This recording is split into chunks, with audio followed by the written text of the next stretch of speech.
I'm Bob Ross, and for the next 13 weeks, I'll be your host as we experience the joy of painting. This is a fantastic method of painting where we use a wet-on-wet technique. And before I go far into the show, I'd like to take a few minutes and make a dedication. I would like to dedicate this show to my beloved friend and teacher, whom we've all watched and loved for many years on public television, Bill Alexander. And years ago, Bill taught me this fantastic technique, and I feel as though he gave me a precious gift, and I'd like to share that gift with you. So before we start, let's talk a minute about the equipment that we'll be using here.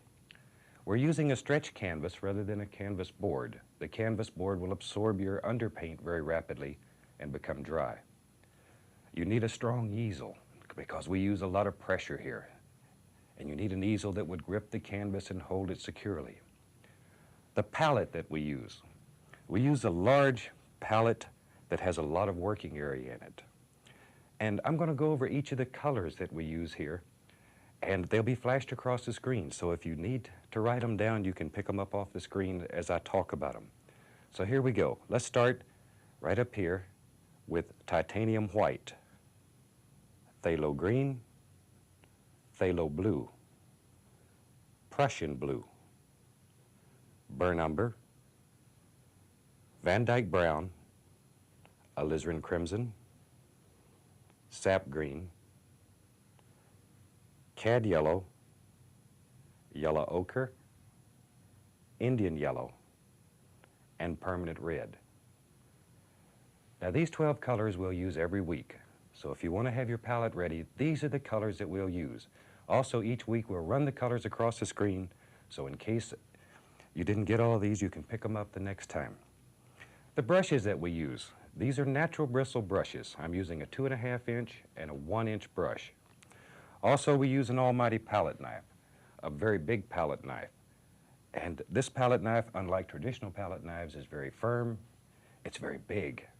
So we can do almighty things very rapidly here. So let's do it. Let's paint an almighty picture right here. I'm going to start by dipping the brush into a little bit of magic white. Now, this makes the canvas wet, it makes it slick, it allows the paint to blend in here. You actually blend the painting on the canvas. So all we do here is cover the entire canvas with a thin layer of the magic white. All right. Probably the biggest mistake made when you first start is applying too much magic white. All we want is just a nice, thin, even coat. And when you're using large brushes, this only takes a couple of minutes, so no problem. Here we go. Look at there, already we're almost complete.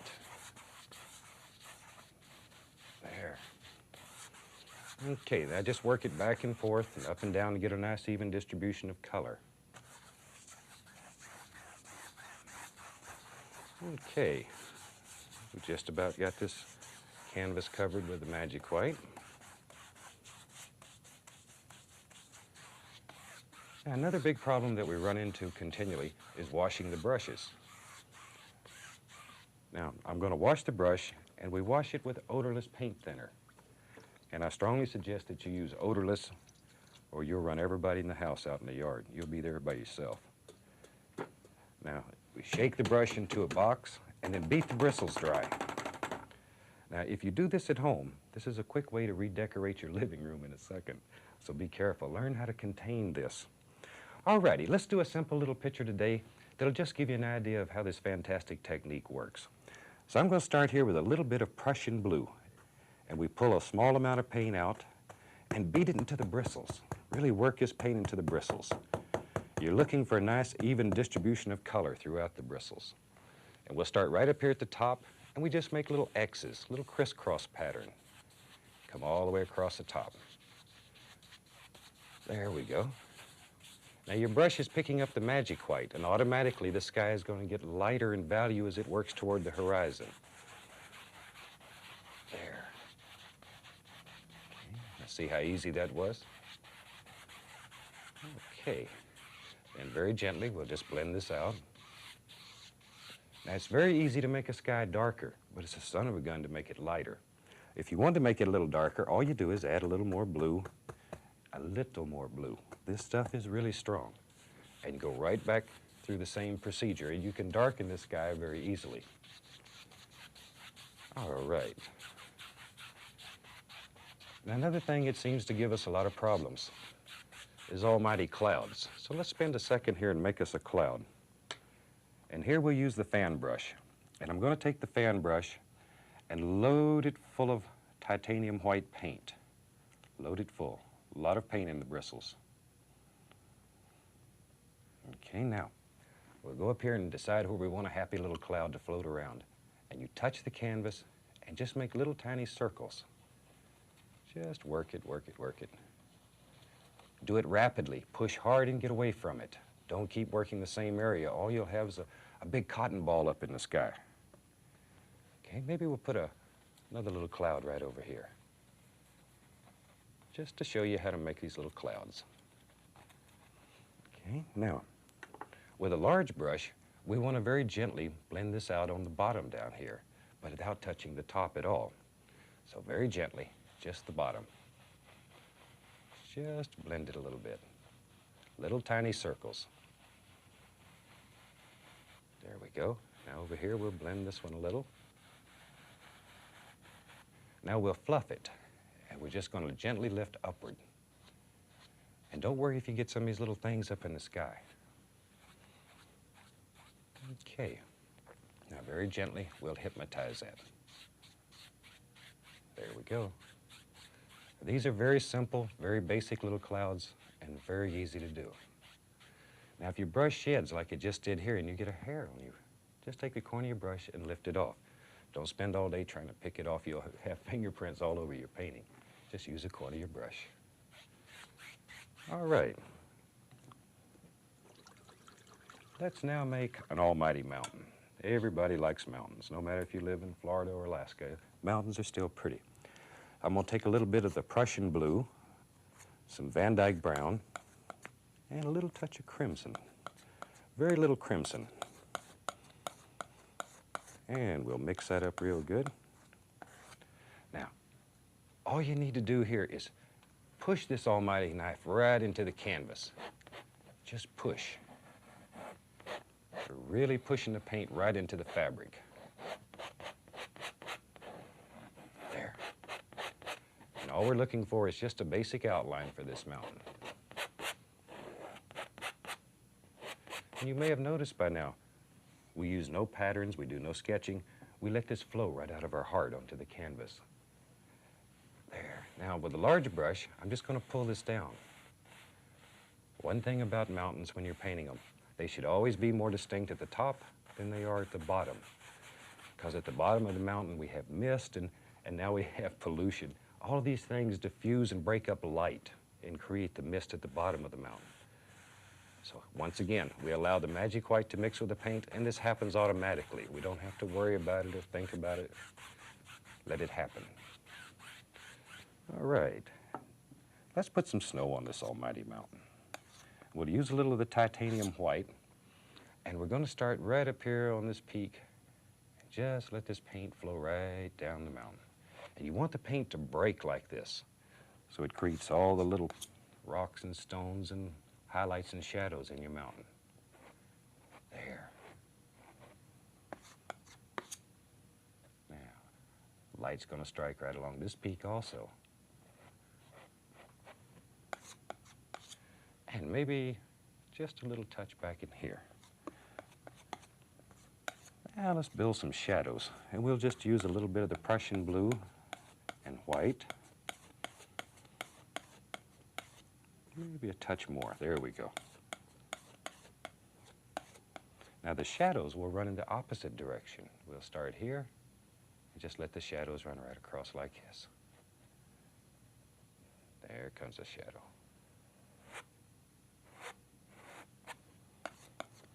Okay, we'll put one back here. And we've decided this peak is behind the mountain. So all we do is take this shadow and bring it right through. And automatically you've just pushed a mountain around. On this canvas, you're the creator. Anything that you want, you can build here. This is your world. Your dreams come real here. All right. There. Now, maybe we'll add just a couple of more little peaks in here. Maybe there's a happy little peak right here.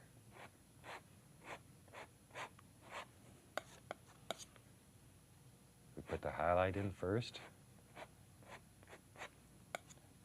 and then we give him his own private little shadow right there. Now, this is a very basic, simple little mountain, and as the series progresses, we'll do some that are a little more complicated if this is too easy for you. There we go. Okay. Now, as we had talked about earlier, we always want it to be more distinct on the top than it is on the bottom. So, using the large brush here, I'm going to very gently tap the bottom of the mountain. I'm tapping.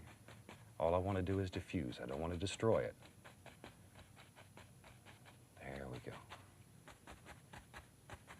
Always following the angles. Now, very gently lift upward using the brush flat. Look at that. Look at that mist. See, I knew you could do it. All right. I think it's time we had some fun now. Let's get over here into the sap green and just load this brush full of paint. Just put a lot of paint into the brush. Just really work it into the bristles. And we're going to go right along here and touch and push. Just push. Just like so. Now, this is where you need the almighty easel because you're really pushing hard here. You're pushing the paint right into the fabric. Okay, there we go. Just push it in. This is just straight sap green. And you're bending the bristles. Most important that you bend the bristles. There. Okay. Now I'm going to go into just a tiny bit of Prussian blue. And we'll darken the front here. As things get closer to you in the landscape, they should get darker in value. All right. You know, while I'm doing that, one of the most interesting things that we see as we run across the country teaching this fantastic method is people continually say, I can't draw a straight line. I don't have the talent, Bob, to do what you're doing. That's baloney. Talent is a pursued interest. In other words, anything that you're willing to practice, you can do. And this is no exception. But it's like driving the car. At first, it's a little difficult. You have to learn how to make your hands and your foot work together. Same thing, and that's what we're trying to teach you here, is the technique. Once you have the technique down, all you need is a dream in your heart and a desire to put it on canvas. Okay, now,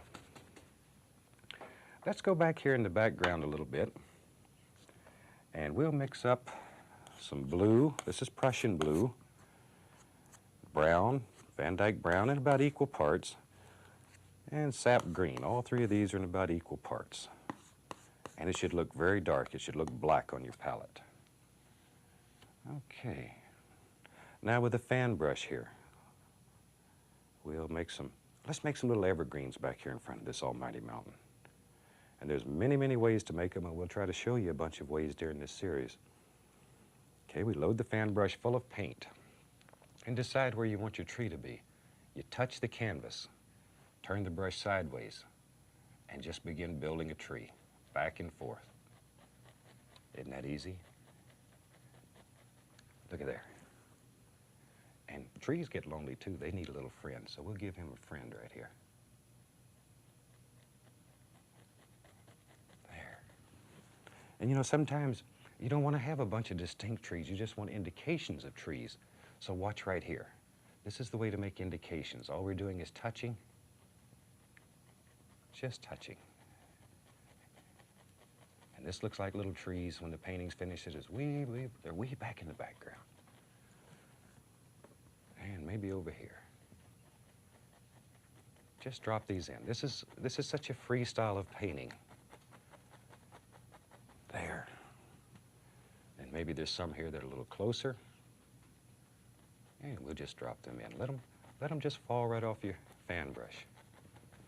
There we go. There we go. Okay, we'll put a little more dark in here. You need dark in order to show light, so here I'm just applying a little dark color. Now, another golden rule that you need to remember here. A thin paint will stick to a thick paint. So I'm adding just a touch of magic white on my brush here to go through this thicker paint. And this will make it a little bit thinner so it'll stick on top of the thick paint. This is why we're able to paint wet on wet. Okay, now let's put some happy little things happening back in here. Just some little bushes and stuff. Here they come, down the hill. Just let them progress. There we go.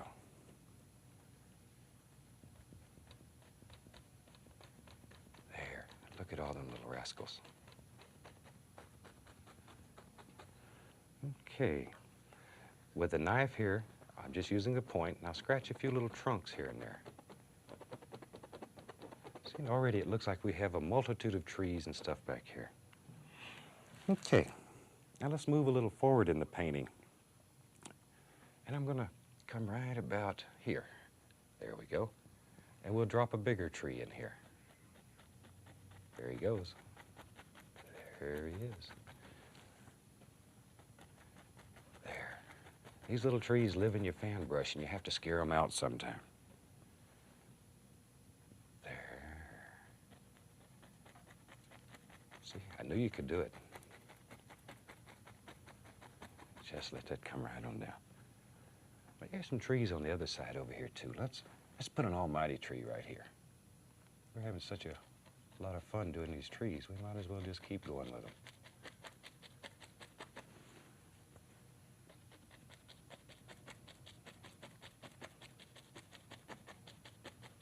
Okay, and by now you're probably saying, hey, can he do anything but evergreens?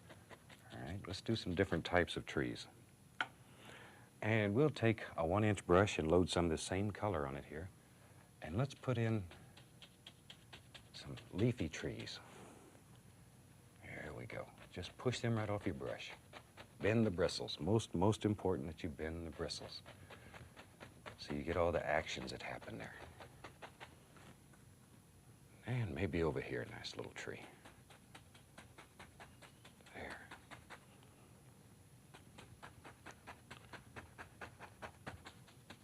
There we go.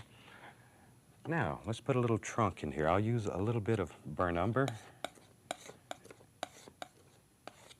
And let's just lay some happy little trunks. Okay, and the little evergreen trees, just here and there. There we go.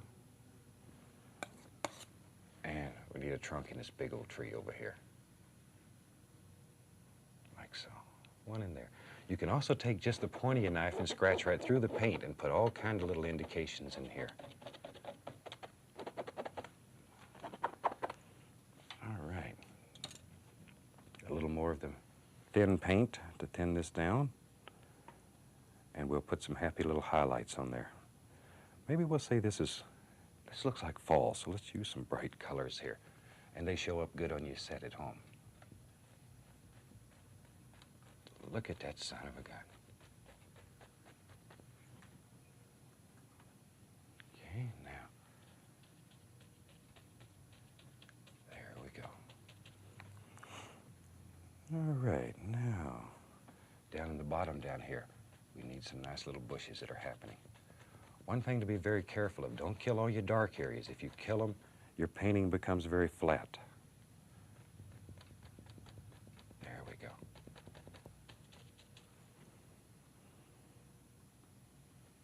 And maybe there's a happy little bush right here. And a big old one here, big tree here.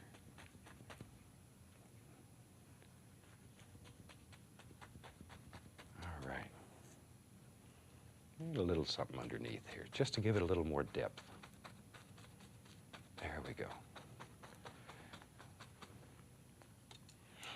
Now, we'll cut a few more little sticks and twigs here and there. And this helps create depth in the painting. It shows different planes, and the more planes you can show, the deeper the painting will be. So we'll just cut a few of them in here. You know, it's interesting. I was doing this painting one time at a mall, And I had a man come along and he says, you know, I've been to that location. He says, except it had a little pond right here. He says, if it had a little pond there, I'd buy that painting from you. So I told him, I said, you start writing the check, and by the time the check's done, you'll have a little pond. So watch right here. Let's see what happens. All you do is take this almighty brush and pull down. And we'll create a little pond right there. It's that easy. There we go. And I'm going to take a little bit of Prussian blue just to make this pond a little bit deeper. I want to have enough room for the trout to live in here. Just a little bit deeper.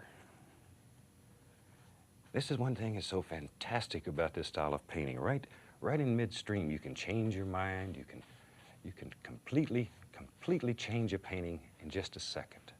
And here I'm just pulling across to make it look like water. Isn't that something? Now we'll take just a tiny bit of the magic white and we'll put a little water line in here.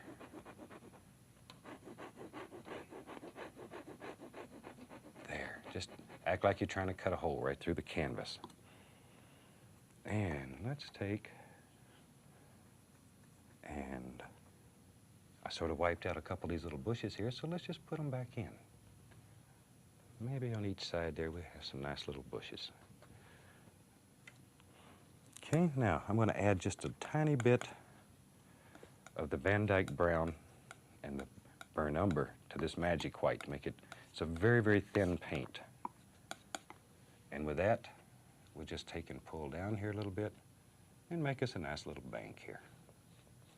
Just some ground for the bushes and trees here to sit on. Don't want them to fall off in the water and make a big splash. That'd disturb that old trout that lives in there.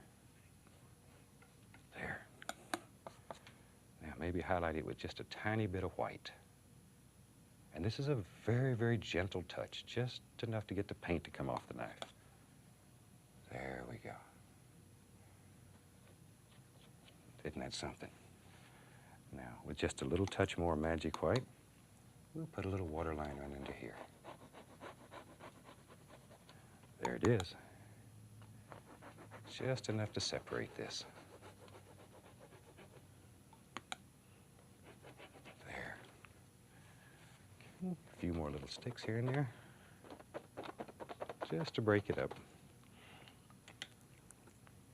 Maybe there's some little grassy things that sort of work down onto the bank here. Just here and there. Over here more to be some. Now, what happens if you change your mind again? Son of a gun. Let's change it again. I'm going to take the big brush and go right back into this dark color and begin pushing. Like so. And we'll just add another plane to this painting and make it even deeper. Just push this dark in there. Once again, we need the dark in order to show the light. Okay, now we got our dark in there. Now we can highlight it. A little more of the thin white here so we can thin this down and it sticks nice and easy. We use a little yellow ochre mixed with a little cad yellow. And mix it on your brush. That way you get a multitude of things that happen. Maybe a little of the permanent red. Let's put, ooh, there's a little fireball. That's a nice one. And right on down through like so. And just let these flow with the lay of the land. And put all kind of little, look at all those little grassy things. There they go. Just as easy. Okay, now we'll just cut a few little sticks here and there. There we are. Now, you know, one of the hardest things to do when you're painting is to know when in the world to stop. It's such a temptation just to add one more stick or one more tree. And there comes a time when you have to stop or you piddle it to death. So I think we're going to stop on that one. Show you how to sign a painting. This is something that gives people a lot of trouble. And I'm going to dip, this is a number 2 script liner.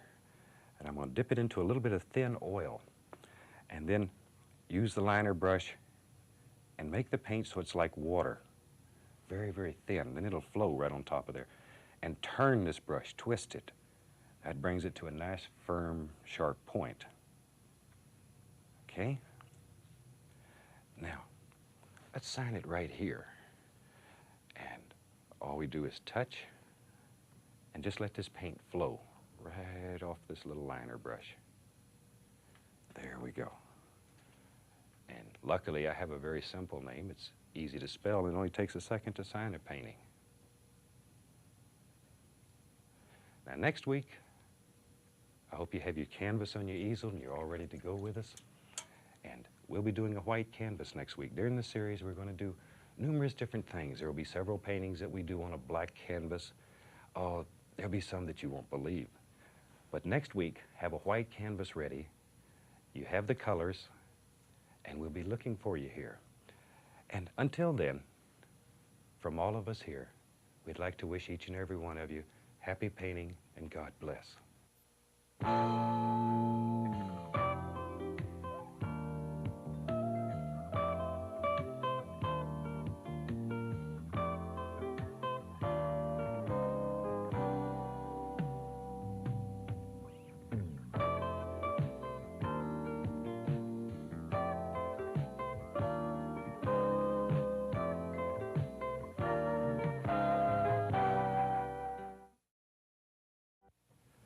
Welcome back. You ready to do a fantastic picture with me? You've got your palette ready, your easel set up, big glass of tea right beside you. All right. We're going to run the colors across the screen in case you didn't get them last week, and just let you see all the colors that we use on each series here. So today I thought we'd do a picture that, let's do something that's got some snow and ice in it, and do something that's quite cold. And this is a fun little picture to do. I think you'll enjoy it very much. And we're going to use this almighty brush a lot today. And we'll take it and I'll show you how to work with it. So let's start out, and we'll take just a little bit. Let's use a little bit of Indian yellow, just a tiny little touch, right on the corner of the big brush. And let's put a sun in the sky. I like to do those. Very gently, make a little circle here, just like so. There we go. Now, I'm going to use the other corner of the brush and go into just a small amount of permanent red. Small amount. This stuff is unbelievably strong. So now, I have yellow on one side of the brush and red on the other. And making little X's here. And we got the red on the outside and the yellow on the inside. There we go.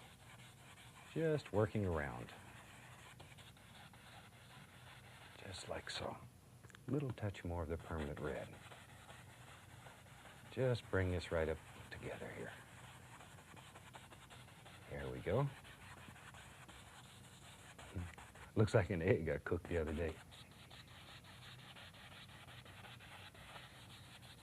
It's a good thing I took up painting instead of cooking because my eggs don't come out too well. All right, now I'm going to go into a little bit of Prussian blue, a tiny bit of Prussian blue, and Van Dyke brown, and just mix them on the brush. You don't have to worry about mixing them all up on the palette. Just mix them on the brush. And go all the way out to the farthest edge. And we'll be still using these little X's. We'll begin filling this in. There. As we get farther and farther away from the sun, we want it to get darker and darker. So just bring that right on out. There. Okay, now I'll clean the big brush. Once again, we clean the brushes with odorless paint thinner. And shake him off a little. That's the most fun of painting. All right, now we're going to take here and just begin blending all this together. Just blend it, working from the lightest color outward always. Just bring it together. And here we use quite a bit of pressure on the canvas. We're pushing this color into the canvas and blending it together. All right. Now, remember not to take this dirty brush after you've hit this gray and come back into the center. Always work outward. Just bring it together. You don't want to be able to tell where one color stops and the other one starts. Okay, nice even distribution of color. Very gently, I'll just go all the way across. together. Now, let's build a happy little sun in the sky.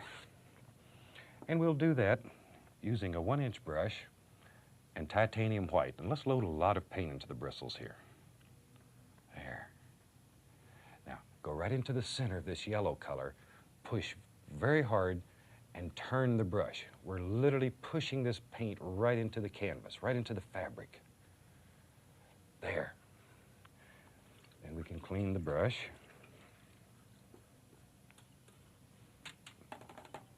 Okay. Now with the knife, we're going to take off the excess paint so we can blend it together. Zoop. That's all there is to it. Now with a nice clean dry brush, we can just begin bringing all this together. There. Just blend it. Okay, we just about have a pretty little sky done here already. Now, let's go right in to the alizarin crimson, right into the crimson, and a tiny, tiny little touch of Prussian blue. Now, the Prussian blue is at least 100 times stronger than the crimson. So, tiny bit of Prussian blue, a lot of crimson in comparison. Just a little. There we go. Load this brush full of paint. Now we're going to put some basic tree shapes in there. So let's go right up here to the canvas, and we touch and bend the bristles. And that's what makes all the leaves and stuff happen here. Touch and bend the bristles. Turn the brush in the shape of the tree here. There. Isn't that something? I used to work for weeks to make a tree. And maybe right here. Right there. But you see how hard we're striking the canvas. We really want to push this paint right into the fabric. All right. Maybe there's a little one right there. And when you're doing this at home, don't worry about following exactly what I'm doing.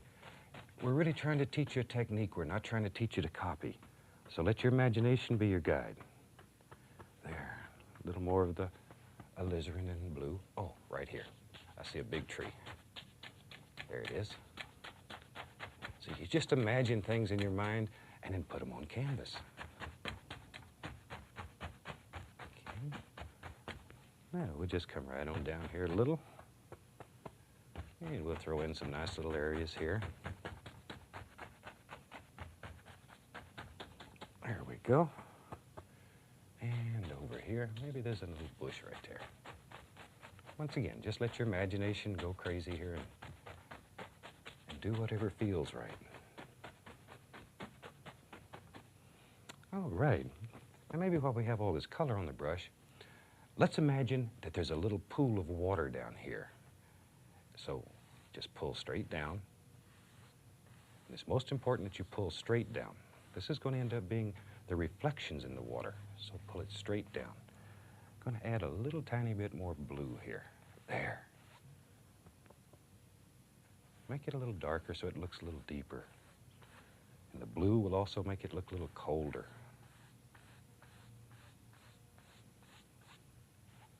There we go. Now, very gently, come across with the brush. Very gently. Already that looks like water, and you've done virtually nothing. There we go. Okay. Now, let's take the palette knife, and we'll use a little bit of Van Dyke brown here. Just straight Van Dyke brown. And let's put some happy little trunks in here. You touch the canvas and pull it slightly to the side. Just slightly. And create almighty trunks. There we go. Put one right up here. And trees don't always grow straight. Let them bend. Maybe when they were little, a big moose came along and stepped on them and put a little crook in them. Okay, here we go. I refer to moose because I don't know if I've mentioned it, but my home is in Fairbanks, Alaska, so we see a lot of moose and caribou, elk, all those good things. There. If you want to make that one a little wider, I decided it's a little closer, so we'll make him a little bigger. Just make him a little wider. Now I'll use a little bit of the titanium white, and let's highlight these trees. Touch, and just give it a little pull. And when you're doing this, let the knife sort of go around, so it gives the appearance of roundness in the tree. There. Just let it come around. Okay, let's go over here and highlight this little tree. Don't want him to get upset because he don't have any highlight. Now, if this is our light source, this tree is going to be highlighted on the opposite side. So we'll just come right here and put a little highlight over here, like so. Okay, while we have this white on our palette, let's take and begin laying in a little bit of snow here. Just lay this in. This is titanium white. There. And a gentle touch. Gentle touch. There we go. And maybe there's some snow all around the water here. Isn't that fantastic? And there's no big secret to this. It's like anything else. You learn the technique, you practice it, and you master it very quickly. There. And we're not really looking for definite shapes right now. All we're doing is just laying a little snow in. Okay. There we go. All right. Now, let's take and begin highlighting all these trees and bushes here. We'll use a 1-inch brush, and back to our golden rule. A thin paint will stick to a thick paint. So I've dipped the brush into some magic white, and then I'm going to go through the titanium white. All the magic white does is thin this down so we can get it to stick to the thicker paint that's on the canvas already. Load a lot of paint into the bristles. Probably the biggest mistake made when you first start is you're stingy with paint. You got to load a lot of paint in there so you don't have to hit so hard. All you have to do is barely touch the canvas and bend the bristles a little bit. Okay, let's make all these snow-covered little things here. All you do is just barely touch the canvas and just let them bend. There, look at all of those things. Just touch and let it bend. Here we go. You know, for so many years I was a traditional painter, and I spent weeks trying to paint a picture. Oh, the agony. I remembered. There, let's put some highlights on this little bush right out here. Okay, let's go over to this little big tree here. There. And we'll add just a little bit more of the magic white to thin it. I see it's beginning to pick up the crimson, and it's getting a nice warm pink glow. There we go. A little more paint. There. You got your winter coat out yet? It's going to get colder. Let's put a happy little bush right there. And let these come right down into the snow. Very important, do not kill all these darker areas, or all you'll have is a canvas that's white, and that's what we started with. Okay, right up here. Look at that.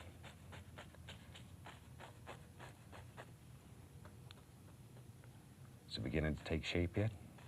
I really hope you're painting with us at home and enjoying this half as much as we are here. All right. Look there, we have one side almost completed already. And we'll put some little snow-covered bushes right over here. Once again, don't kill all this dark. Do-do-do-do. All right. They just jump right on there.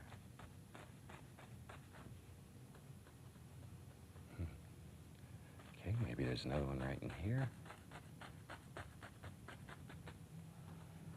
Okay, let's do this great big old tree up here. Thin this paint down just a touch more. And we'll go right up here. Just begin producing thousands of little sparkles up here. Think how long that'd take you with your one-haired brush.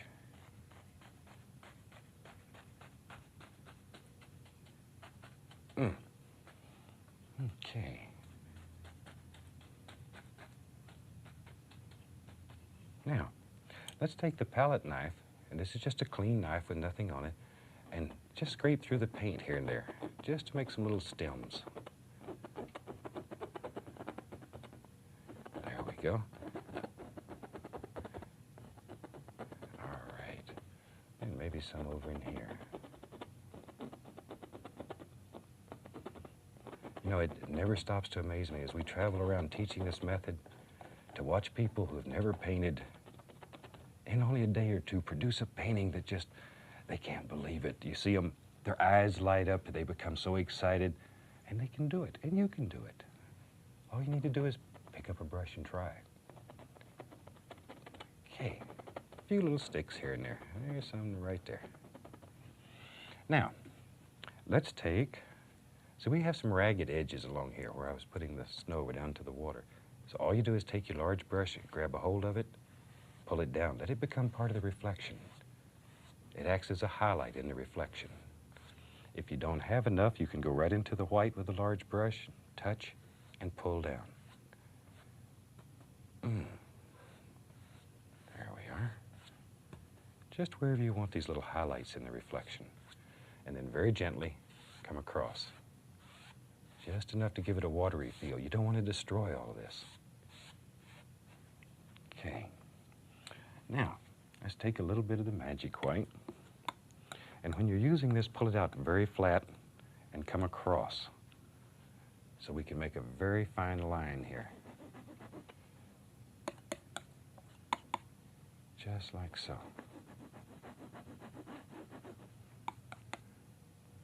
Just let it go. There we are. Let's bring that snow down just a tiny bit more right here. Just bring him right on down.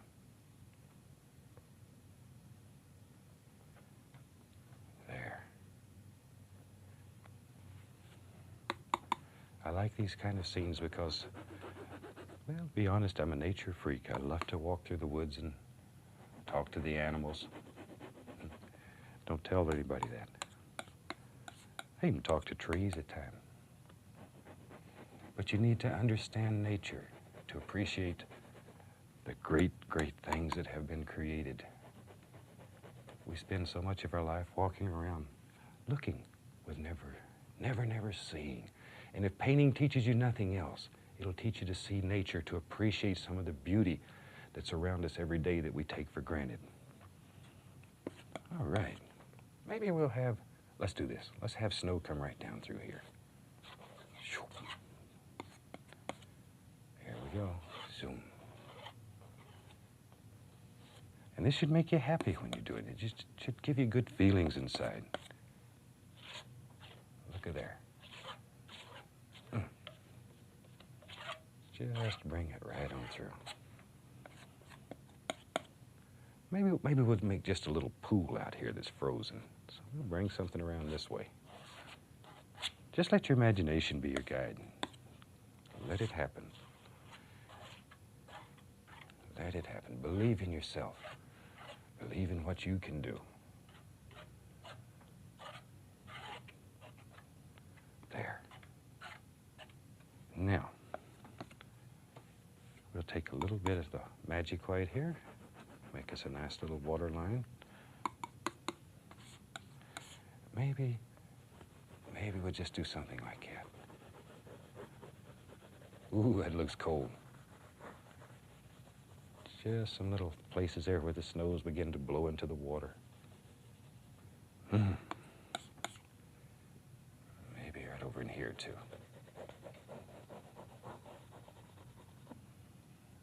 Okay.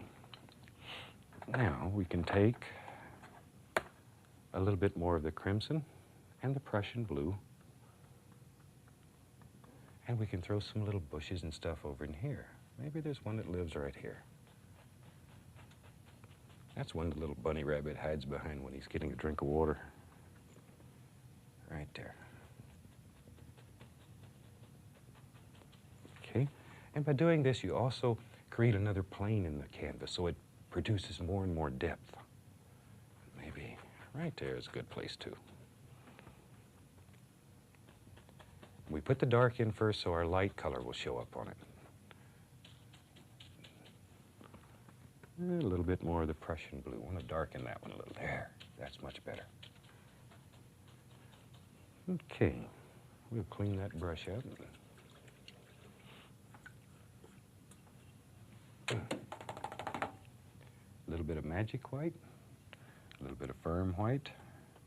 And let's add just a tiny, tiny touch of permanent red. Just enough to make it have a little pinkish glow here. Tiny little bit. And we'll come right in here and begin pushing off all these little leaves. Don't kill all your dark. There. All right. There we go. Now, a little bit more. Need a lot of paint on the brush. And we'll come right over in here. There. Just let that run right down the hill. Always follow the lay of the land when you're doing these. You don't want to have the land running this way and your bushes running uphill. Always follow the lay of the land. There we go. Now, right down in here. There. Okay. Now, we'll cut a few more little stems in this. Just here and there.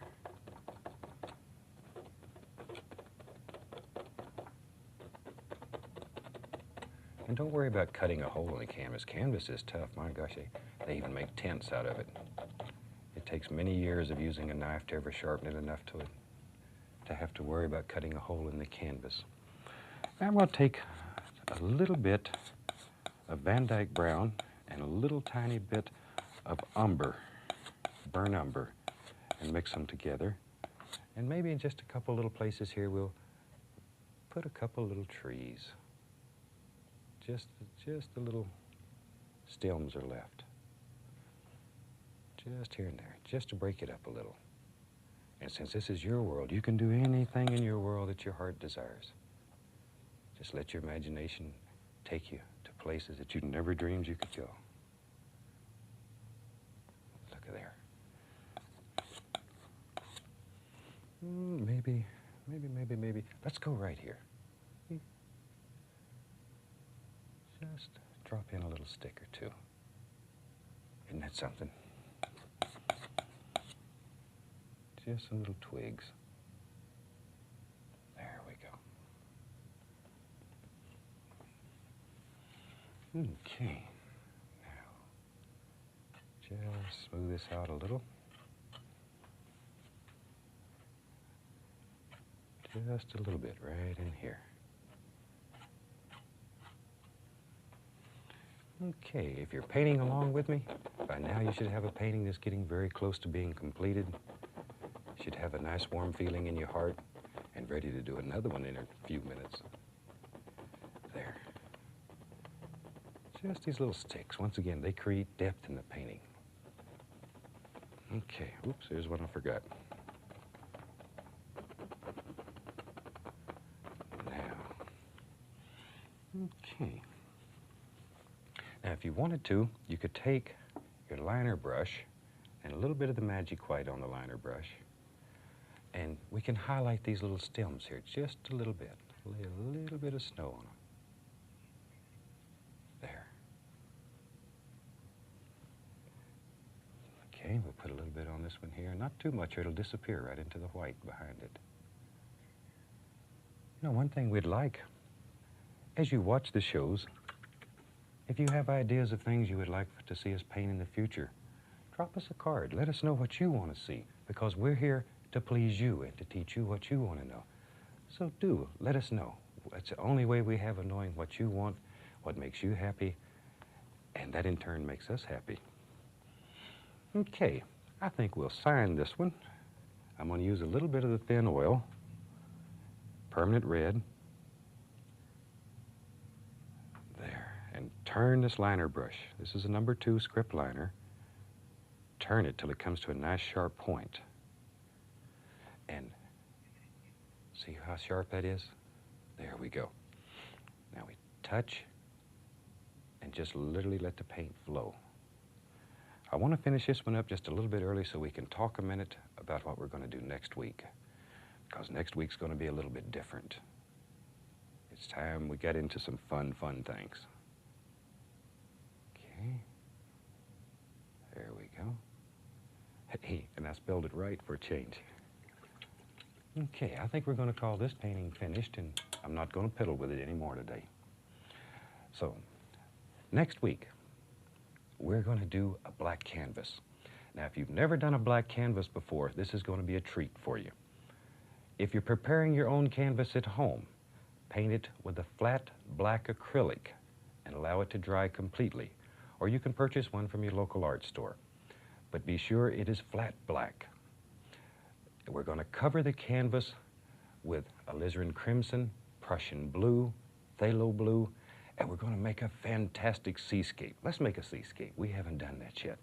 We'll have like a California or Oregon type coast sunset. We'll do a seascape sunset on a black canvas.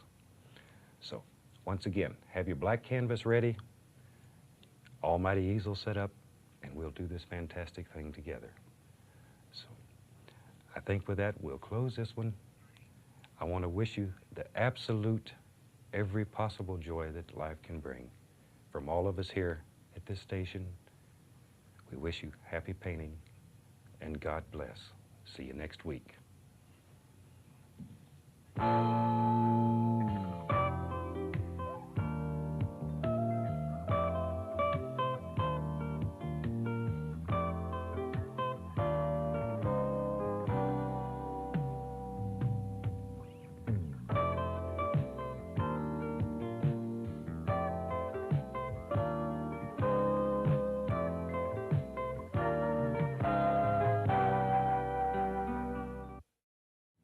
Hi, welcome back.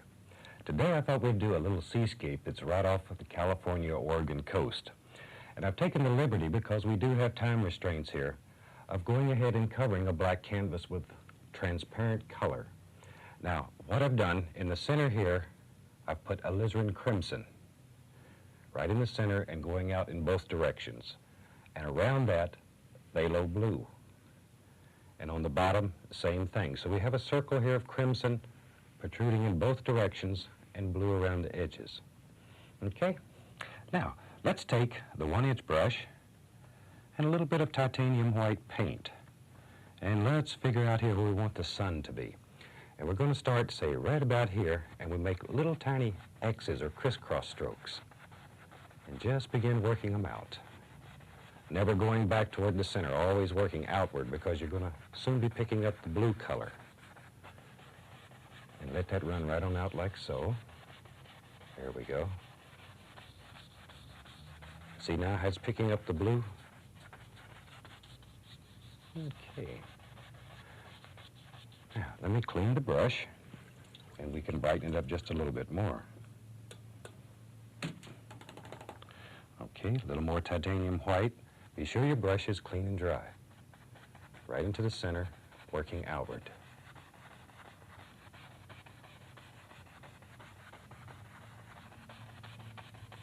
There we go. Look at that son of a gun shine now. Work it all the way out to the outside edges here. Okay. Now with a large brush, we're going to go in and blend this, still making the crisscross strokes. There we go. Gentle. Just let it go back and forth just to blend the colors together. There. Now very carefully take the brush marks out. Okay, let's wash this old big brush out.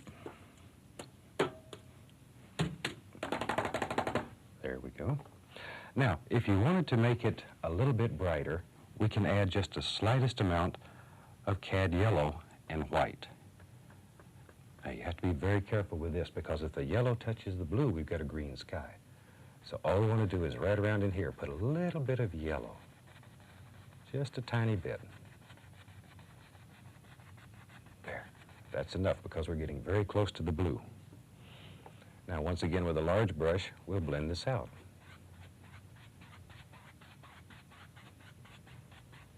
Okay, take out the brush strokes. And we've got the beginnings of a beautiful little sunset here.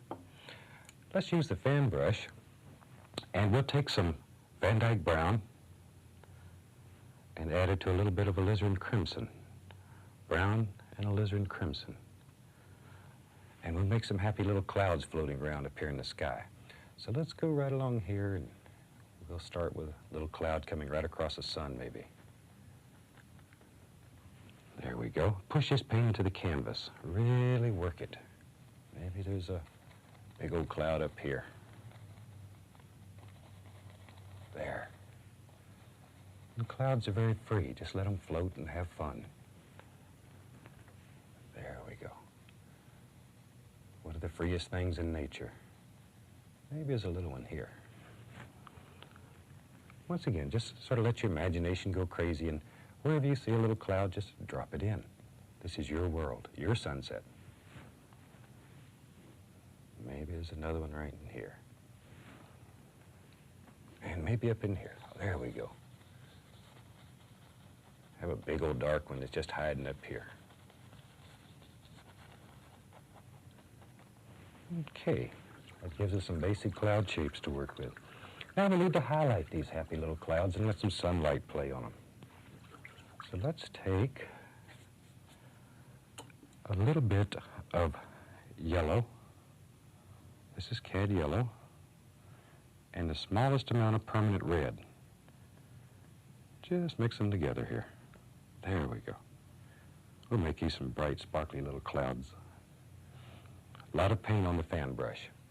Now, just right above the dark, touch the canvas. Maybe a tiny bit more of the permanent red there. We'll brighten them up a little. Just touch the canvas and lay a little bit of this color right on top of the dark.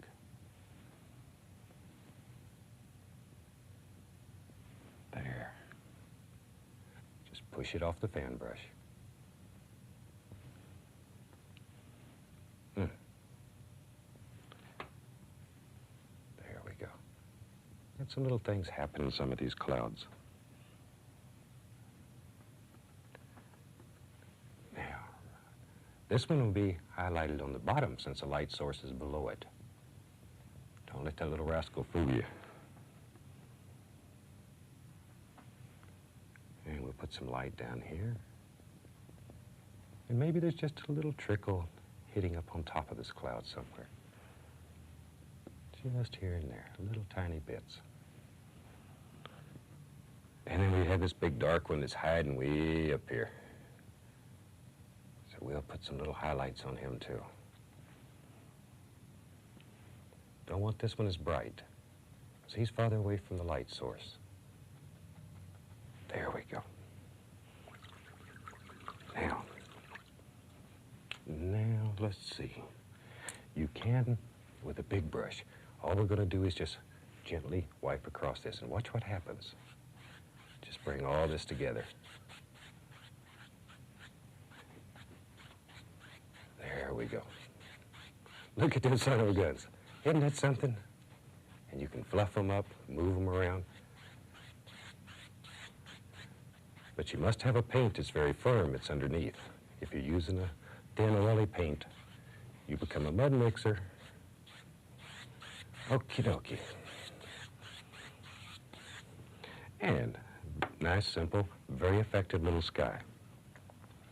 So let's move right along here. We'll take a little bit of titanium white with a least little touch of cad yellow in it.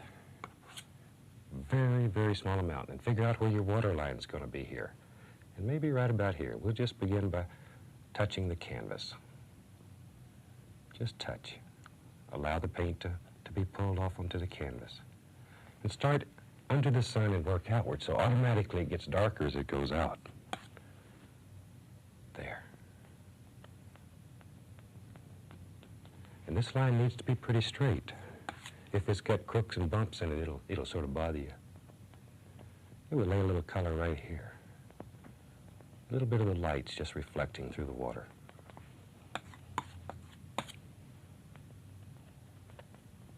There we go.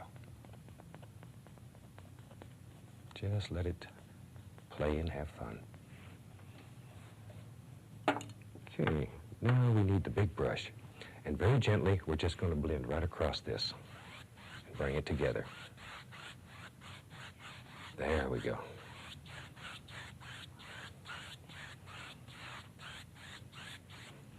Okay. Clean up our brush here. That is fun. That's better than arguing with your spouse. Okay. Take the almighty fan brush. I'm going to put a little tiny bit of magic white with it. Tiniest little bit. Okay, now, we're going to begin making some little wave actions in here. So just touch, and every once in a while, give it a little push so it bends upward. Tiny little push. You want it to bend upward, though. You see how it picks up the crimsonness underneath? It makes all those pretty little things happen automatically. You don't have to worry about them.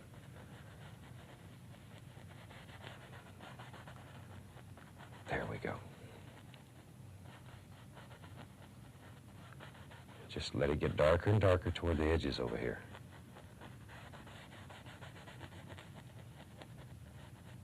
And we're beginning to see some little things happen, so begin to put a little more detail in some of these waves. And you can see now it's beginning to pick up the blue that's underneath there. Isn't it a super way to make little waves? Now, if we're going to make a California Oregon type seascape here, let's start putting some little rocks in the water. Maybe way back here. There's a little stone out here in the water. Or it's really a big stone that's far away, but it looks small. Perspective. There.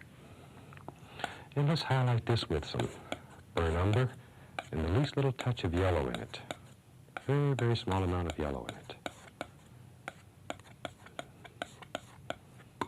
There we go. Just barely touch it. Just let the paint break. And now then, we can splash some water upon that rock. We'll take the fan brush again. A little bit of the magic white with it to thin it. And we'll just begin bringing some water right up here and let it hit and splash and have fun and sort of give it a little pull upward. Okay. Let's have another little rock in there. Maybe he comes right along here, like that.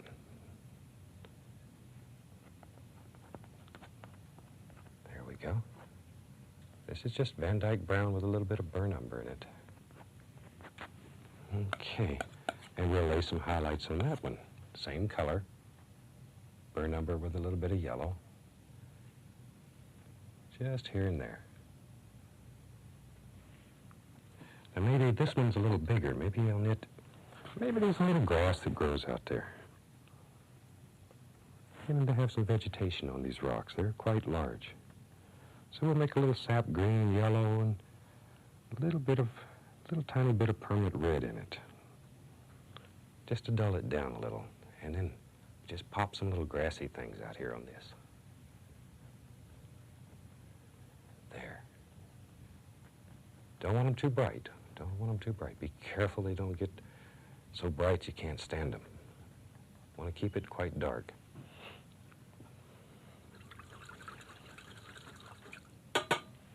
Got behind in my brush cleaning.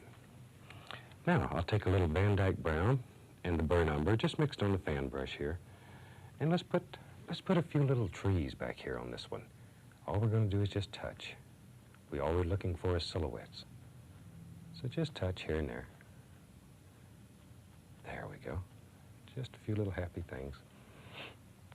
And I'll use a liner brush with a little bit of thin oil in it. And just turn that brush till it gets real sharp. There we go. And we'll put a few little trunks on those trees. Now, these may be quite hard for you to see, but they are here. And when you do your painting at home, you'll want to have all this little detail in here. It really makes a painting stand out. Okay. Now, let's highlight those little trees just a tiny bit. We'll use a little bit of ochre with permanent red, yellow ochre with a little touch of permanent red in it.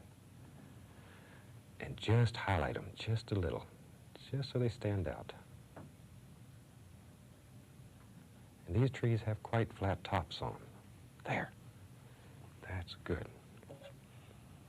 A little bit more of the wave action here. Just touch, let it bend.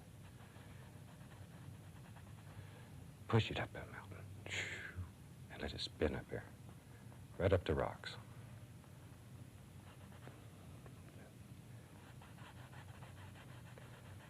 Maybe there's another wave right here. Make little stories up when you're doing this, little sounds. Think you're at the ocean. Think how it sounds, how the wave feels the wind blowing in your face. All these things help put you in the mood to do paintings like these. There we go. So let these little waves happen. Don't let them get too bright on you again. Okay. Let's make a bigger stone, same color, Van Dyke brown, burnt umber. And maybe this one comes way up like this. And maybe we're up above looking down off one of the big cliffs. There we go. Let's really go crazy. Let's put one out here like so. And just let him wander on down. There. And I'm just filling all this in with the Van Dyke brown and a little bit of burnt umber.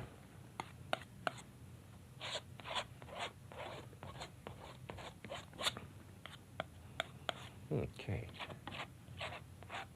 This painting is a little different than things we've done in the past, but it gives you a whole new bunch of ideas to go with. Always look for new ways to do this. All we want to do here is give you the basic technique and turn you loose on the world. But always believe in yourself and believe in your ability and what you can do. There we go. All that's covered now in just brown. Now let's put a few little highlights in here. This is burnt umber with yellow and a little touch of permanent red in it. And let's turn this into some almighty big stones here. Just let that paint run down there and break. So that's what I mean by breaking, is when the paint has all the holes and stuff in it. Just let it come down here and play.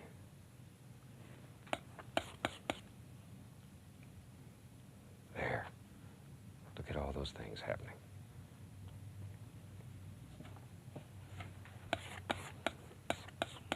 Okay, right here, maybe a little light striking.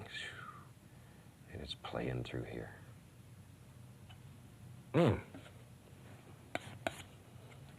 Mix up just a touch more color here. A little bit of permanent red in it. A little bit of light on this stone over here. There we go. So let these things happen. Okay. Maybe there's a little light right there. Maybe there's a little, there, look at that. Look at that. You can do it.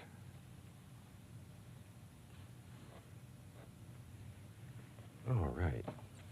Now, let's take a little crimson and a little bit of Van Dyke brown. And let's put some pretty little bushes and stuff up here. Maybe there's a little plant that lives right here. Now, the trees that live here really catch the devil. Oh, the wind beats on them all the time. So Scrawny little trees. Oh, they've been hurt. Look at there. Flatten the tops out. There. Maybe there's one back in here that grows on the ground too. There. And maybe up here. I have a big tall one up here in the sky. Okay. Let's see. We'll take a little bit of yellow, a little bit of magic white, permanent red, and then we'll go right into the burnt umber to make a dark reddish brown color. And with that, I'm going to start highlighting some of these. Gently touch the canvas. There. Ooh, look at all those pretty colors that happen automatically.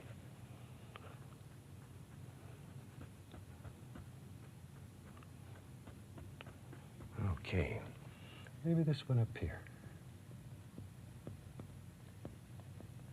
Don't let it get too bright.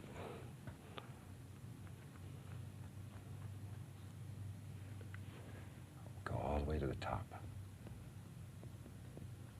Remember where your light's coming from. You want those sides to be brighter.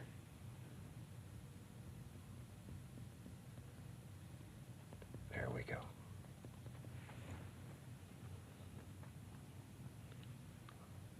A little bit right here. There we are. There we go. Now then, let's wash out a fan brush here. And we'll begin putting some trunks on these trees. And I'm going to use a Van Dyke brown, burnt umber, very dark. And with the fan brush, using it sideways, all we do here is touch and gently begin pulling in our general shapes.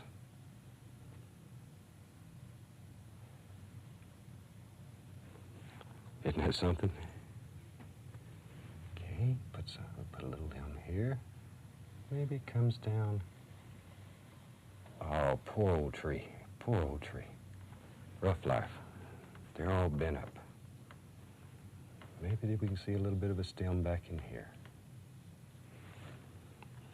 Now I'll take a lighter color. This is some of the umber and yellow I had left. And highlight one side.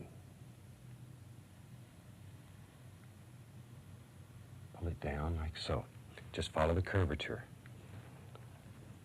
Just follow the curvature of the tree.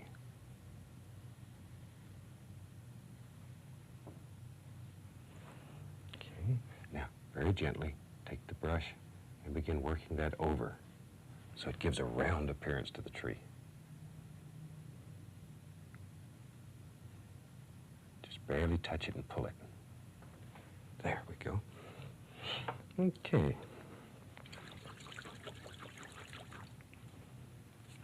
Now let's come right down here. I'm going to use some sap green and a little bit of yellow and permanent red. And we'll just make some little grassy areas all around in here, just using the fan brush.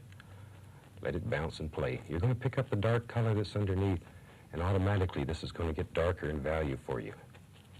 Let it happen. Don't fight it. Let all these little things happen. Learn to use them.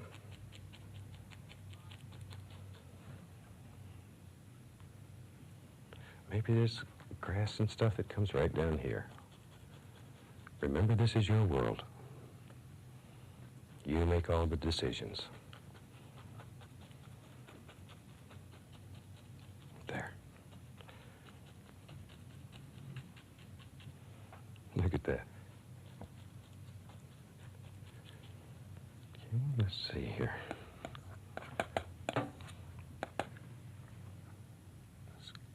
Clean this up a little bit, like so. Then we'll put a happy little bush in the front of the tree so it sits down in there. There we go. Now we'll highlight those little bushes, and I'll use some permanent red, a little touch of yellow, and some magic white. Put a little permanent red in there. Still don't want it to get bright.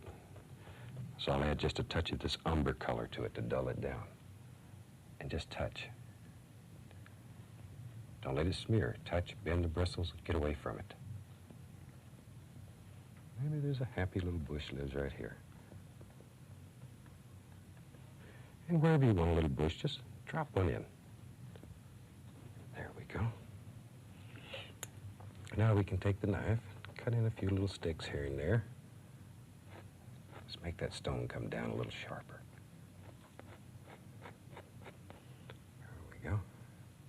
Just a few little touches. Now at home you have unlimited time. You can play with this, put in tremendous detail. Here we're sort of limited, so we have to just try to give you an idea and let you take it from there.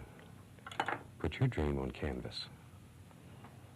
Take a little more of the grass color here and brighten up this little corner. But it's absolutely unreal what can be done on these black canvases.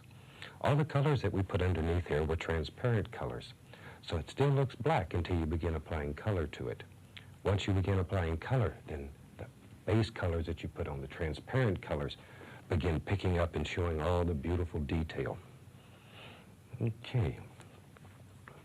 So we could put a few more little details here and there if you wanted to, very quickly.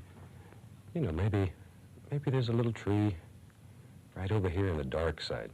Things like this. This is the kind of things you can do at home where you have all this time and you can just play. Ooh, that is a nice one. Okay. And we can highlight him a little bit. Just a little. Wow, okay. Now I think I'm starting to piddle. You know, one of the hardest things in the world is to figure out when to start. So I think I'm about ready to stop. Okay, we'll take the liner brush, put a small amount of a thin oil on it, bring it to a nice sharp point, and turn that brush when you're doing that. Turn it. People seem to have such difficulty signing the painting. Turn it. And we'll sign this one.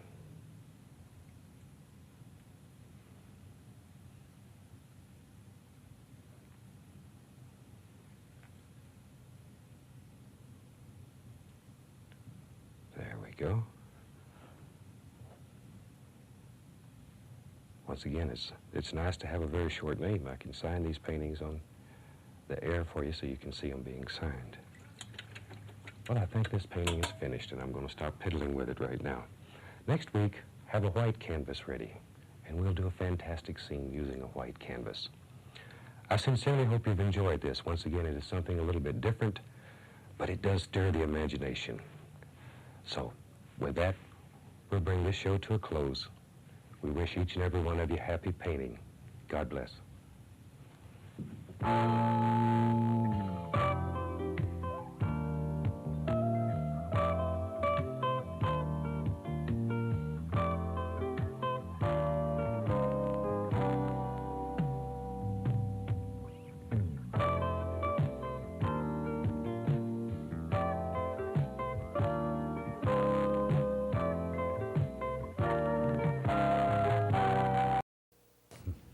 All right, here we are ready to go again. You know, just recently I was doing a demonstration in a mall, and I had a man come to me and he said, "Bob, I can never paint because I'm colorblind. All I can see is gray tones." So I thought today we'd do a picture in gray just to show you that anyone can paint.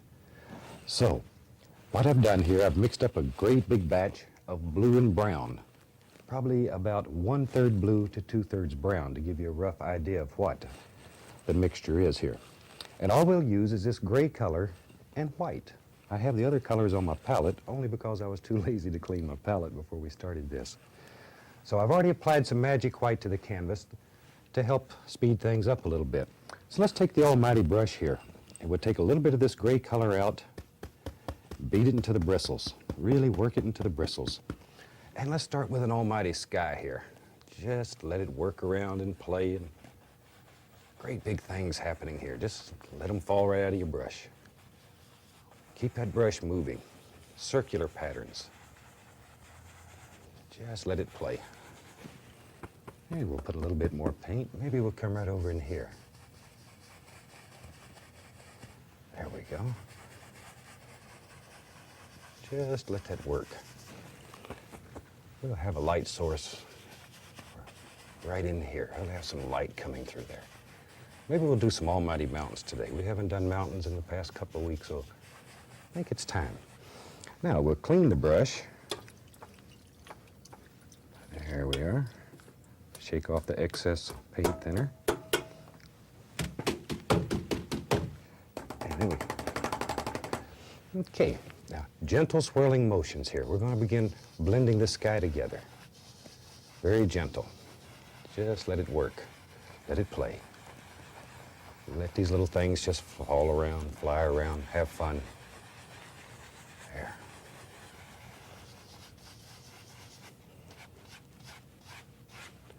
And let's begin pulling them like this, just to give an indication of light slipping through there. There we go. Now, we'll work on this one a little.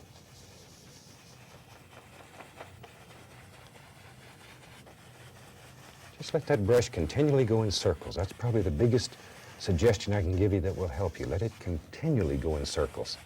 Otherwise, it'll look like it's raining up. And we don't want that to happen. Okay, now we're just gently blending it together a little.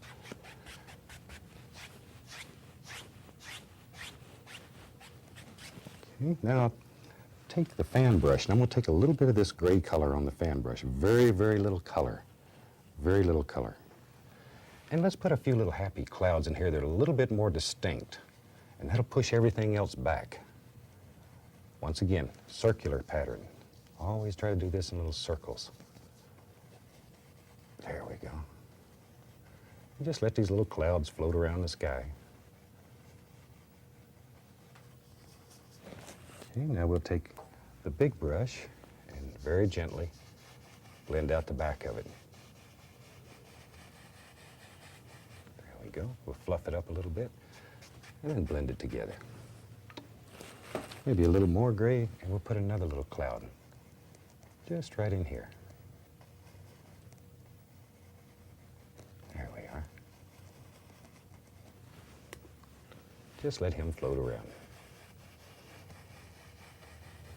Fluff him up, blend him in. Okay. And that gives us a pretty nice little sky. And I thought today we'd do some fantastic mountains. Everybody enjoys mountains. So let's start here, and we'll just use this same gray mixture, just blue and brown. And let's go right over here and drop in a fantastic big old mountain. Oh, there he comes. Just let him wander around. There. Very little paint. We take off all the excess paint. Scrape that canvas hard. All you want to remain on there is the value, what's been pushed into the canvas. Now with the large brush, we'll pull that down. There we go.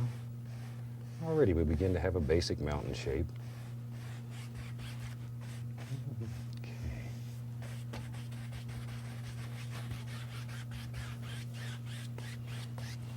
Alrighty, now we'll highlight that mountain. Here I'll take some white, just titanium white. Let's have our light coming from the right, so we'll put a little highlight, oh, maybe right there.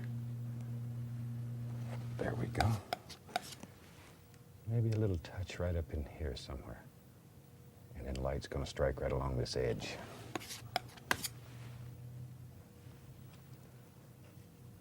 There. Now for the shadow color, since we have nothing else, we'll just take a little gray and white, make it a little bit darker than what we have up there for the highlight, but a little lighter than the darkest color on there. So somewhere in between. Now, very gently, we'll begin pulling shadows in here. Follow the contour of the mountain. Shoo. There you go. There it comes. Just let that old paint break as it pulls down there. Okay, a little bit over here. I think we've mentioned this before, but you need to have a very, very firm paint to do this. If you have a thin, oily paint, you're really going to get into some problem areas because you'll become a mud mixer. You need a paint that's strong, firm, dry.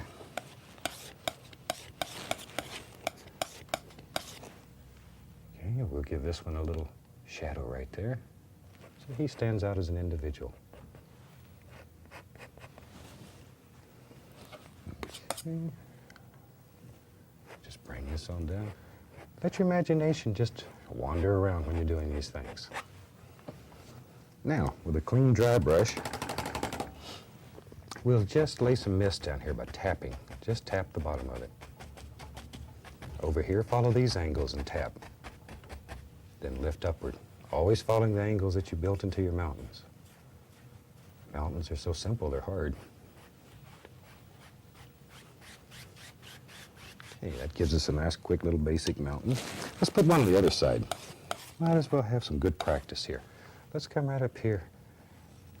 Oh, yeah, almighty mountain. There he comes. And just let him wander right on down here in front. Now, this one I want to be a little darker in value than the one I have behind, so it looks closer. So I'm applying a little more color than I did on the first one. Okay, and we'll blend this one down. But I'm not blending it as much, once again.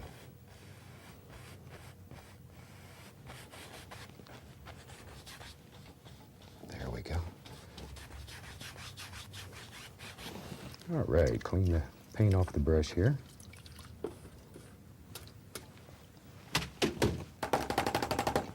I probably just bought a studio.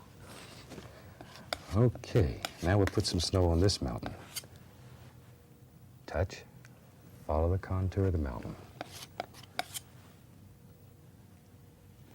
There we go. Mountains used to really give me a fit when I was a traditional painter. Oh, I'd spend weeks sometime working with a little brush trying to make all these things happen. There. Isn't that fantastic? That you can make whole mountains in minutes. And you can do it.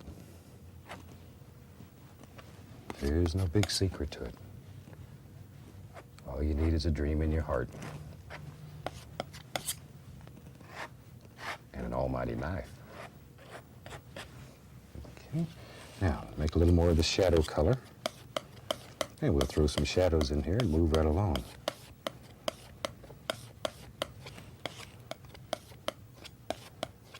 Maybe a touch darker. There we go. That's what we're looking for. We'll put a little shadow right in there. A little shadow here. Ah, there's one. There he is. There.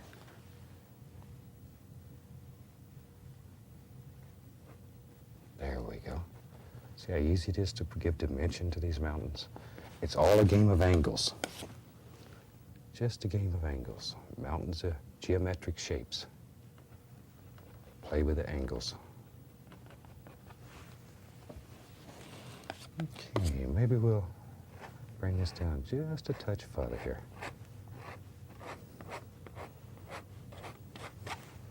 Okay. Now we'll gently tap on these a little just to diffuse them. Don't want to destroy, just diffuse.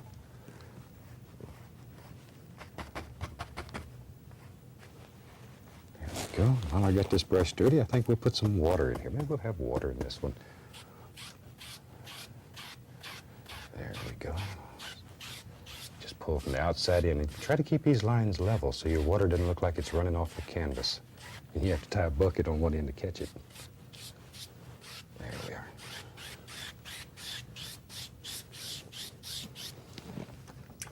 are. Okay. Well, since I own the studio, I can do that now. Now I'm going to use the 1-inch brush, and I'm just going to gently lift up. This is just a clean brush.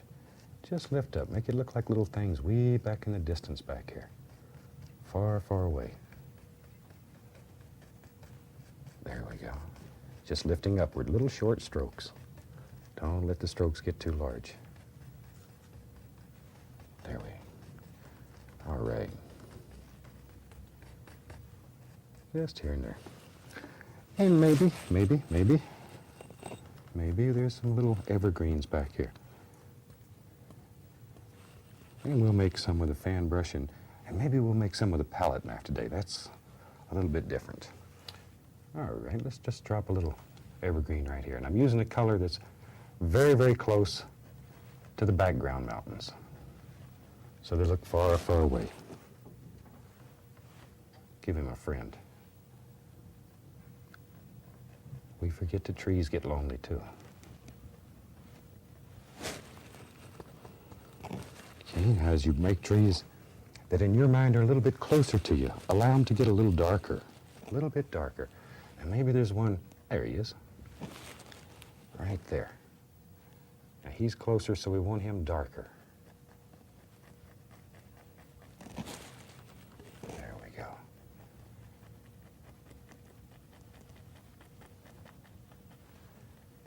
And we'll lay some color right there. And we'll just gently lift up, just to make all kind of little things happen. Since this is a wet on wet technique, you can move the paint, it'll slide. The magic white underneath makes it wet and slick. And it'll just slide and move. And all you have to do is learn to control it a little. Okay.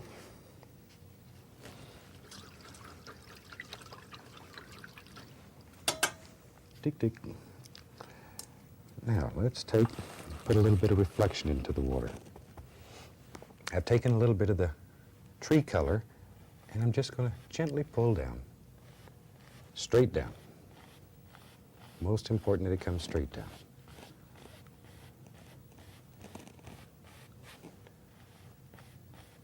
And maybe we'll make an uneven one here, so all kind of little things can happen. Now, after you've pulled it down, very gently go across, just enough to give it a watery feel. It's easy to destroy. And look at that, already. Let's take a little bit of the magic white mixed with a little bit of firm white. I want to paint this a little bit thinner. There we go. Now, cut through it. And let's put some happy little water lines back here.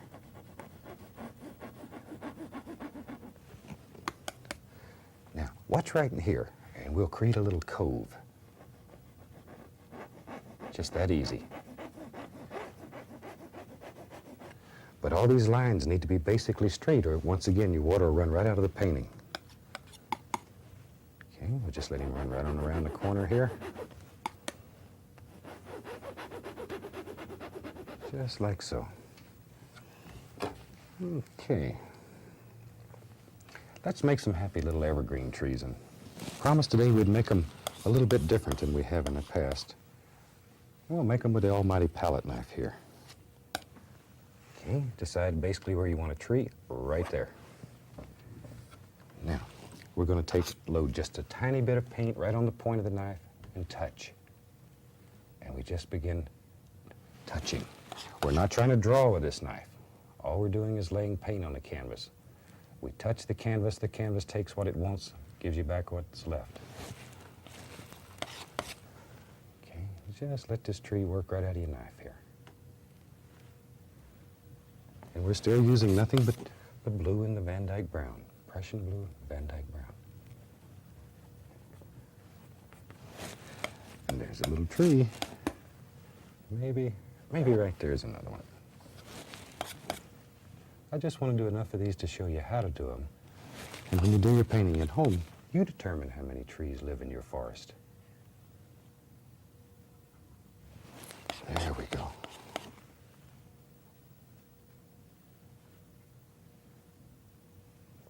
See there?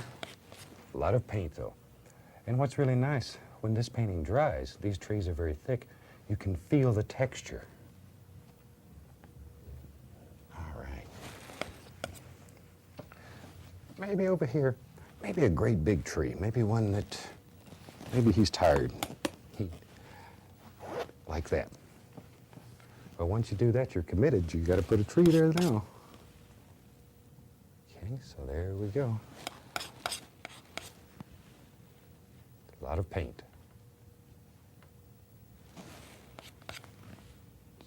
Okay. And hum along as you paint. Just let it flow off your knife. La la la, all that kind of good stuff. Okay. A lot of paint, a lot of paint. Thick trees, strong, almighty trees. Okay, we'll give them a little trunk indication just by cutting through. Right over here, up here, just a little indication. Maybe some little stems here and there. Okay. Now, if we want to highlight these trees, maybe lay a little bit of snow on them. We need a shadow side and a highlight side. So I'll just use the same basic shadow colors I used on the mountain. Maybe a little touch darker. There we go. All right, now very gently, just touch so the paint grabs on those high points. Just barely touch, like so. Put the shadow in first. Let's go over here. Here it comes. Just barely touch. There it is. Okay, now for the other side, maybe there's some snow laying on these trees. We take a little bit of white, titanium white, and very gently, once again, just a little, let it touch, catch the high points. Don't want to kill all that beautiful dark color. Okay, let's do it over here. Little tiny bit. Okay, there we go. Like so. Now, while we got this dark paint going here, let's just lay a little bit right under here. Okay.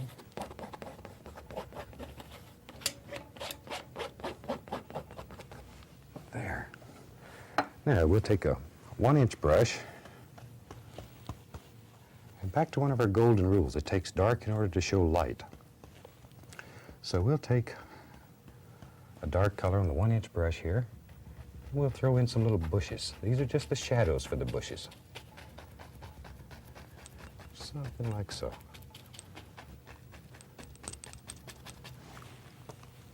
And over here, maybe some bigger trees. Always try to remember to do the thing that's farthest away first. Like in my mind, this tree's behind these bushes, so you need to do him first and then come forward.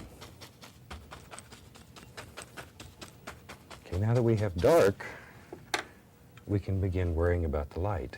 Let's pull this down right here and turn it into a happy little reflection. Zip, that easy.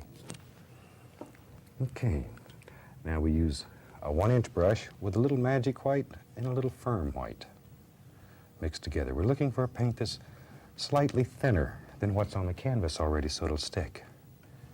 Maybe a touch more magic. There we are. Okay, now push off all these beautiful little leaves. Just let them hit. Sparkle in the sun.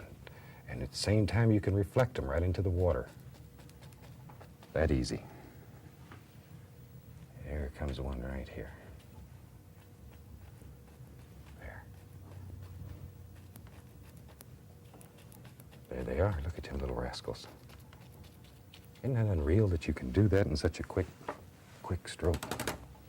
Now, very gently, whisper light. Don't want to destroy, just want to diffuse a little. And that's how we make mirror reflections. Okay. Now let's take a little bit of the white and put some snow down here on the ground. Ooh, there we are.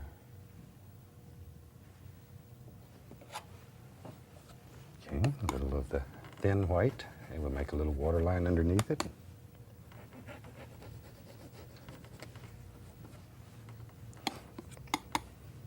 Okay, there we go. All right.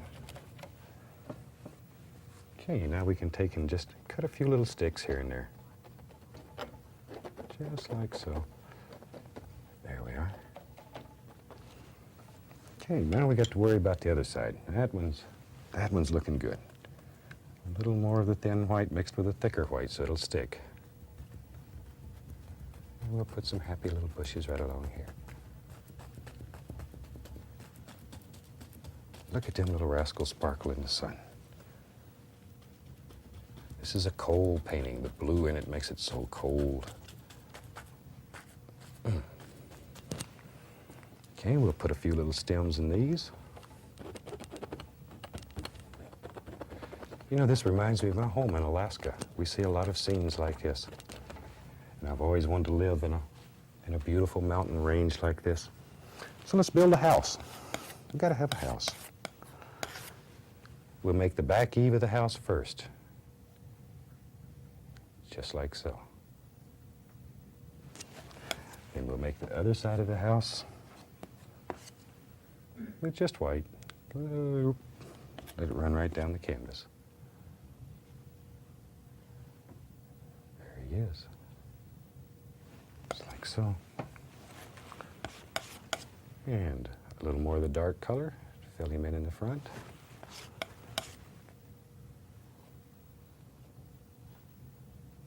And let a little bit of that white get on your knife just to give it a little tonal values there and there. That side should be good and dark. Let's give him a door. He needs a door. There we go. Little touch of the magic white to outline it.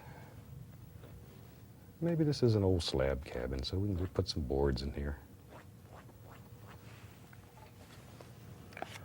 And we need some snow on the other side of the roof. Can't have just one side with snow on it. We need snow on both sides. There. Okay. Now we need some snow on the ground. So we just touch. And snow is a game of angles like mountains are. It's most important that you follow the lay of the land when you're laying your snow in. Just let it go in the direction the land flows.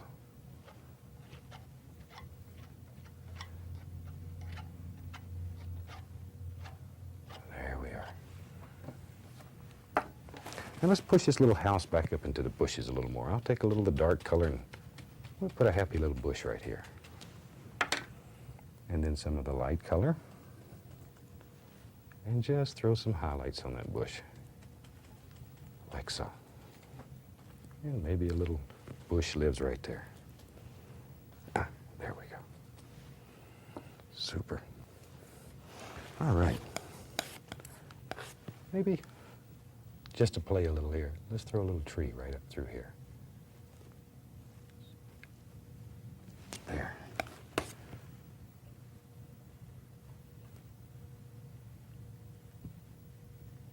Okay. And we'll put a little highlight on him. Now I'm going to use the liner brush and some thin oil, and I'll thin some of this down and we'll throw some happy little limbs out here on this tree. Just let them run along. Wherever you think they ought to be.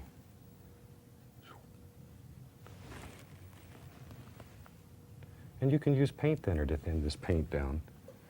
I prefer oil because it's slicker. It moves easier. There we go. Maybe one more right there. And we just let him go.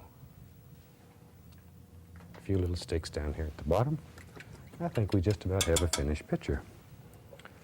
A little bit of oil here, and we're going to sign him in red. We're going to cheat. And we'll throw a little signature on there. This is a fantastic painting because it uses only gray and white. I'd like to show you a variation of this, and it uses only burnt umber and white. So maybe we can get the camera to swing over to that and we'll take a look at it and show you what you can do with other colors. And there's really no limit to what color. Any color will work as long as you use the basic method. So, on behalf of all of us here, you have a super day.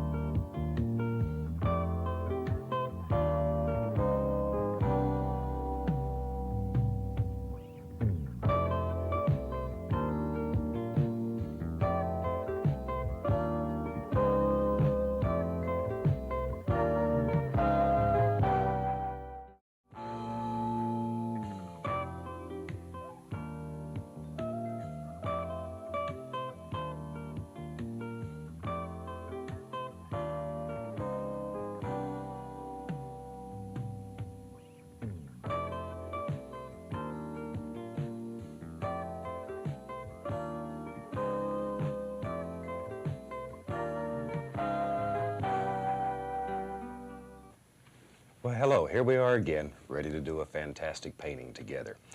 I thought today we'd do something that's very soft and deep in the woods and a very warm little painting. So very quickly here, I'm going to have them flash the colors across the screen, so in case you didn't get them on the first show, you'll know all the colors that we're using here. And this is a fantastic little painting. It's very soft, very quiet, and it's like you're walking into the woods. So let's do it. I'm going to start out with a little bit of phthalo blue, just a tiny bit, and put a little bit of Van Dyke brown with it, just to dull it a little. And let's start right up here. And we'll start with our little X patterns, little crisscross strokes.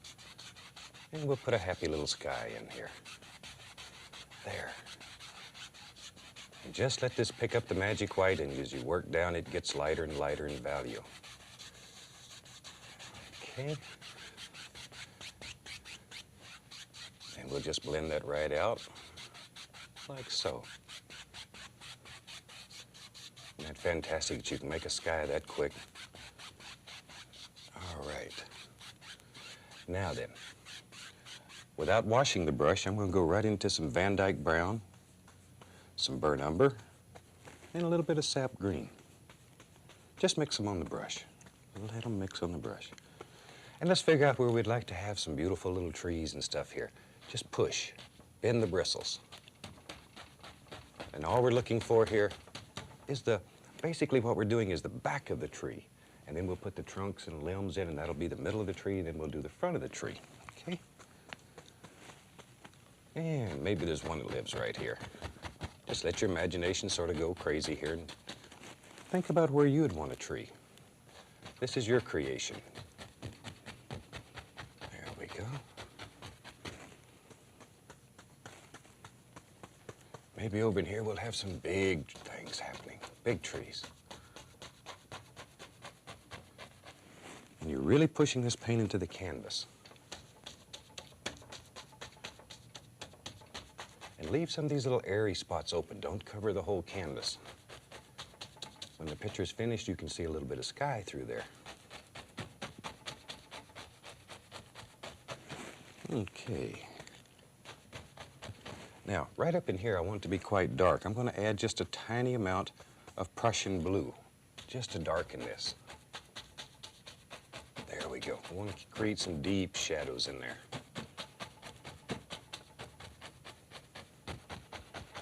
Okay, maybe a little touch over here. All right. Okay. Now, let's take the fan brush here and make some trunks. I'm going to use a little bit of Van Dyke brown. And one side of the fan brush, I'm just going to touch it to a little tiny bit of white. So it's only on one side. Now, just pull this down. And we'll make some little trunks back here. Van Dyke brown, a little touch of white. There. You probably have to reload your fan brush after each stroke. You just want this to look like little tree trunks that are way back in the distance. Maybe there's another one that lives right there. But by adding that little touch of white on there, you can put a little highlight on there at the same time you're putting your trunks in. It all happens automatically. Okay, now. We've got a lot of little limbs to do in this painting, so I think I'll cheat just a little bit here. And we'll take and just make a lot of little limbs here.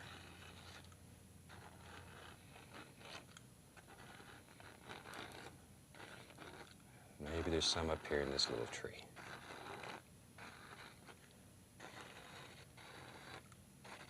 There we go.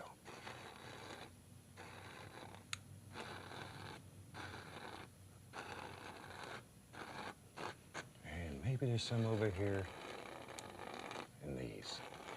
Just here and there.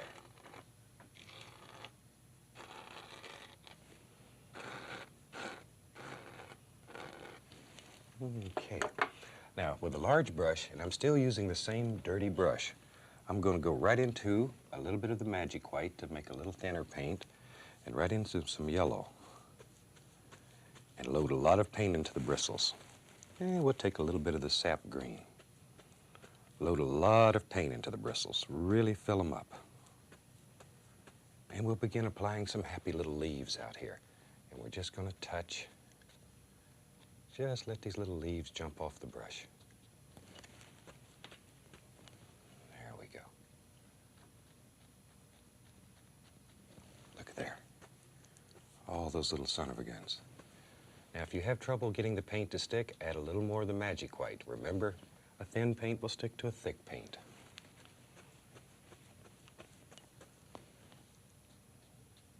There we are. We'll just put little leaves everywhere out here. And the dark just becomes the shadow.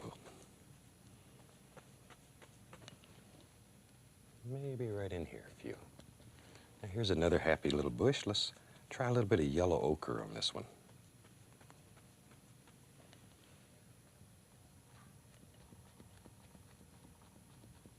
There we are.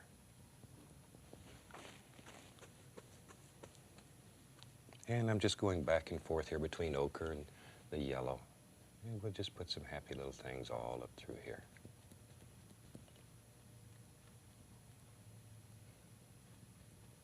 There. All kinds of little leaves just happening. And I'll add a little more sap green now. I want these to be a little darker than I'm fixing to do now. And we'll go right back here in the background. Just lay a few of these on. Want these to be nice and loose and airy.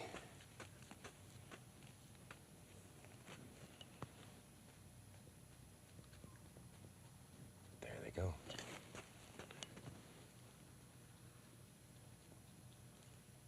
Isn't that fantastic that you can put all these leaves and all these little things happening in the trees in just a matter of minutes? And if you're painting along with us at home, by now you should begin being quite happy about what's happening here. Okay, now then, let's take a little more of the Van Dyke brown and begin figuring out what we're going to build here. Just sort of let this happen. This is just straight Van Dyke brown. Maybe we'll have some land back in here. And maybe there's some over here somewhere. This is your world. So create land or bushes or trees or whatever, wherever you want them. Now we'll take a clean brush and grab the bottom here and pull straight down. Just pull it down. But it's important that it comes straight down. You don't want to do this at an angle. There. And if you don't get quite enough color, you can add a little bit to your brush. There. And just pull it down.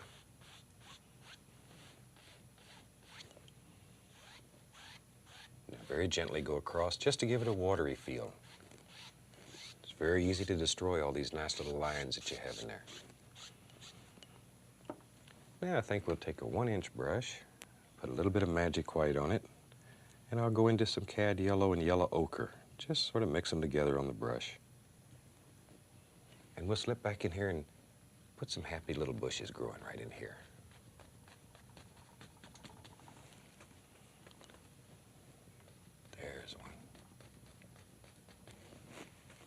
All kinds of little leaves and things happening.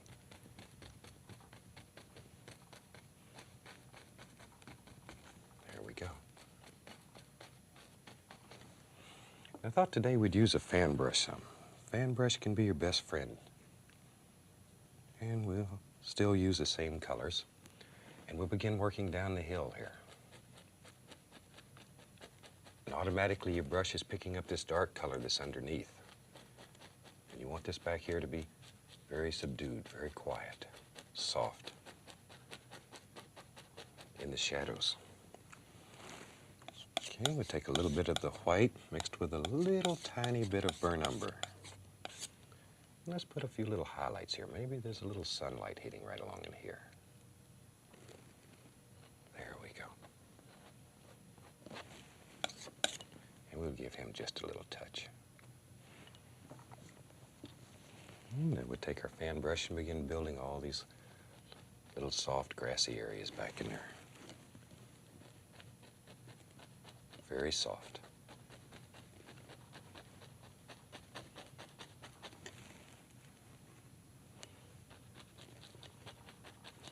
All right. Already we're beginning to create a very quiet little puddle somewhere out in the woods. Now, a little bit of magic white, and we'll mix at least a little touch of Van Dyke brown with it, just to dull it down some. Don't want it to be too bright. And we'll begin putting some little water lines in here. There.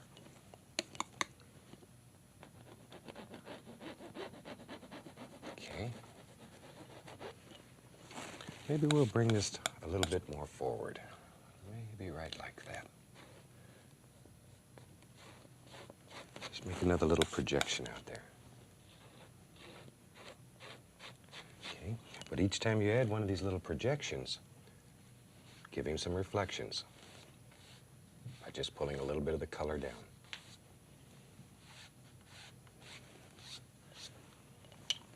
Okay, and we'll put a tiny bit of highlight on there.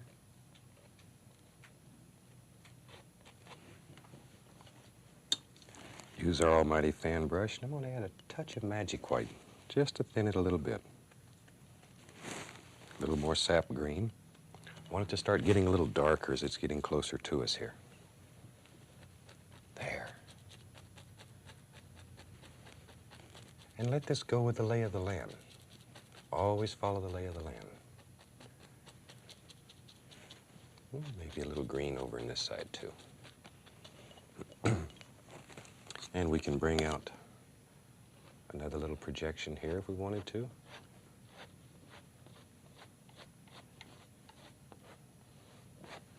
Okay, once again, though, after you bring your little projection out, he needs his own personal little reflection. Okay, now we can lay just a tiny bit of highlight on there just to make it look like dirt and stones and all the little things that happen in the woods. And let's take just a tiny bit here of yellow ochre, and I put a little bit of alizarin crimson with it. There, look at that.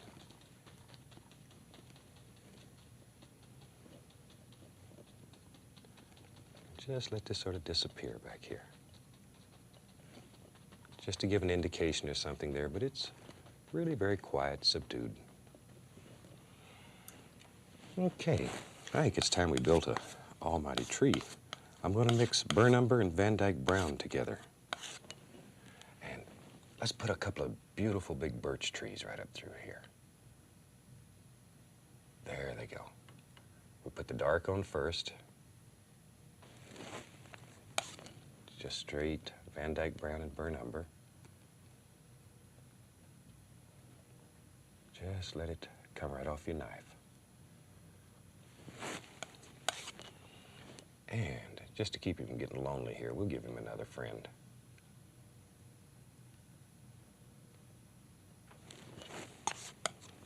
And just mix these two browns together, but don't overmix them. Just put them together and leave them alone, so when you put the highlight on here, it'll pick up both colors. There.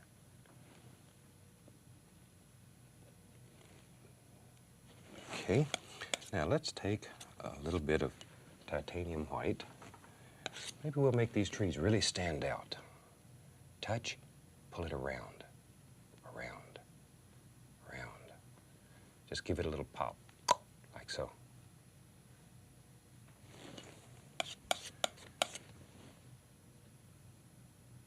Oh, look at that. Look at all that bark. Okay. And these trees need a few little limbs on them too. The bigger ones here we'll just do with a knife. There we go. Yeah, we'll put one over here. Maybe there's one here. And we'll take a little more of the white and put a little highlight on the limbs. There.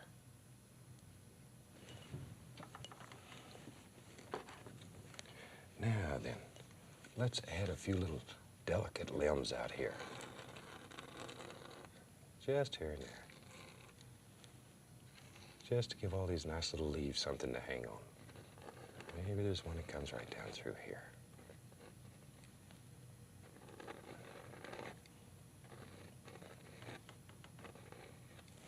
Okay. Now I'm still using the same old dirty brush that I've used all the way through here without washing.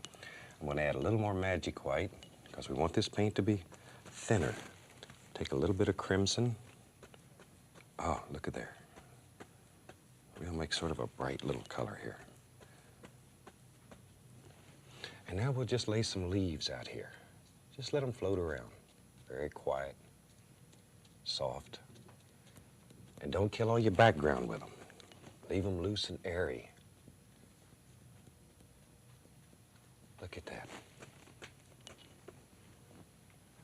Just let them play and have fun. Put some up in here. Let your imagination be your guide now, just wherever you think they should be. I think sometimes we work too hard at painting. Painting should always be fun. It should make you happy. That's when you're truly an artist. For so many years, painting had got to where it wasn't fun anymore. It became work. Until I had the opportunity to study with Bill and learn this fantastic technique. And he made it fun again for me. A little water line into here. This is just the magic white with a tiny bit of Van Dyke brown in it to dull it. Let some of these little things just happen. You know, when we do these paintings, we have a general idea of what we're going to do, but other than that, they're really not planned.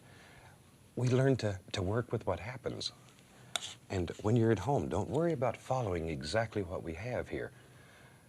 Let things happen and use what happens and create your own masterpieces. Don't just try to copy what we're doing. And you can do it.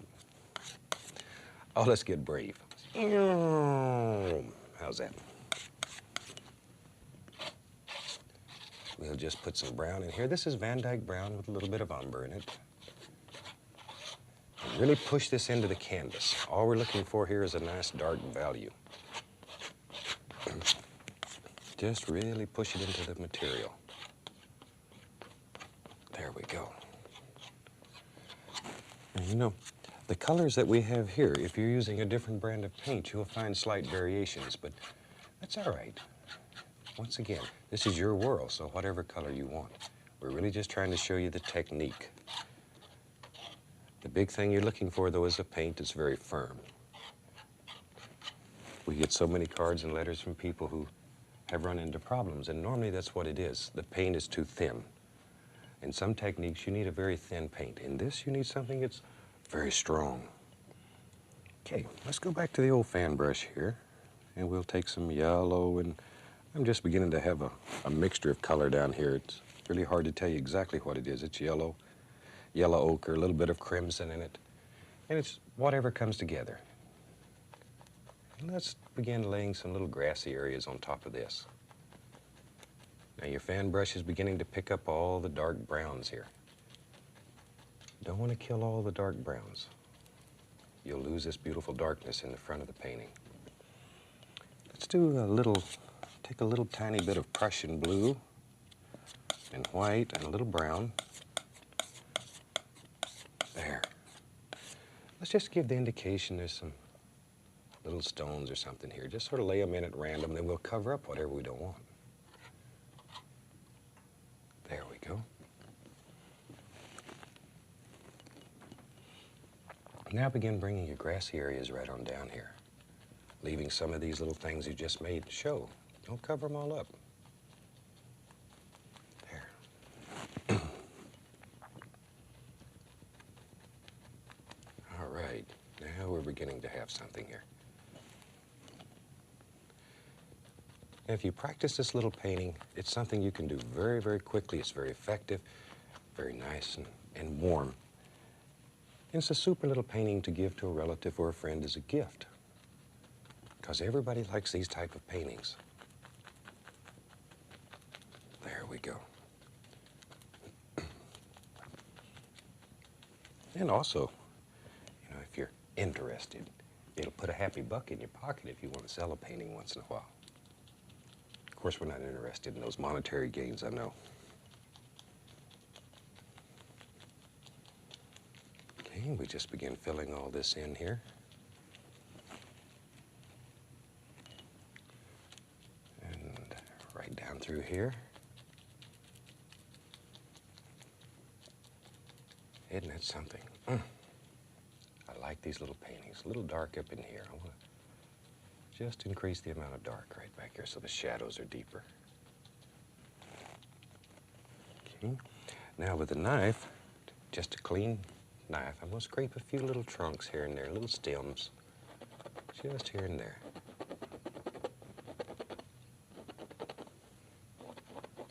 Not too many.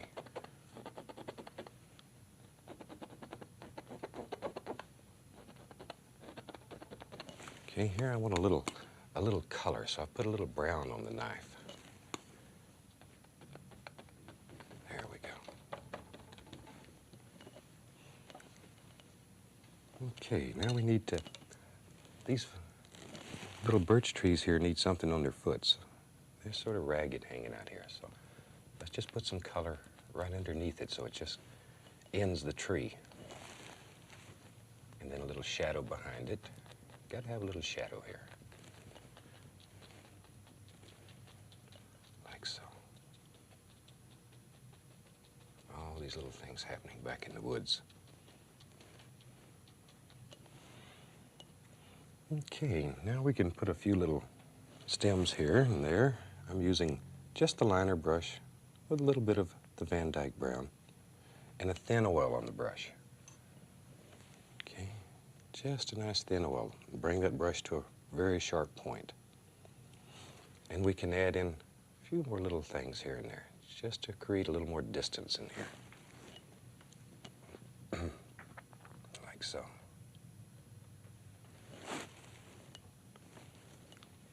Oh, maybe there's an old limb that's hanging here. There he is.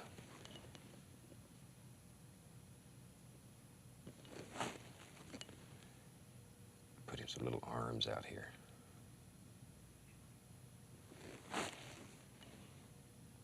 There we go. He sort of fell over. He's a little tired.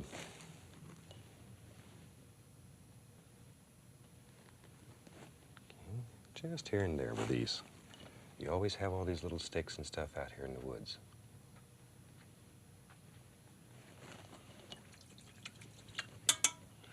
Okay. Now, maybe you want to get a little bit crazy. And we take the almighty palette knife here, and let's do this.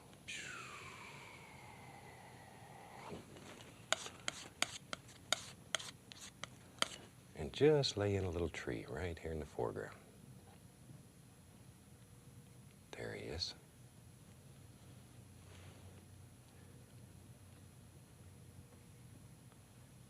Okay. Almighty tree.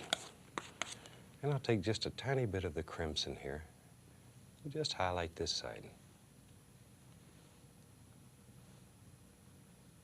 Just a little bit, just a sparkling a little. And maybe there's a little reflected light over here. I'll use just a tiny bit of blue, just to show indication of reflected light. Then back to the brown, and we'll build him up. Make it thick. And when this thing dries, you can feel the bark on this tree. And all I'm doing is touching and pulling. Touching and pulling. And let's give him a little arm here. There we go. Put some little branches going every which way. There. And a little more of the crimson underneath here, just to show a little light.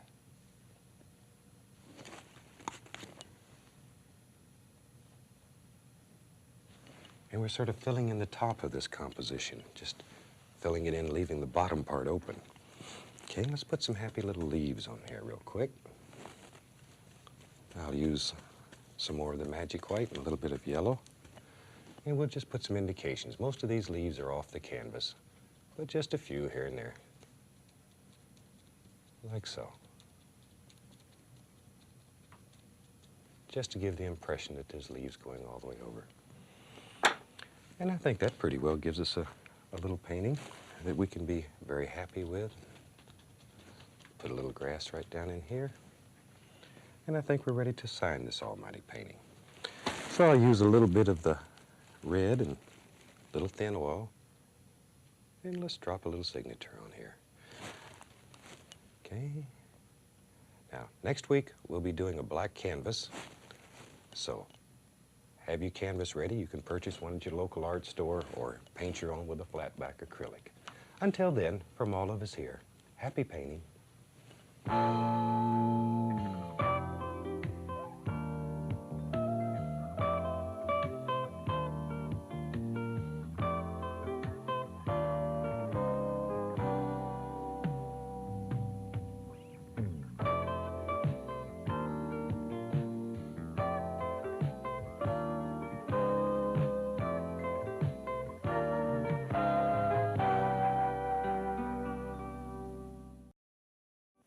Welcome back. You know, we've had so many cards and letters requesting more of these black canvases. Today I thought I'd do something a little crazy. I'm in one of those funny little moods. So I've taken the liberty of going ahead and covering the canvas with different colors. And let's go over the colors that we used. I've taken here an alizarin crimson in about a half circle, and the whole bottom of the canvas is covered with crimson. The top is Prussian blue. And then we blended all of this together. Now, when you're preparing these black canvases at home, be sure it's a flat black that you use and allow it to dry completely before you start this. So let's go. We'll take a fan brush here, and I'm going to start with a little bit of titanium white. And let's just play a little. Let's just have a little fun. And we'll start right up in here, and we're just going to begin touching this canvas and letting this just play around. You can see how it's picking up the crimson underneath. Just let it go. Just move the brush. Just little indications all over the place. And we'll make some happy little things in the sky here. There. Just let it play. But now you can see how it's picking up the blue color up here.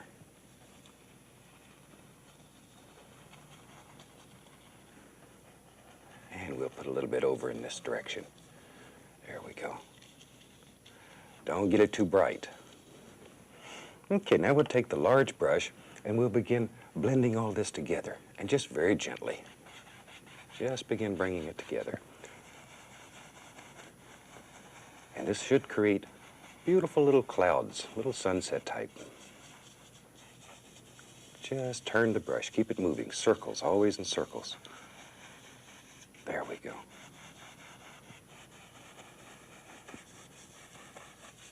All right. And then we'll just blend it all together. Isn't that unreal what these black canvases do?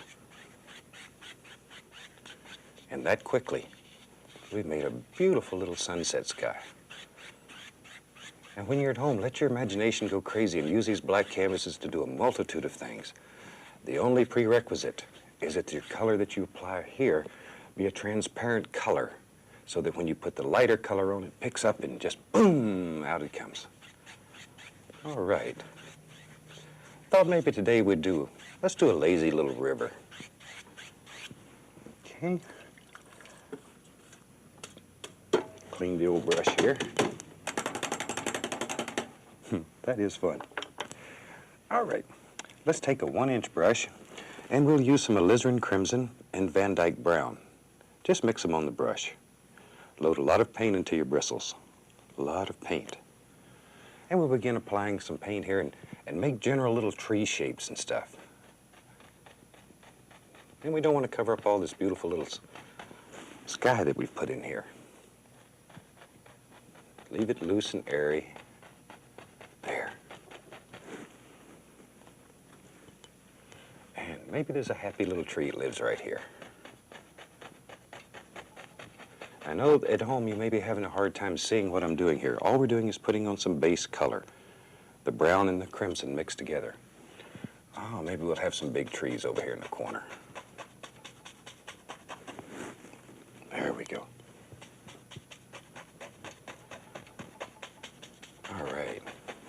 When you're using almighty brushes, it only takes a few minutes to cover a canvas.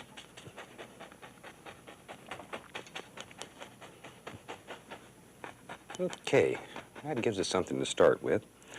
Now let's build some happy little reflections in here. I'm going to take just a little tiny bit of cad yellow on the large brush. Just a small amount. It's easy to add more color, but it's a son of a gun to take it away. Touch, pull straight down. Touch, pull down. Now see, your yellow is mixing with the crimson that's underneath. And make some beautiful little colors. Look at that. Just pull it straight down. And this is our light source, so right under that we want it to be a little bit brighter. There we go. Now, very gently, go across. Just enough to give it a watery effect. And since this is wet on wet, you can move things. You can push that paint.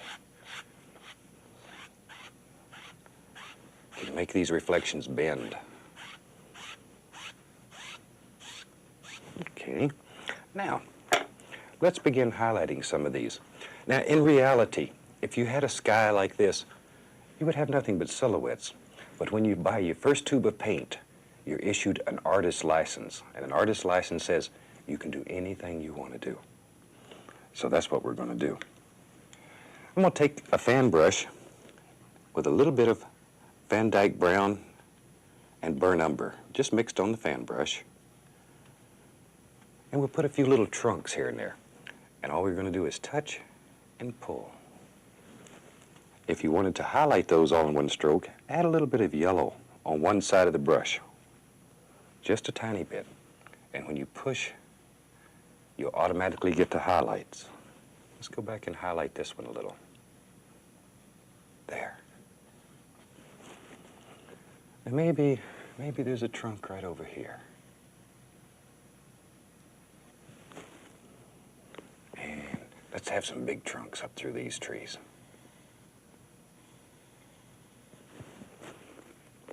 Just here and there.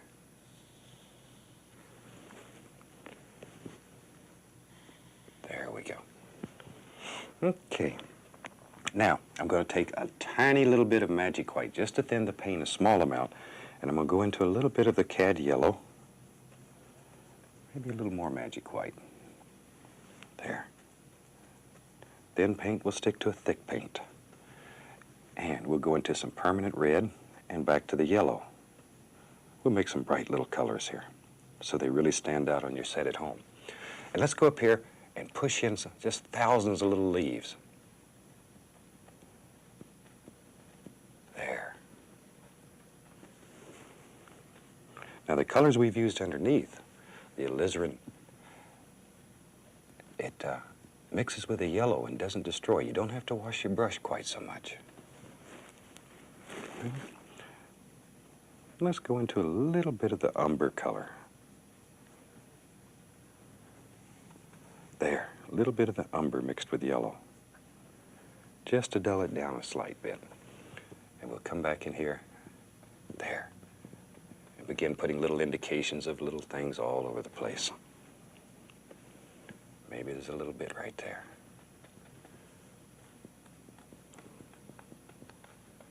There we go. Now, maybe I'm just going back and forth between yellow and red, ochre, a little bit of umber now and then.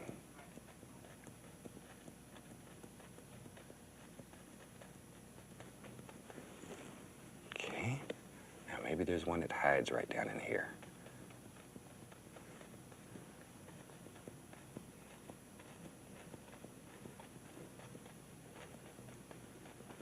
Okay.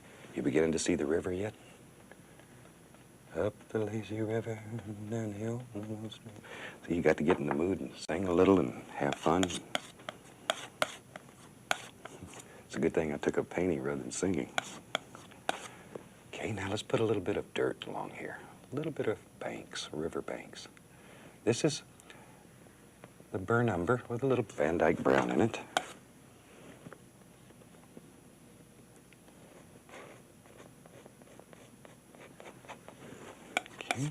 And I'm going to use a little bit of yellow and burnt umber mixed together to highlight this. Yellow and burnt umber. Don't want it to get too bright, just so it stands out. Just touch. Barely, barely touching. Just enough to allow the paint to pull off your knife. There we go.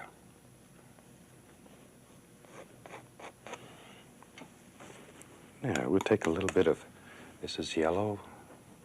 It's got a little umber in it, and we'll just make a little water line under here, just enough to separate the reflection in the land. Just let that play around.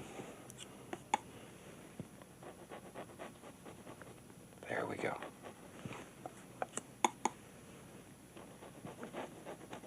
Okay. Now with the fan brush, I'm just going to bring all this together here. Let's add a little touch of green to that. Just a tiny bit. And we'll just put a little bit of green working its way down through here. Just to bring the land and the trees all together here.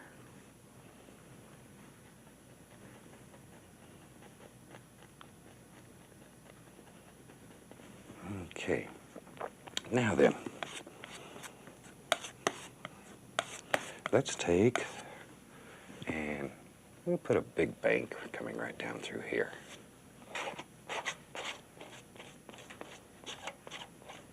Just like so. Once again, this may be very hard for you to see on your set at home, but I'm just putting a little Van Dyke brown and umber right in here, just to give us a nice base to work with.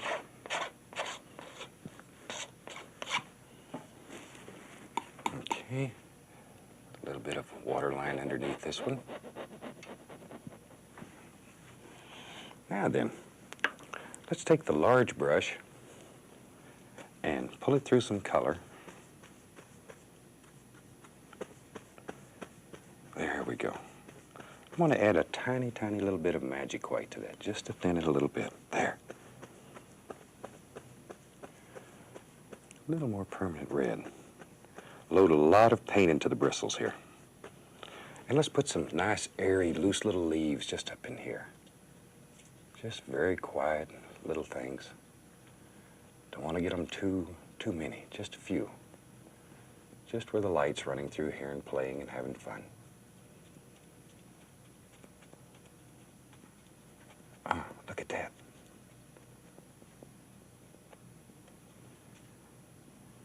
There we go. And it's important that you leave a lot of dark in these paintings. Tremendous amount of dark should be left. Now, add a little sap green to my yellow and red to make a dark color. I want to put a little bit of highlight back in here, just at the bottom of these trees, but I don't want it to be real bright.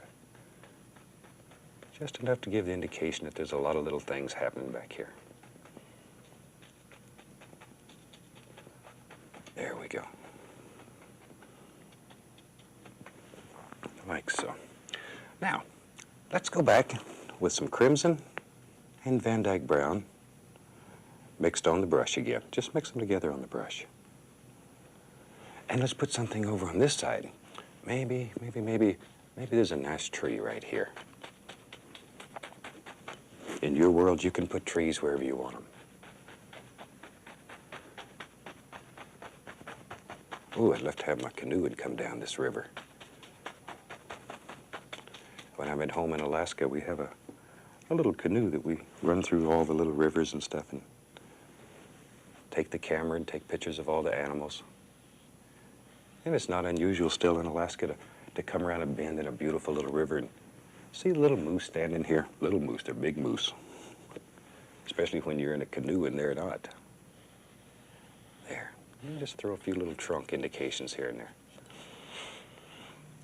Okay. Now, I'll go back into some yellow, a little bit of permanent red. And we'll put a few little highlights on this tree.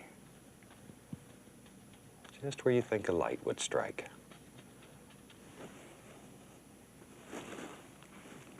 Okay, anytime you want to dull it, put a little bit of green with it, a little bit of sap green with it. That'll dull it right down. Because red and green mixed together make brown. Maybe a couple little bushes up in here. And then we need some land for that to stand on. So I'll use a little bit of the Van Dyke brown, with a little umber in it, a little burnt umber. And we'll just lay some happy little ground in here. There we go. And then we can highlight that with the umber and yellow. Just enough so it stands out a little. There we are. This one over here I'm going to strengthen just a little. It's a little bit weak, so I'm going to strengthen it. There. A little bit of highlight on it.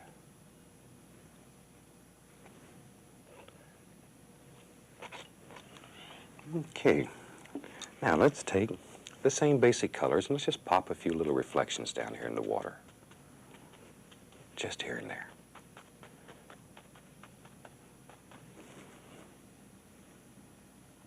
And maybe right out here on the end. Ooh, there's a fireball. Whew. Nice bright when the light's striking. And we'll pop just a little bit of that down into the water. Now, with a clean, dry brush, I'm going to very gently pull downward. Just like so. And then come across. Just enough to give it a nice watery effect. Create a little reflection in the water. Okay. Now let's take the fan brush. A little more of the sap green. There. And we'll bring all this together with some nice little grassy areas here. Just touch, make the fan brush bend upward.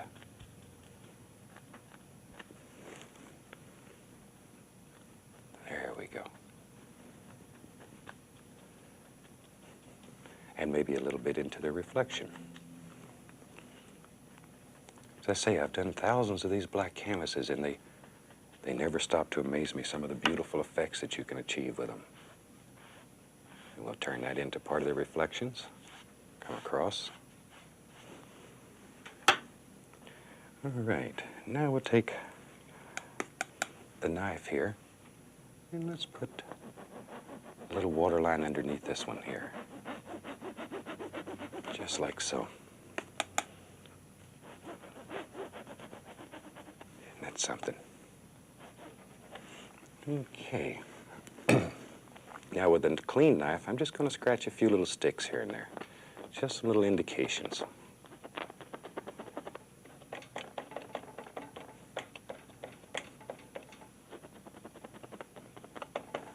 Okay, let's put a few little sticks all over the place. These little sticks help create depth because each group of them show different planes in the painting. Okie dokie. Now, let's bring this land area right here together, just using the fan brush. You can also do this with your 1-inch brush or the 2.5-inch brush. There we go. Okay. Now maybe we need a little path in this picture. Let's put a happy little path. You can walk around here and find that big trout that lives out here in the river. So I'll use Van Dyke Brown and figure out where you want your path to go. And I'm just going to do him like this, just back and forth, and just let him start working forward, just so we have a general idea of where we're going here. There we go. Maybe there's a little hill, a little bank right here. So we'll take the fan brush, a little bit of green, yellow, red, all mixed together. Just mix the colors on your brush so you've got an absolute, I don't know what it is, it's just every color. And let's begin putting some little grassy areas in here. Oh, look at that. Let them climb right up the hill. Follow the lay of the land. I know you're tired of hearing me say that by now, but it's most important. There we go. And keep it quite dark. Don't let it get too bright on you. Okay, now maybe there's a couple of happy little bushes and trees that live right along in here somewhere. There he is. Right there. Just a happy little bush. And maybe there's another one right here. And these protrude up a little higher, so they'll catch a little more light. They'll be a little bit brighter. There. Okay, and with a fan brush, we can bring this all back together again. Okay, let's use a little bit of the umber. This is burnt umber. And just put a little bit of highlight on our path. Just let it play and have fun. Back and forth, barely touching the canvas. Just to create the illusion of a nice little path. And don't worry about these edges. We'll straighten those up in a second when we highlight. Okay. Now, back to the fan brush, and let's bring all this together. Let's start bringing it together. You know, if you've just been exposed to this for the first time and you've tried it at home, I bet you never believed you could do such fantastic paintings yourself. Every day we hear from people that say, my God, I've never painted in my life and I tried this and it works. It really works. There we go, just bringing that together. Okay, and maybe over in here we'll bring this right on down, just like a nice little hill.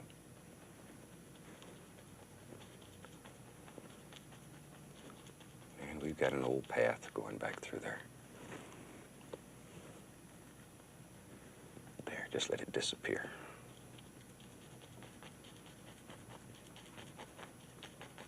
Okay. There it goes.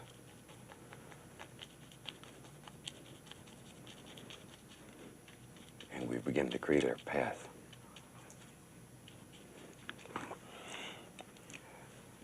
Let's take a little bit of the magic white, a little bit of yellow ochre mixed in here. Let's put a happy little bush that lives right here. This does several things. It creates more depth, but more important, it closes the end of the path, so we really don't know where it goes. It just goes right on off into the woods there somewhere. Just sort of closes it up. There's a nice little bush. You know, one thing I would like to mention while we have just a couple of minutes here, the only way we know what to paint is if you let us know. So drop me a line here, and you can address it in care of me here at WIPB, Muncie, Indiana, and they do forward all the mail to me. And I'd like to know what you want on the next show. That way we can start producing paintings, and I have to practice a little bit. And we'll get them ready for you, so the next time we have a series here, we can do the type of paintings that you want to see and want to learn how to do. But we need for you to let us know. Okay, I'm going to put a few more little sticks here and there.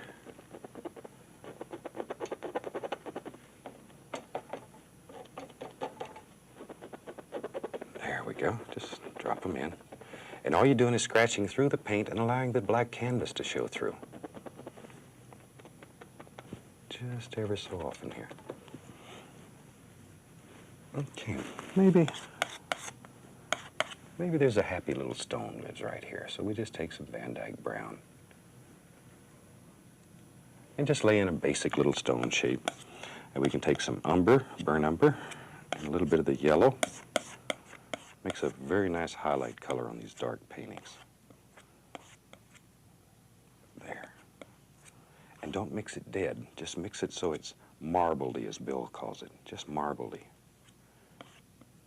There. Now, touch. Just let the knife wander down the side of your little stone here. Create some little highlights. These are just like doing small mountains. And with tender, loving care, they'll grow up and be almighty mountains. There we are. A little bit of highlight right up here on the top, just sort of bring that together. Now we need to take and put the rock into the painting. Right now it sort of floats above everything, so with the fan brush here, I'm just going to add a little color underneath, just so we sort of bring it together. Just let it flow right together like that.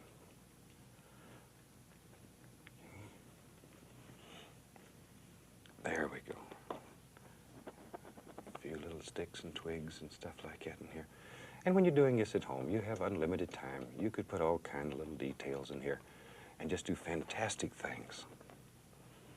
Let's see here. I want to brighten that waterline right there so it stands out just a tiny, tiny bit more. There. You can also wait till these paintings dry and go back and add very nice little details into it. You don't have to do everything while it's wet. You can allow it to dry and go back. A lot of times in still lifes and stuff, you want to put like little dewdrops on the leaves and etc. It's really better to allow the painting to dry, and then you go back and put your dewdrops. If you wanted to put a nice little deer or something in here, what I recommend is you scrape out the basic shape, remove this wet, loose paint, allow the painting to get just about dry, and then go back and paint your little deer in, and you don't pick up all the underneath color. And it really works better that way. And this would be a super painting to put a little deer in. Okay. I think this painting's getting close enough to the end here that we can start worrying about a signature. And I'll dip into some thin oil here. And just work your paint till it gets like water. Just like water. And turn that brush. Really turn it.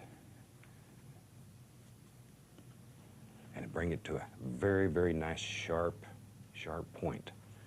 Turn it, bring it to a point. And then decide where you want your signature. You know, so often we get questions like, how do I sign my painting? That's as varied as there are, as artists are. You sign it in a way that's unique to you. That becomes part of your trademark.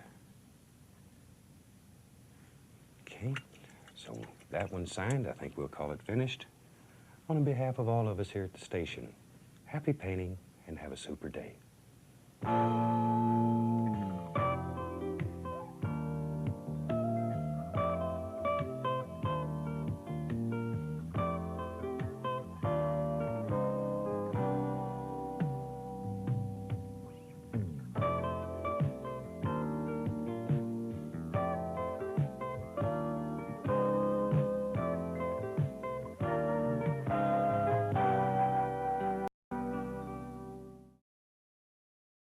Hello. Well, here we go again. You ready to paint a fantastic picture with me? I thought today we'd do something out of the Rocky Mountain areas. We've had a lot of requests for some mountains that look more like the Rocky Mountains rather than the Alaskan mountains that I do all the time. So that's what we'll do today. I've also asked them to graphically run the colors that we use by. So in case you missed them on the first or second show, this way you'll have a chance to pick up all the colors that we have on the palette. So, let's do it. I'm going to start off here today with a little bit of Prussian blue, just a tiny bit of Prussian blue. Okay, and right at the very top, we're going to start by making X's, just all the way across the canvas. There. Now, here you're allowing the magic white to mix with the color that's on your brush, and automatically as you work downward, the sky gets lighter as you near the horizon. So let your paint work, let the brush work. All right. There we go. Now, while I've got blue on the brush here, I want to add a tiny bit more blue and a little bit of phthalo green. Just a little bit. It's very, very strong. And we'll put some water in here. Now pull your water from the outside toward the center and work from bottom to top.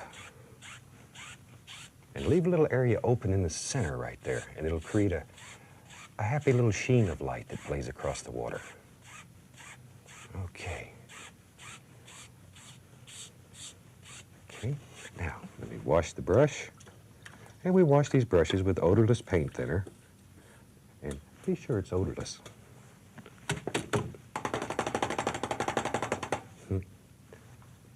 Okay, now with a clean brush, we're going to start right in the light area and work upward, just to blend the sky out. Now you don't want to take all the little actions out. That's the reason we make it, these little crisscross strokes. Don't want to take them all out. Your sky will be very, very dull. It'll look like you pulled the curtain down at night. There. In the water, we just go all the way across very gently.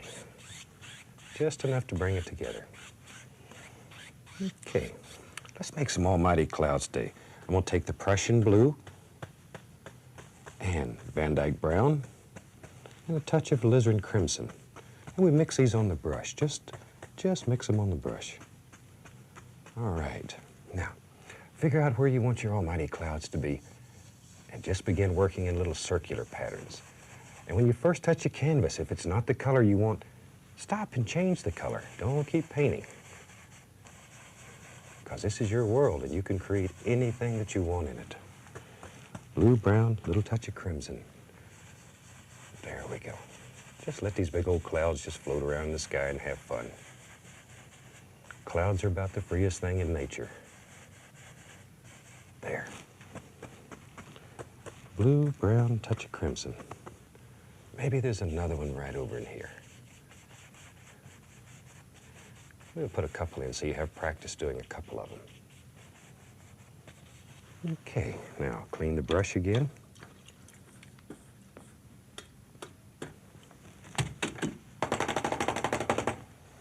Okay, let's take the fan brush now, and we'll take titanium white, and to that I'm going to add just the smallest little bit of permanent red. Now, this red is very, very strong. Just want to put a little sunlight on top of these clouds. And go right above the dark, making little tiny circles with the corner of the brush, and begin building these almighty clouds. Let them just flow right off your fan brush. But don't stand in one area and keep working. All you'll do is put a big cotton ball up in the sky. There. Leave some darks in these clouds. There we go. And you've probably noticed by now, we don't use any patterns or any guidelines. We just let it flow right out of us onto the canvas. There. This is such a free style of painting. All right, over here, we'll put some little highlights. The only guidelines we use in this style of painting is our imagination. Okay, now, once again with a large brush, we want to blend just the bottom out, not touch the top yet. We will later, but not yet. Just the bottom. Just the bottom. Just blend it together a little bit. Don't overwork it. Very, very easy to overwork this. Just enough to bring it together a little. Okay, now I'm going to fluff it up. Just fluff it.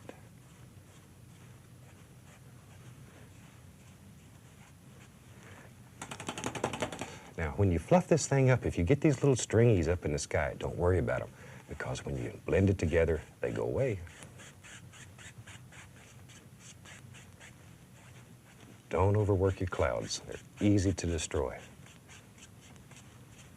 And when I was a traditional painter, clouds was one of the things that really gave me a fit. Okay. Now, today we said we was going to do some big brown, rocky type mountains. So let's start with straight Van Dyke brown. A lot of paint on the knife. And we'll come right up in here and make an almighty peak. Oh, there we go. A lot of paint. We're just pushing this paint onto the canvas. And decide where you want peaks. Since you're creating these mountains, you can put peaks and valleys wherever you want them. Maybe there's another one right in here. Okay. Just get a basic shape of the mountain.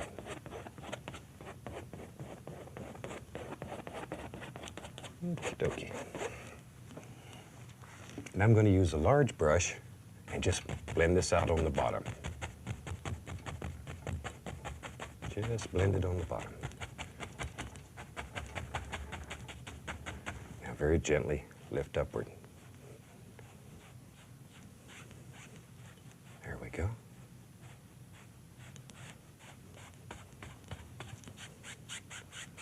That's good. Now we'll clean the brush again.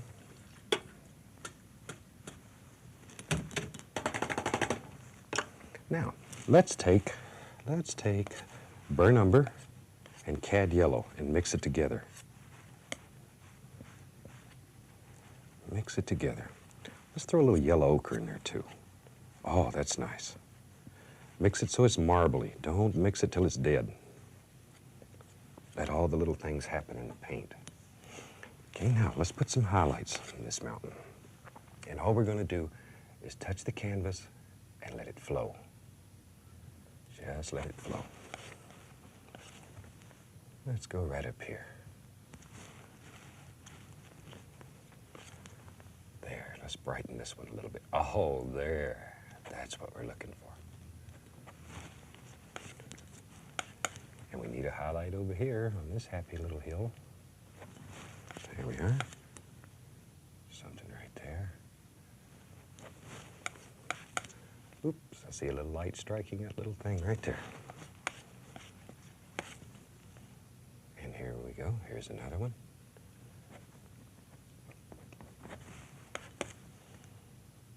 There, isn't that fun?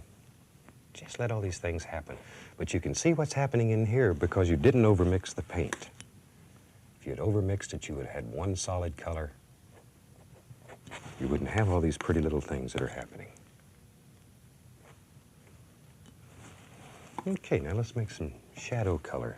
I'm going to take a little bit of white, some Prussian blue,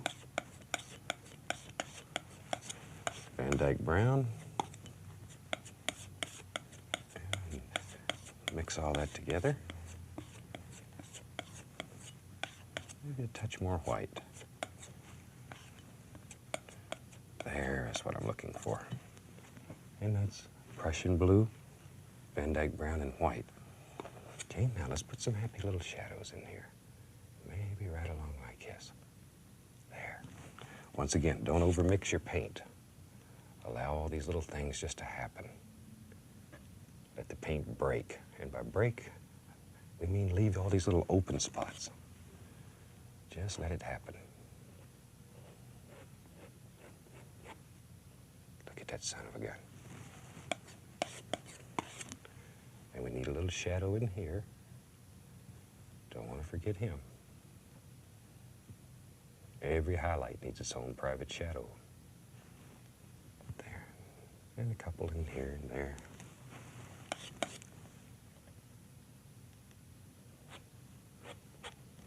Like so. Now we can go back with a little more of the highlight color and begin building all kinds of little happy things in here.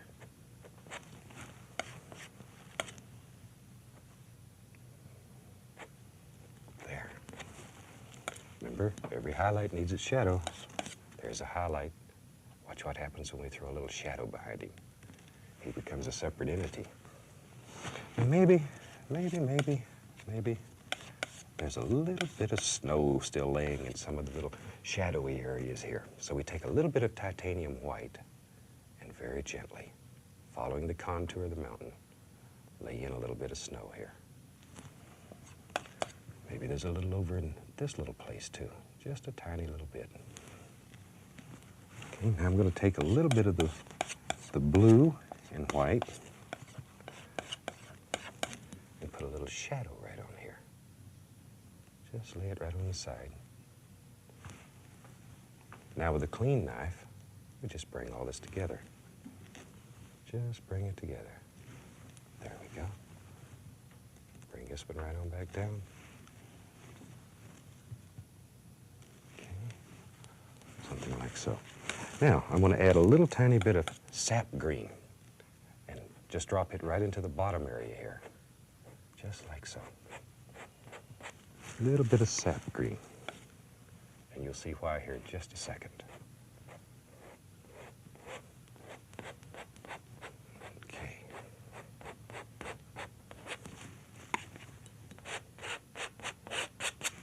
All right. Now with a clean, dry 1-inch brush, I'm just going to begin gently lifting up. Just lift it up. And do this in layers. And work it right up the side of the mountain. There we go. I'm going to add a little bit of cad yellow to my brush so I can brighten a few little spots.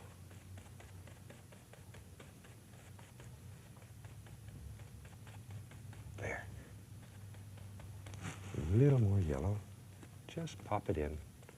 And you bend the bristles and pop it. Whip, whip, whip. Just right on up.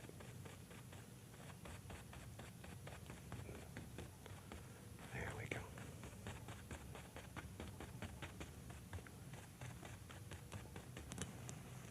Okay, maybe there's another happy little rock right out here. Like so. Just let these little things happen wherever you think they should be. Remember, this is your world, and you control it. Little highlight color.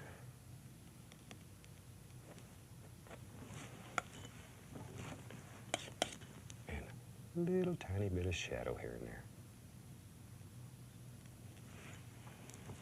And then once again with our 1-inch brush, we begin lifting just to bring all this together. There we go.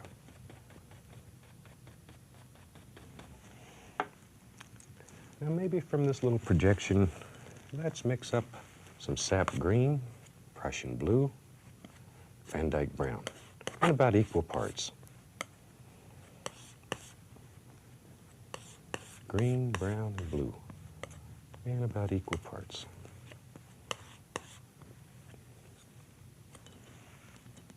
Okay.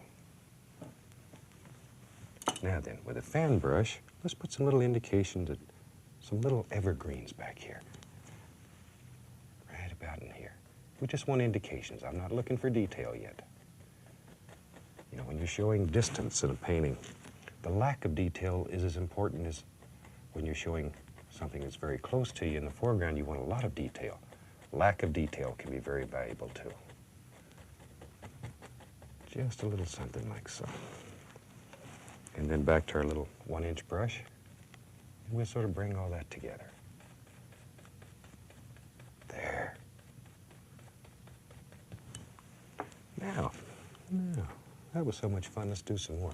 Maybe there's a little foothill that runs right down through here. So let's just start making these little indications with a fan brush. It's a good way to make a lot of trees real quick. And when you see trees way off in the distance, you don't see a lot of detail. You make out basic colors and basic shapes, but that's all. You knew that, though, I know.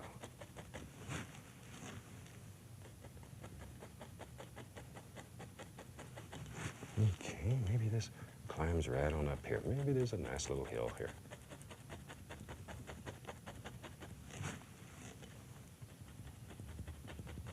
And while we got this color on the fan brush, we'll just throw in some little grassy areas underneath it. Just like so.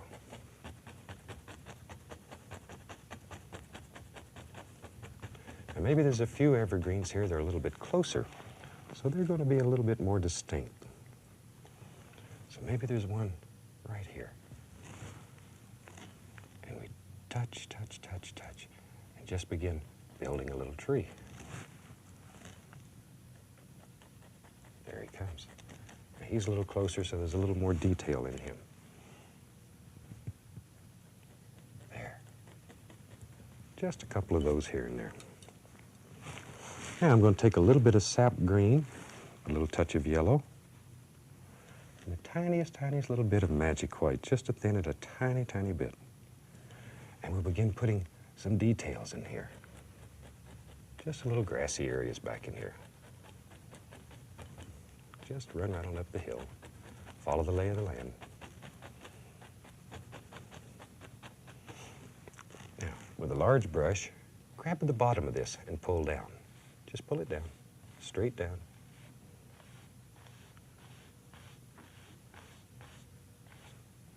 There we go. And then gently go across, just to give it a reflection look. Like so. Okay, now we'll take a little bit of magic white. We'll put a very small amount of Van Dyke brown in it, just to dull it down. And we'll make some happy little water lines back here. There. And just let this water line travel wherever you want it to go. The lines need to remain basically straight. Keep your water in the painting. Okay. I tell you what, today let's use the big brush and play a little bit. I'm going right back into this color that I used to make the evergreens. And this was equal parts of blue, brown, and sap green. And load this brush full of paint.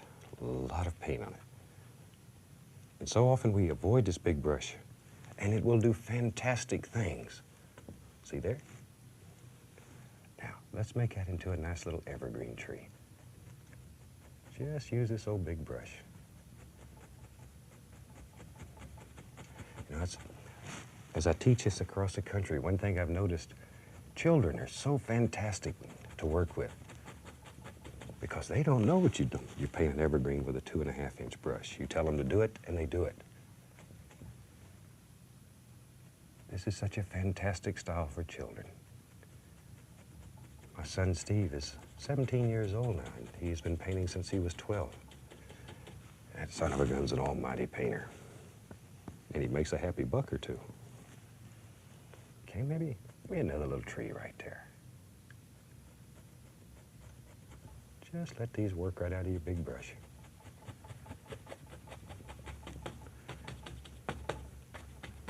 And we'll put some little grassy areas right out through here.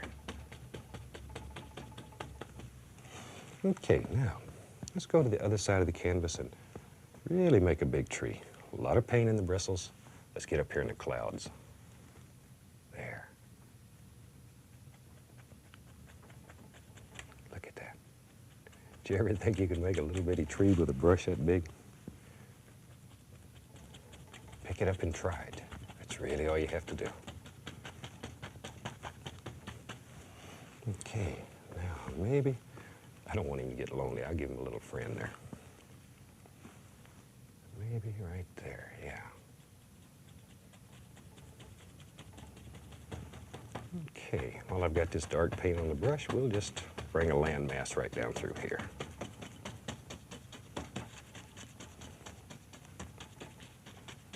Okay, now with a clean dry brush, I'm just going to grab this and pull straight down and create some reflections. Come across very gently.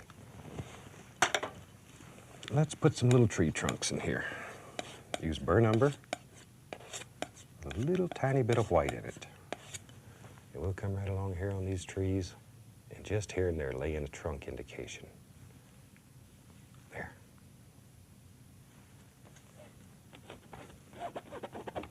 Now, in case you missed the last show, I'd like to re-mention again, if there's something you want to see, drop us a line, let us know.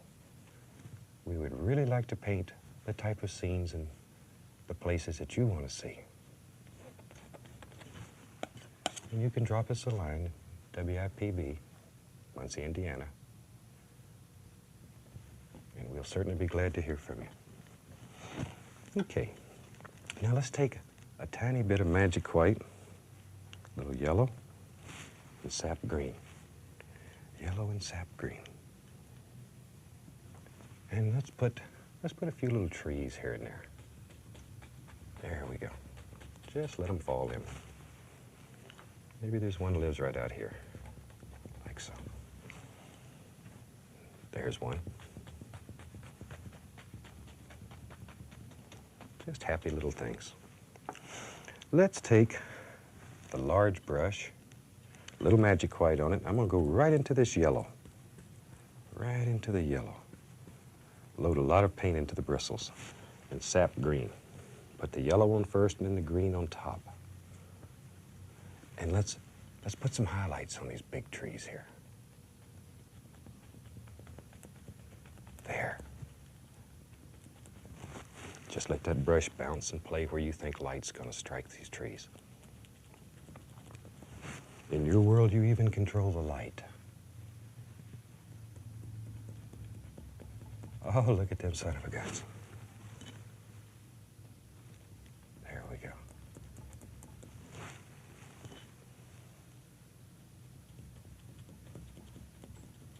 Okay. There we are.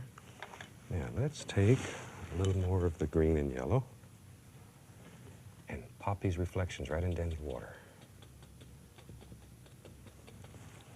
Like so.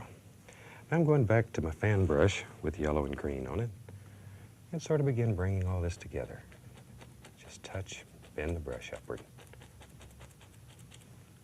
Just like so. We'll take a little of the Van Dyke brown and burnt umber mixed and create a little bank here. There we go.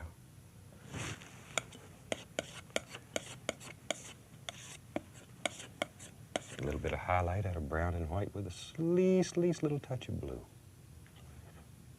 Just to give it a little flavor. Okay, a little magic white, and we'll throw a happy little water line into here.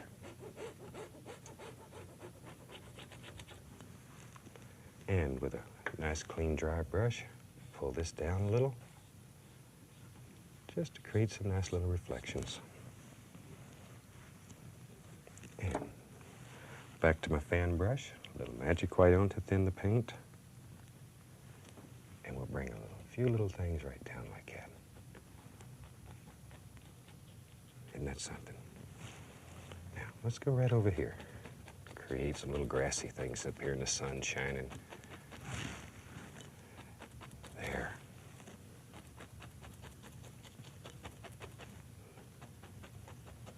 Ooh, look at all those little things. And they happen so quickly.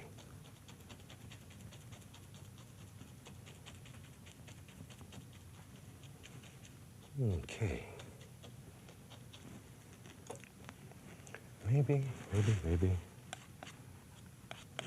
Maybe we can put a happy little stone right out here on this. It just looks to me like a good place for a stone. And we'll take a little bit of the mountain highlight color and just put a little highlight on that stone. And let a little bit of it come downward. A little bit of grass underneath it so it comes together. Then we'll take the point of the knife and put a few little sticks here and there. Just a few.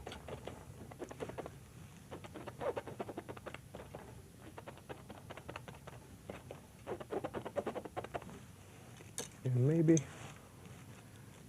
I'll add one more little bush here. Looks to me like he needs another one. Right in here, just to separate these two. There we go. And we could put, maybe there's some little dirt in here. Little rocky things showing through here and there. Put a little bit of highlight on that. And with our green and yellow, just gently pop a few little things in there. Like so. And I think we've just about got that one finished. The old clock on the wall is telling me I got to get out of here, so I'll sign this one. I'd like to wish you happy painting. Next week we'll do a white canvas. So have your canvas on your easel and be ready to go with us. Happy painting.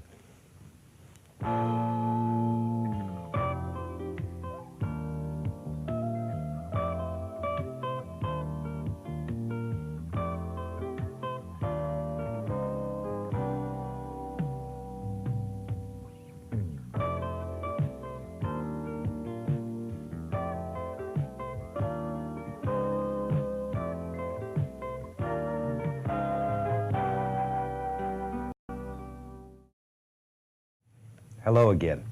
You ready to paint another fantastic picture? Well, let's do it. I'm going to have them run all the colors across the screen, so in case you've missed them in any of the shows, you can pick up all the colors that we're using. And while they're doing that, let's get started. I'm going to start today with a little bit of alizarin crimson. And we'll just put a little bit on the large brush. Maybe today we'll just have some fun. Let's just go right into the center of the canvas here with the crimson. Just making the little crisscross strokes and let it blend upward. There we go. And down here we'll just go back and forth like that. Okay. Now we'll take and dip into a little bit of phthalo blue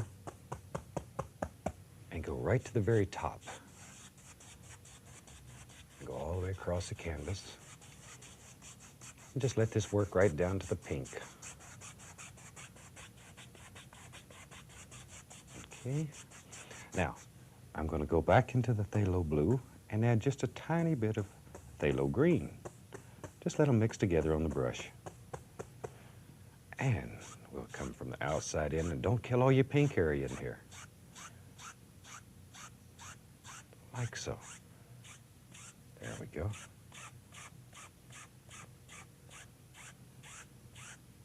Okay, now let's clean the brush and bring all this together.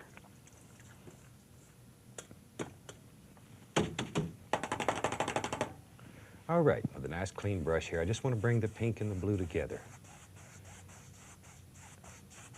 Okay. So you can't tell where one stops and the other one starts. And then we'll just blend out all the brush strokes. All right. Now then, let's take the palette knife. We'll take a little bit of crimson and a little bit of the blue. We'll take crimson and a little bit of the phthalo blue. Just mix them together here. More crimson than blue. And we'll make sort of a purplish color, lavender. And let's make some little streaky clouds in here. We're pushing very hard into the canvas. There. Just really push this paint right into the fabric. Okay. And we're looking just for basic general little shapes here. Maybe a couple little ones over in here. Don't want this side to get jealous. Something like so. Now, with a clean dry brush, very lightly, just brush across. Very lightly. There we go. Super way to make little clouds. Now, maybe we want to highlight these clouds a little bit. So let's take a little bit of yellow and a touch of the permanent red and mix it together. We'll make sort of an orangey looking color here just to highlight with. And a very small amount of paint, and we go right above the dark and just lay a little of that on there. Just here and there. Don't cover up all your dark.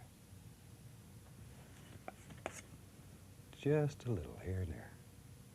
Let it bounce around and play and just where you think light would hit. There. Okay. And maybe a little right here and there. And when you're at home, you can really take your time and do a lot of detail here. And with a dry brush, just very gently blend this out. There we go. Very, very little pressure on the brush. Almost let a hair touch the canvas. Now, let's take a little more crimson and let's use some Prussian blue. It's a little stronger. Crimson and Prussian blue. And let's go right up in here and make a happy little mountain.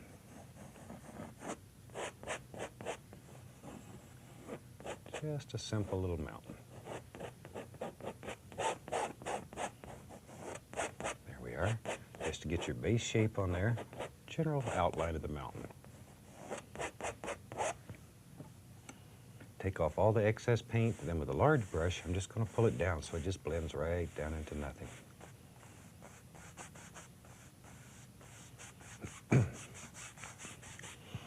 Okay, now while I have that color on my palette, I'm going to go ahead and reflect this mountain into the water. We're getting a lot of requests wanting to reflect mountains into the water. So just work on your basic shape and painting backwards. Just your basic shape. Like so. And with a large brush, we'll pull this in the opposite direction.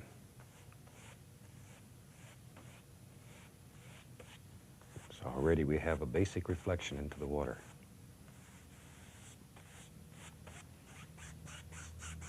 There we are. Now, I'm going to take a little bit of white and put the smallest amount of permanent red into it. Just enough to give it a little pinkish glow. We don't want to set this mountain on fire.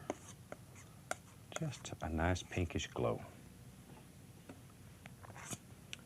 And we'll highlight this. Just follow the contour of the mountain.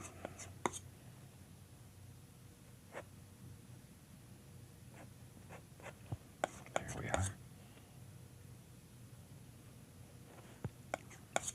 Maybe a little touch over in here. Now for the shadow, I'll use a little bit of the phthalo blue and white.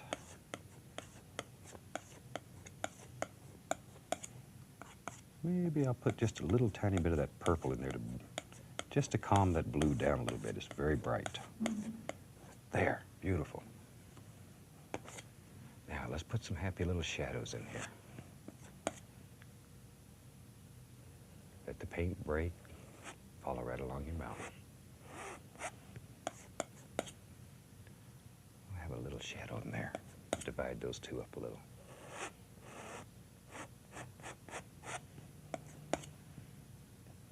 A little bit in here. Little touch. Doo, doo, doo, doo. Now we'll take a clean, dry brush and very gently tap the bottom just to create some mist.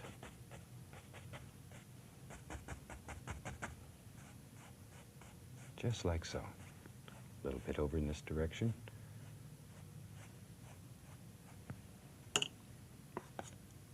Let's sharpen this one up a little. It bothers me right here.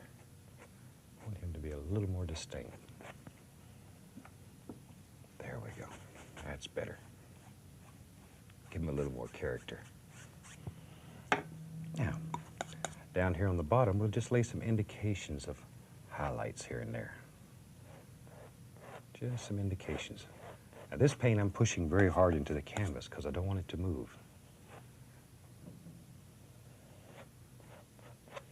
Okay. Now, we'll tap that a little bit just to take off excess paint. Now, when you're doing reflections like this, normally we pull straight down to create a reflection. This time I'm going to go up. Watch what happens. Pull it up, clean your brush. Just wipe off the excess paint because you don't want to destroy these nice edges.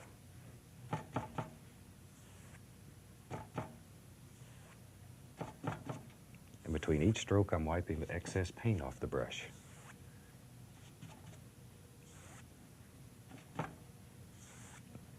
Okay. Now from here, we can pull down. That's no problem. And then gently we go across. Don't want to lose this image.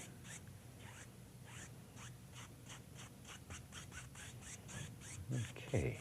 And that quick, we have a reflection of a mountain.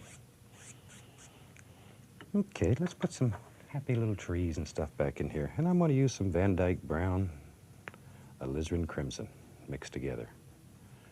Brown and crimson. And we'll go right along in here and just wherever you think there might be a little tree or a little bush, just drop him in. This is your world. Let it happen. There.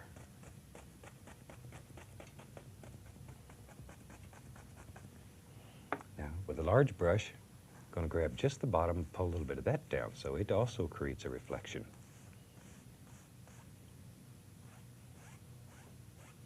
There we go.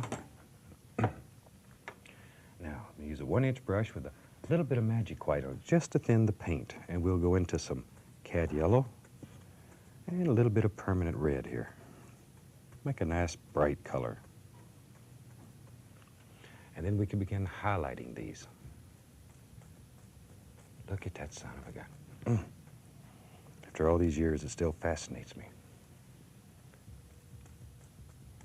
And we can drop a little bit of that color down in here just to create some reflections.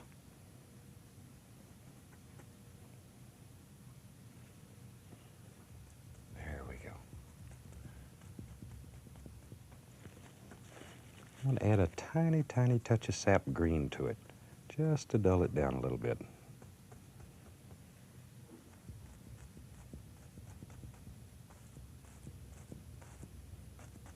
There we go. That is nice. And it works so well. Okay, now with a clean, dry brush, just barely touch, whisper light. You almost touch the canvas with a hair, and then go gently across. And let's take some brown, sap green, and a little bit of blue. Brown, sap green, and blue, in about equal parts. And let's put some little evergreens back in the background. Always like little evergreens, they're pretty.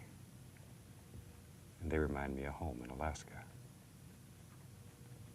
There we are, just some little ones. We'll give him a little friend here. There.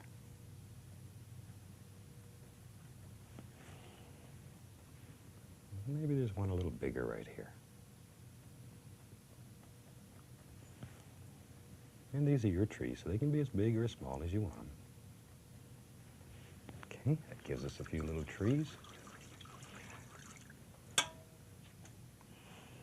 Now with a palette knife and a little bit of the magic white, and I'm going to put a touch of brown into it, just to dull it down a little. We'll put a happy little water line back here.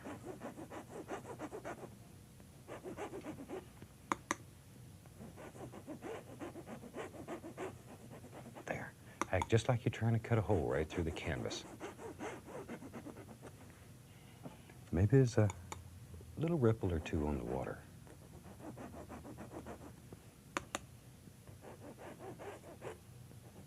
Just here and there. Okay. Now, let's do something a little bit different than we've done in the past. I'm going to put a little bit of paint thinner into the brush. And I'm going to pull it first through Van Dyke Brown. Now, there's a tiny bit of thinner on the brush, just enough to thin the paint a tiny, tiny bit. We'll go through brown on one side. Then I'm going to turn the brush over, and over here I'm going to go through white. So I've got brown on one side of the brush, white on the other. Brown and white. All right, now let's put some little trees right here. Touch the canvas and pull. And we get both sides of the tree at once. Brown with white. Maybe he's got another tree that lives right here. Okay, brown and white. Put a third one right in here. We'll let this one just sort of lean over. He's tired, old tree. Okay, that was so much fun. Let's double load another brush here. A little bit of the paint thinner just to thin it. And I'll go into sap green. Just load the bristles full of sap green. And on the other side, we'll go through yellow. So we have sap green on one side, yellow on the other. Now, all we're going to do now is just begin tapping the canvas. And we get highlight and shadow all in one stroke. Okay, sap green, and then back through the yellow. There we go. Ooh, I almost messed up and put the dark on top. And you'd have caught me. Okay, sap green and yellow. put some little leaves on this one. And that's just a super simple little way to make trees. It's very, very effective and very nice. Now let's go back to the crimson and the brown mixed together, and we'll put some little bushes down here on their foots. There we go.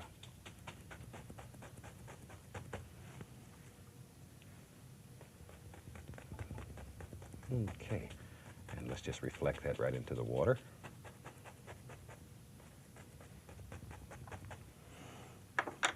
With a large brush, now we can take and pull these reflections down, straight down. Now maybe you want to reflect some of these trees into the water. So load the brush the same way, brown on one side, white on the other. And then just do your basic shapes here. Just like so. Brown and white. Just enough to give some indications. Then I'll go back to the brush that has the sap green and the yellow on it. And just take and tap in a few little things here and there. Just want to give some indications down here in the water. Okay. Like so. We'll just use the other corner and do this very rapidly. Just so you have an idea. And very gently, just enough to whisper it. Maybe we'll move some of these trunks so it really looks like water. Okay. Now I'm going to add a little tiny bit more magic white and go back into the yellow. A little bit of the permanent red. And let's highlight these little bushes right here. And reflect those colors right into the water.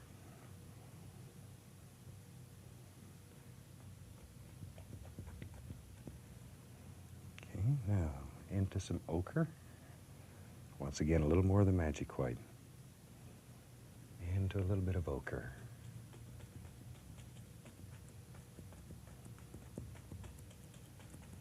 Then we'll reflect that right into the water. With our clean, dry brush, then we touch and just gently pull down and go across. Okay.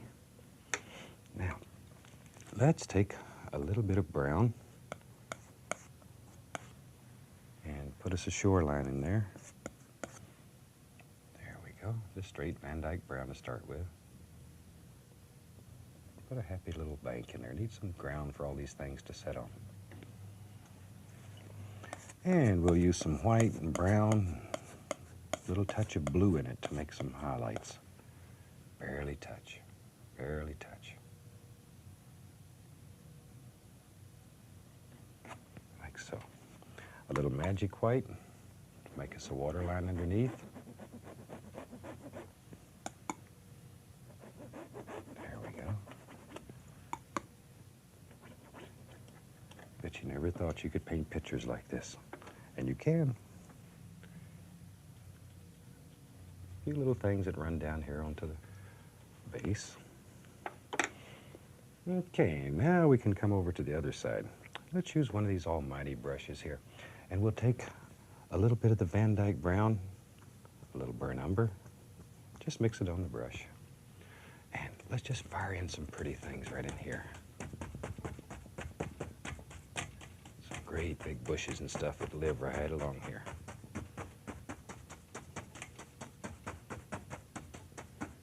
Just let them go. And you know, those trees that we made by double loading the brush were so much fun. Let's do another one. Go into the brown. On one side of the brush, white on the other. Okay. How about if we have one right there? There he comes. Brown. I was only going to do one, wasn't I? Got carried away. Let's put another one right here. Like so. We'll let him be behind those bushes back here. Now let's put a little bit of highlight on these bushes. Just a touch. we go. Let it get darker and darker and darker as it comes forward. Clean this brush up. A little more magic white. And we'll take a little yellow, a little permanent red. And let's put a little sparkler right out here. Oh, there. Okay. Let's take a little bit of the brown and begin building us a little bank out in here. Something like so. And with a large brush, I'm going to grab a little bit of this and pull downward, just to make us some more reflections. Like that. Okay, now, let's take the brush we had loaded with sap green on one side and yellow on the other, and do that again. And we'll put a few little highlights on these trees. And just touch. Just touch.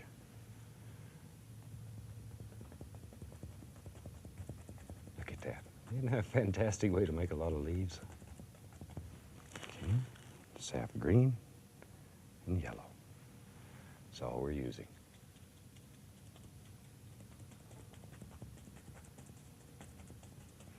Go. Now, if we wanted to put a little more detail in here, we can take a thin oil, mix it with some brown, and maybe just show a few little limbs here and there. Just some indications.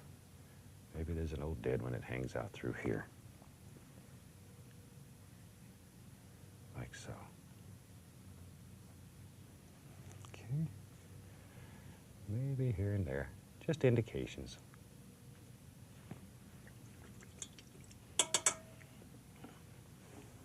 Okay, now let's take and lay a little bit of highlight on these stones here. Just a tiny bit. Then we'll use the fan brush with a little bit of green and yellow and all the colors that we're using here mixed up, and just sort of bring all this together. Like that. Let's crease that right there. There, soften that, make it real soft. Now I'm going to take just a tiny bit of magic white and mix it with firm white. Just to thin the firm white down a little bit. And let's come right along in here and swirl that around. Like so.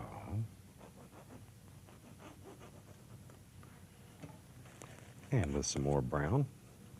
Oops, got a hair hanging there. Can pull that right on down like this.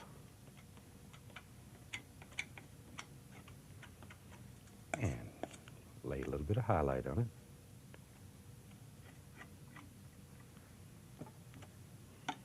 And back to our fan brush with a little yellow and green, the reds all mixed together on it. And just bring that all together.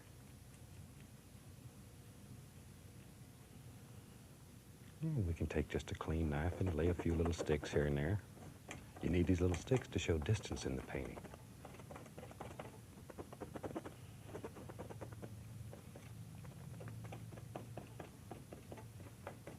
Okay, let's go back over here and let me put a few sticks in. I want to show distance here too. This is a fun little painting. It's a little bit different than a lot of the things that we've done in the past. But experiment, practice. It's unbelievable what you can do if you'll just take the time to practice a little bit, enjoy it. Just have a super good time. I want to push this tree just a tiny bit further back. So I'm going to put a bush right here in the front. Push him on back a little bit.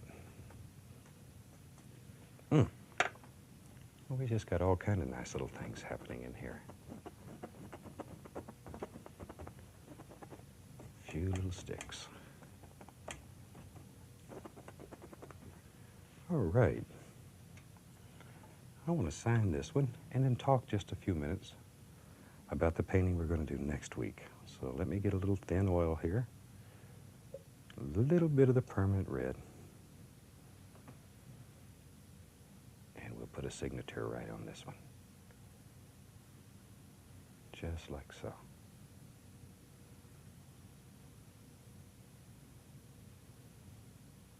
Okay, there we are.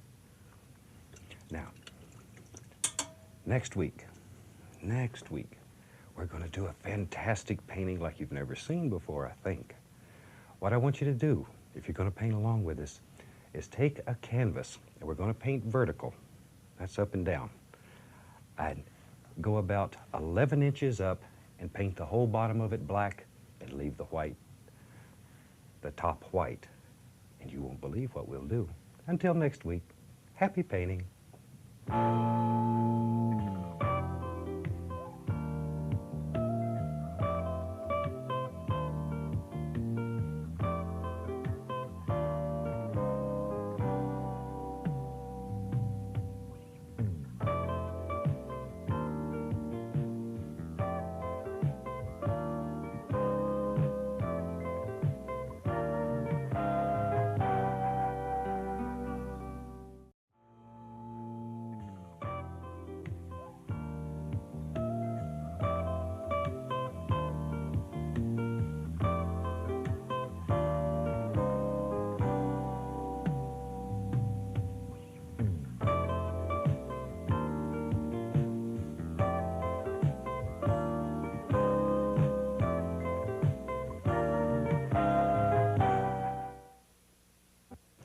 Well, here we are again.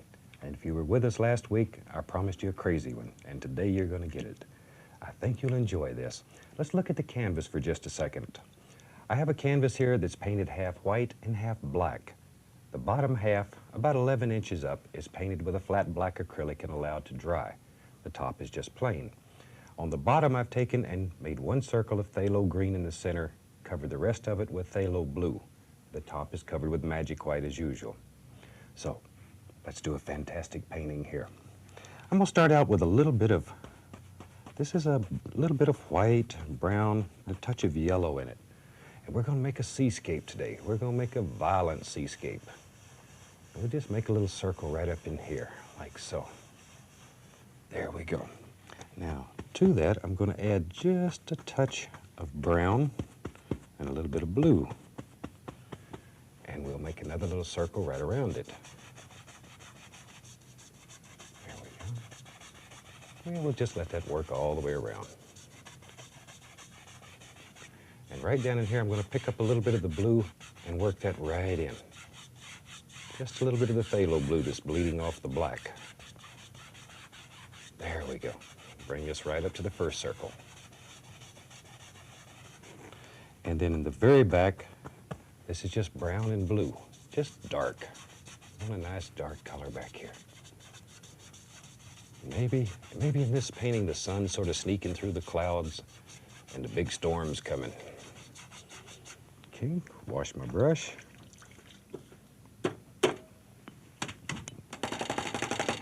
And we'll blend all this together.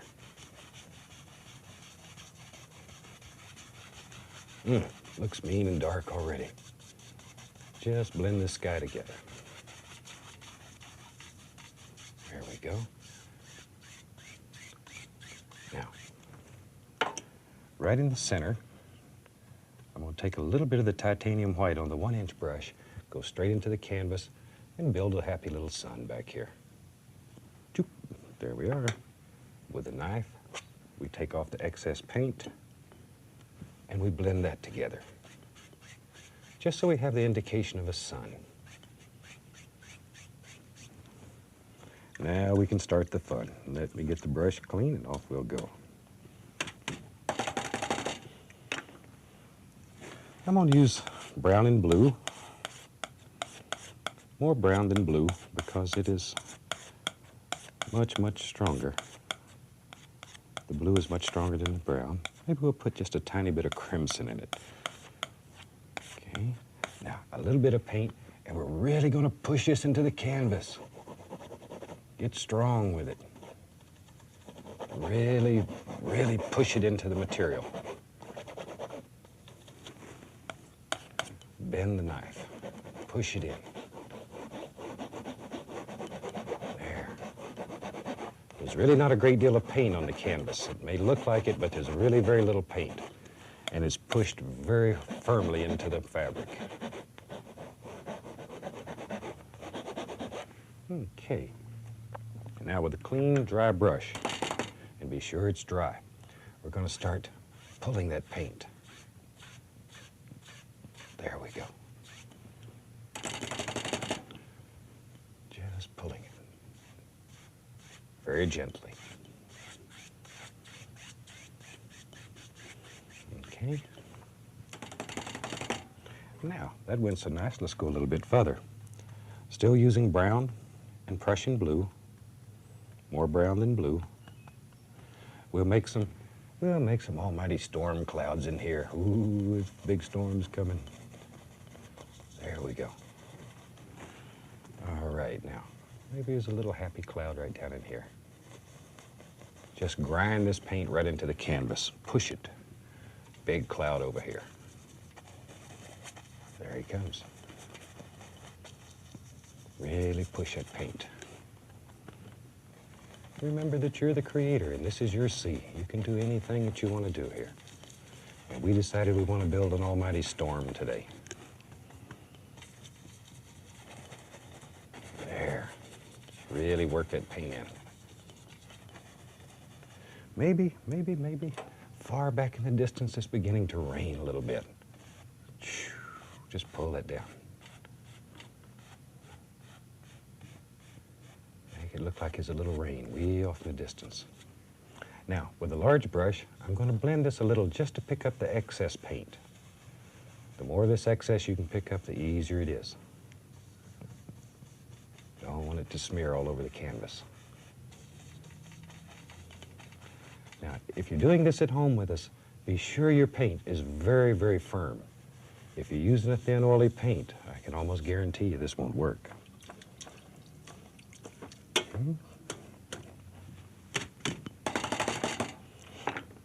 Now then, let's put a little bit of highlight on these clouds. Use just a little bit of titanium white, and I'm just going to sprinkle some highlights here and there. Since this is our light source, we can always keep that in mind. Just a little bit.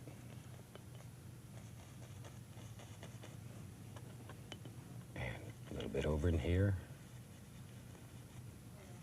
There we go. Okay, a little bit up in here. Now, we want to get rid of excess paint because it'll smear. So very gently, we take the knife and lift that right off. The value remains in the canvas. Just lift it off. And I suggest you wipe the knife between each stroke.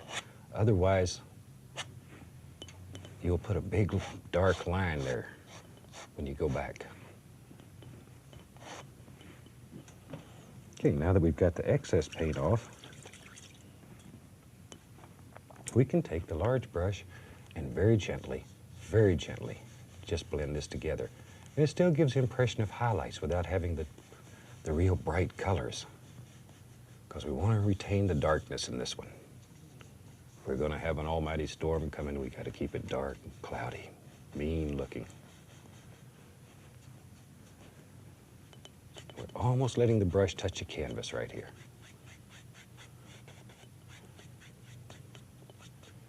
Just lift it, fluff it, blend it out. Now, a little more white, and right here, maybe there's some little clouds that just sort of float around here. There they are. Just let them fall in. With a large brush, very gently, I'll blend those. And maybe you want to push them even farther back. If you do, put some more little clouds right here in the front. And you can just push those farther and farther back. Creates a lot of distance in your painting. So many techniques are very flat. This has tremendous depth in it. And our rain way back in there. There we go, a little bit of that blue. Okay, maybe another happy little cloud. Just keep building depth in it.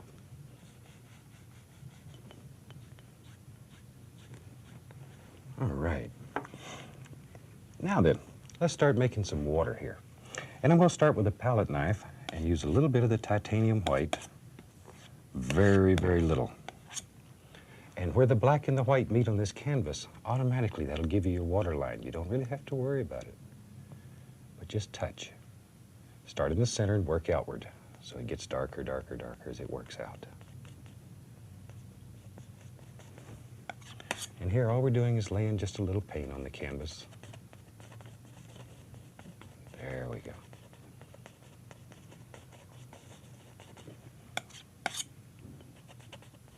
Just here and there. We're not too concerned about it yet. Just let it fall wherever it pleases. Okay. With a large brush, clean and dry, just go across. And we just blend all that together. Now I'm going to take a little bit of the cad yellow, very, very small amount, and a little bit of white mixed together. And right underneath here, put just a little touch of yellow, just to make some pretty little reflections there. Now there's blue underneath, so this yellow should turn basically green when we blend it, just to give some nice yellowish, greenish highlights here. Now, with our large brush, we'll blend this again. Look what happens. Ooh, son of a gun.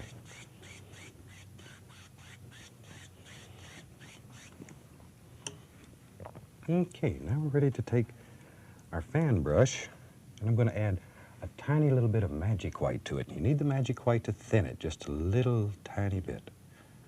Very small amount, so it's a little bit thinner than what's up there. And then we can start applying little waves and stuff. And test your fan brush. You'll find it bends better one direction than it does the other. Keep the brush moving. Keep it playing. Let these little waves just fall right out of it there. There we go.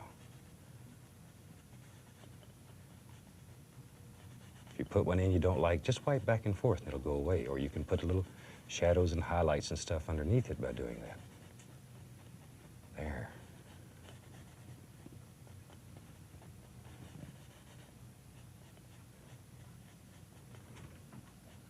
And as we start getting closer, we begin putting just a little more detail here and there.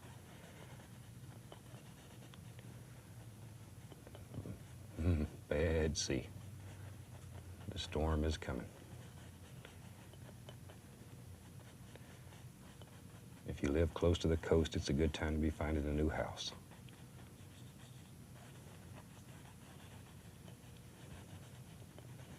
Just let that fan brush work and play in there. Choppy little waves.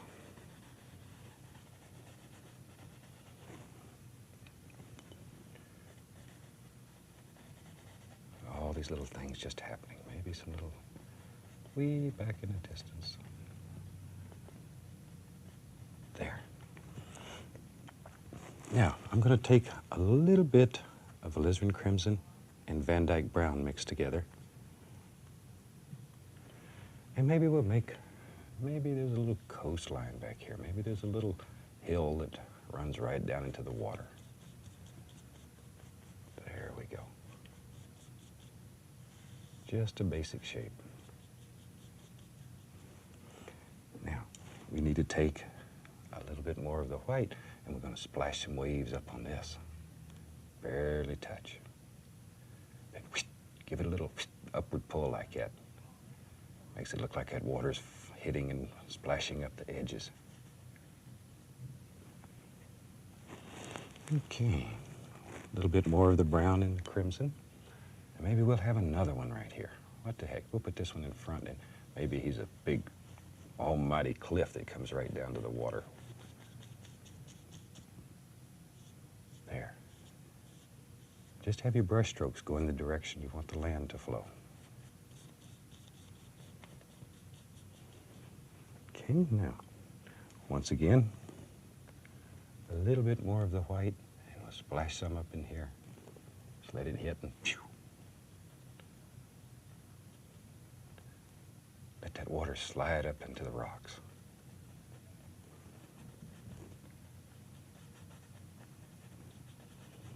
There we go. And over in here, we need some happy little things that are happening.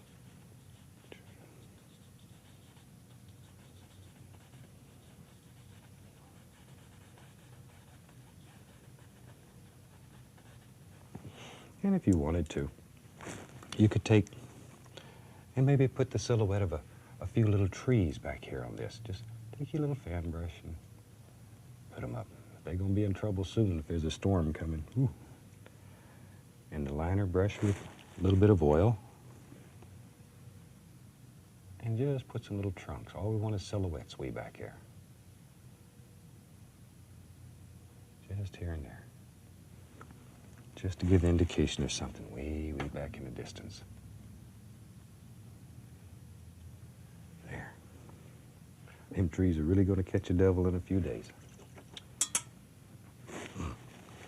Okay, and we'll take a little bit of, we'll use a tiny bit of ochre color here, and just very lightly put a little highlight here and there.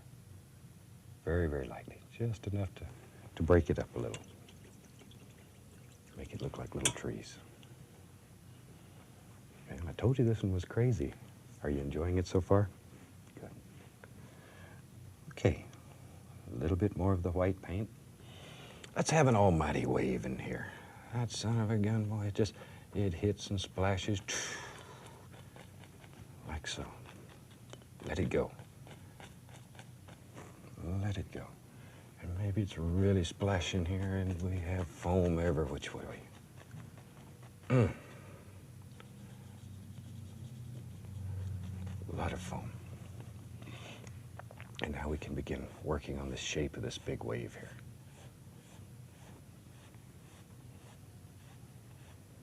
It's really a big wave. It's just piling up, getting ready to crash on some rocks.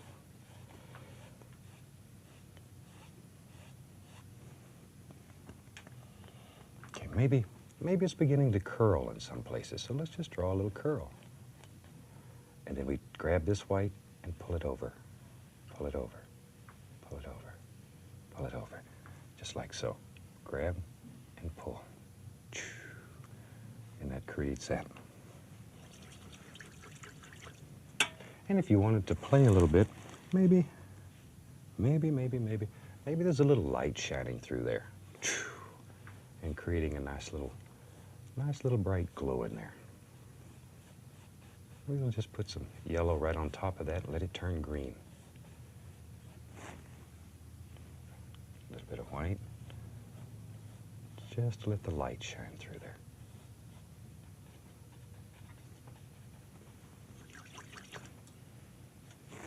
Okay, back to my white.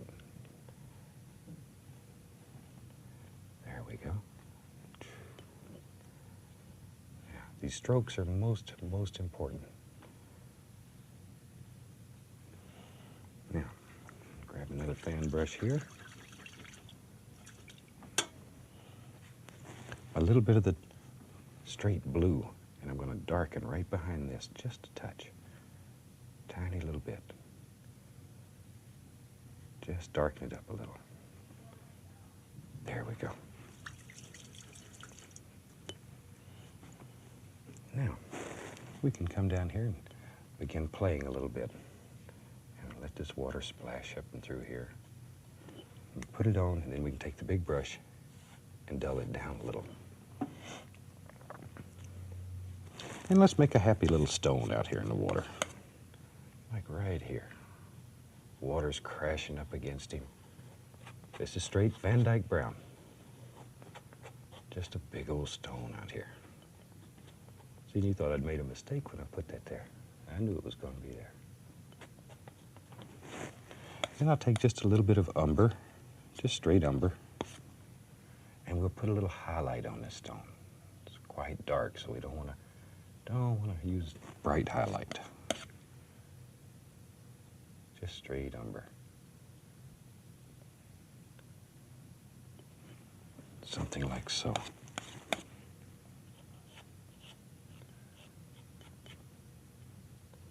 There. Nice rugged stone. And we need some water that's splashing up on the stone here. Let that water run down it and follow right up the wave.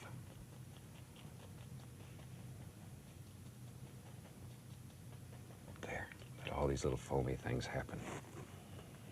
Now at home where you have unlimited time, you can have water dripping all over the sides here. Oh, there's just a multitude of things that you can do with this. It's really the idea we're trying to give you. And with that idea, then you're limited only by your imagination. Okay, let's go right into here. Maybe there's another little stone here. These stones are such fun. Let's just do several of them. Burr number.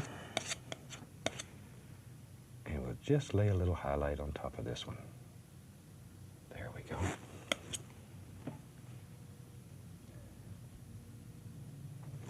Almighty stone.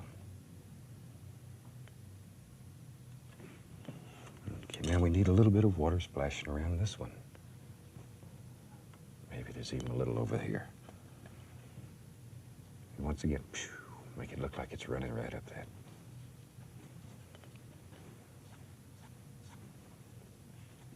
Okay.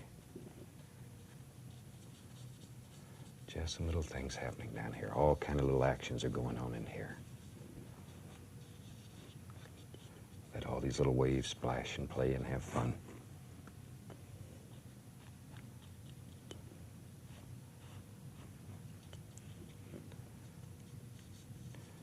If you're painting along with us at home, I bet you never believed you could perform this.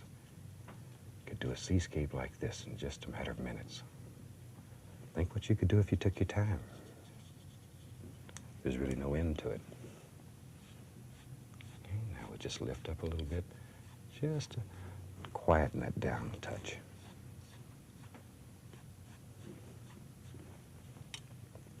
And maybe, heck fire. We're having so much fun with stones here.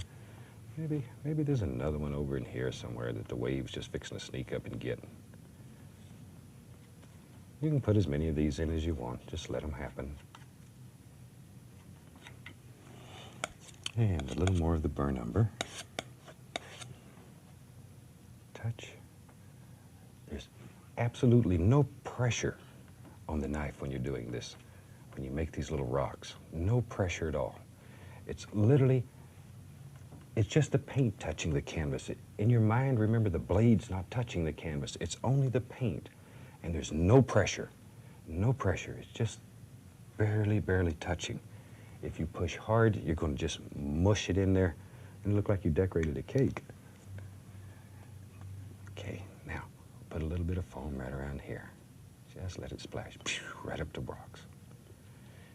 Make that action fast when you do it, just real quick. Makes it happen so much better.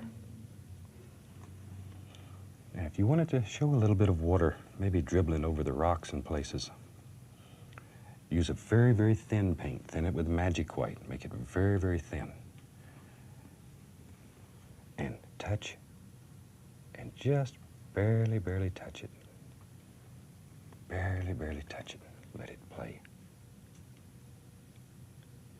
See how you can make that water just dribble right over the rocks? Okay. Like so. And maybe there's a little water coming right across the top here and just running down this rock. With all this splashing and foam carrying on here, there's got to be little puddles all up on the top up in here. So just let this water dribble. Dribble. That's the word I learned this out. I like it.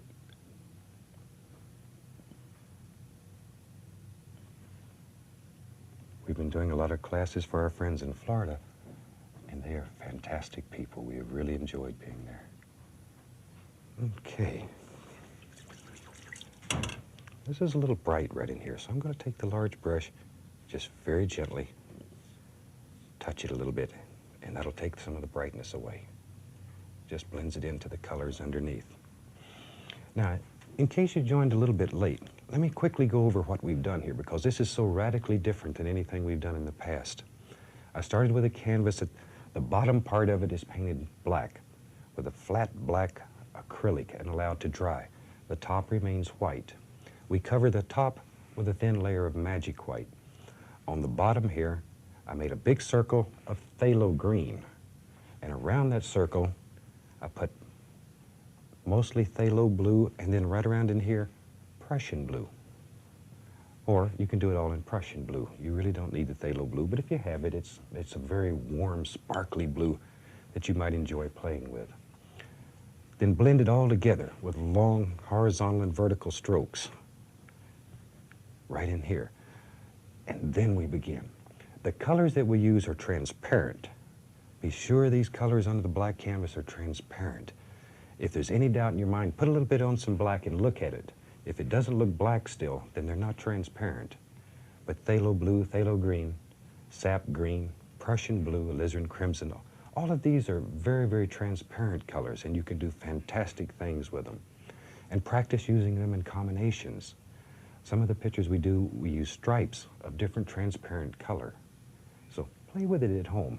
You won't believe what you can do. Sometimes I talk too much, so I think we'll sign this painting. And I hope you've enjoyed it. I hope it's given you a lot of fantastic ideas. And will start your mind working, your imagination going crazy. And you too will come up with some unbelievable paintings. So let's sign this one. I've thinned the paint with a little bit of oil. And turn it to bring it to a nice sharp point. Turn it.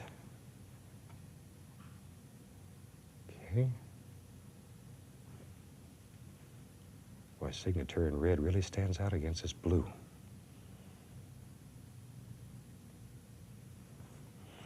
But now, once again, we've mentioned on other shows, let us know what you want to see. And in the future, we'll try to produce paintings that you want at home or that you need some help with. So I think we're going to call this painting finished. The old clock on the wall tells me it's time to go and leave you for today. So on behalf of everybody here at WIPB, we'd like to wish each and every one of you happy painting and God bless. Have a good day.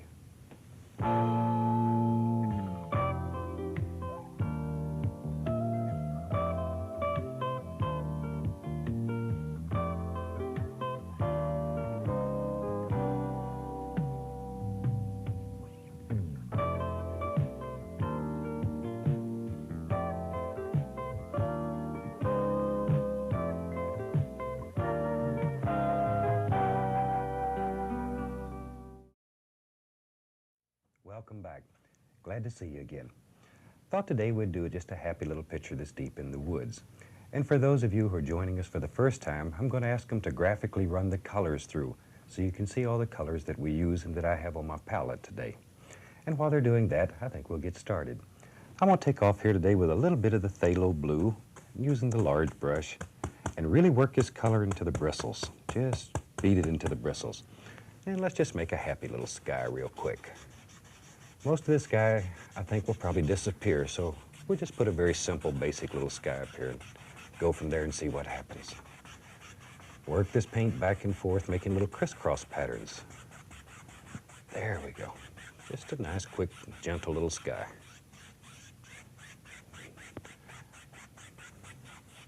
Now, without cleaning the brush, I think I'll just go right into some Van Dyke brown. A little bit of burnt umber, just mix it on the brush, and some sap green. Maybe a tiny little bit of Prussian blue. Just very dark, nice colors. And let's just go right in here and begin dropping in some happy little trees and bushes, and let's just see what happens. Just let them flow off your brush. Look at there already. Already we got all those good things happening. Maybe there's a big one over here.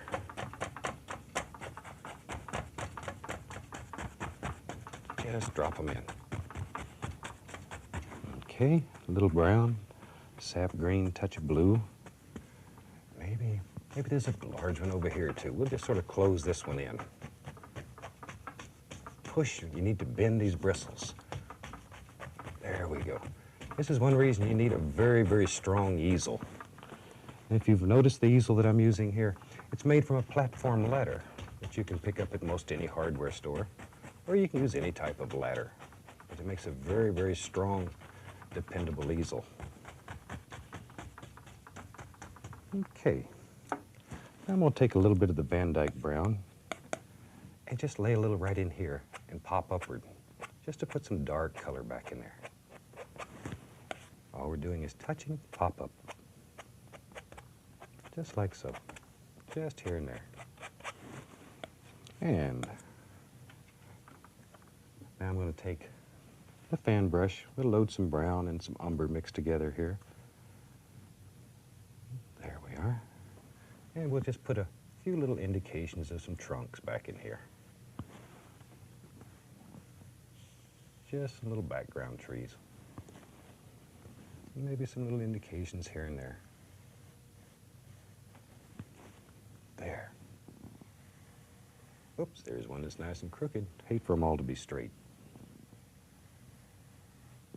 Maybe a fisherman kicked that one when he was just a little baby and he's got a little crook in him. There we go. Just here and there. Drop in a few of these little trunks. All right.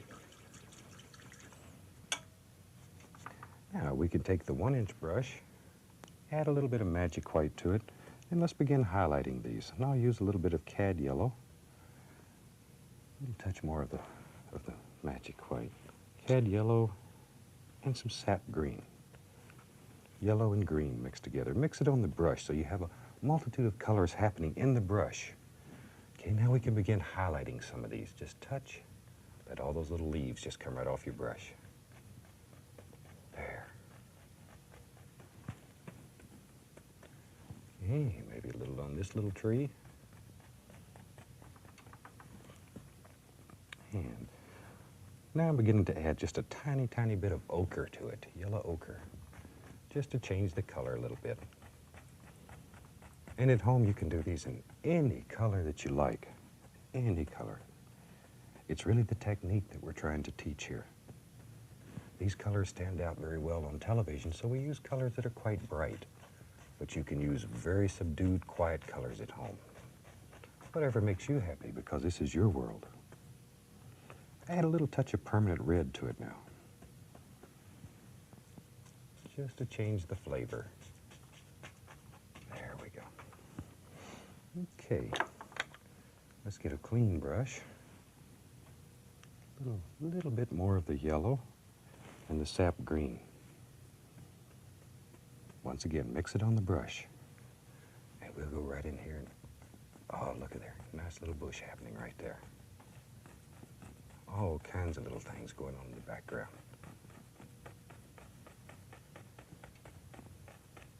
There we go. Now, I want to take this brown that I put on here. I want to take the large brush, grab a hold of it, and begin pulling down. And sort of let these little paintings just happen. And you noticed another thing here, we've put no color into the water. All we're going to use for color in the water is what we pull down. You don't have to go to a lot of trouble and put color in here. All you do is pull it down, just wipe across to give it a nice watery sheen. And it looks like water without doing a thing. Okay, let's take a little touch more of the Van Dyke brown. And this is mixed with a little bit of the ochre, and begin forming some little banks back in here. There. Just let these little banks happen. Now take a little brown and white and the least little touch of blue in it. There we go. Maybe a touch more of the umber. Oh yeah, there. Now, lay a little highlight on here. Just a little, let it break. And a little touch over in here. There. Now, let's use the fan brush a little bit today. I'll use a little bit of the yellow and green that's laying down here, and we'll begin popping in all kind of little grassy areas. Just let them run right on back in to the deep woods here. Very soft, very quiet. There we go. Look at the depth in there already. And we really haven't done anything. We didn't paint any water. It just happened. We really haven't done a great deal. There. Okay, now I'm going to grab the bottom of these to clean them up and also to create reflections. Just pull across. And when you pull this across, try to keep these lines as straight as possible. This way. Don't want your water to run out of the pitcher. Now, a little bit of magic white, a little touch of brown into it to dull it. And we can begin adding some water lines in here. All kind of little things happening. We just sort of let this little body of water wander around the distance. We don't know where it's going back here. We really don't care. Just letting it have fun.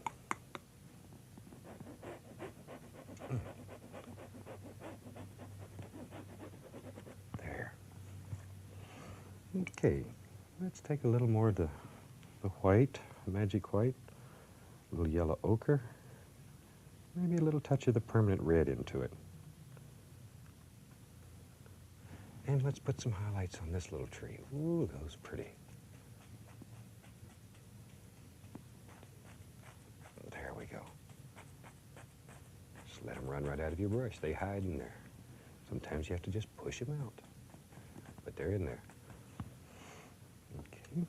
Now, let's take a little more of the brown and ochre mixed together. Van Dyke brown and burnt umber.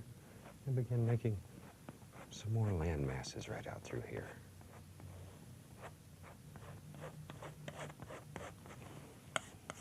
And maybe there's another one over here. I know. Just had an idea here. We'll do that one like that. And we'll make a nice little bank right here. I need a little place so I can go out here and set and fish and catch that big old bass that lives out here. There. Now we can add a little bit of highlight to that. Just right along the top here. So I want to make this look high. Then, strokes are very important. The angle of the strokes here. There we go. Knew you could do it.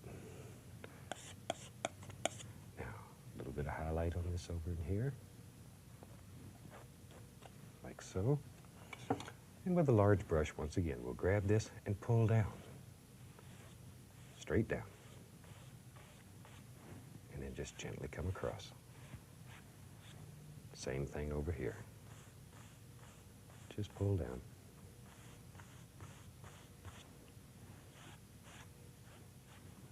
Okay, now, I'm going to firm this one up a little bit. He got a little weak on the end, so we'll just firm him up.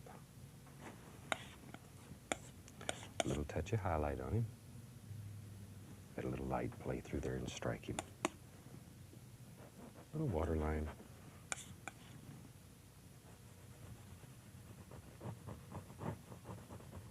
There we go. Now, you can right there. Just bring it right on down.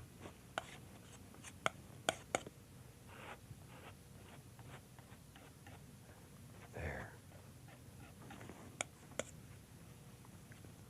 A little bit of highlight. Like so. Large brush, pull down. Just to create the illusion of water. In painting you work with a great deal of illusions. There.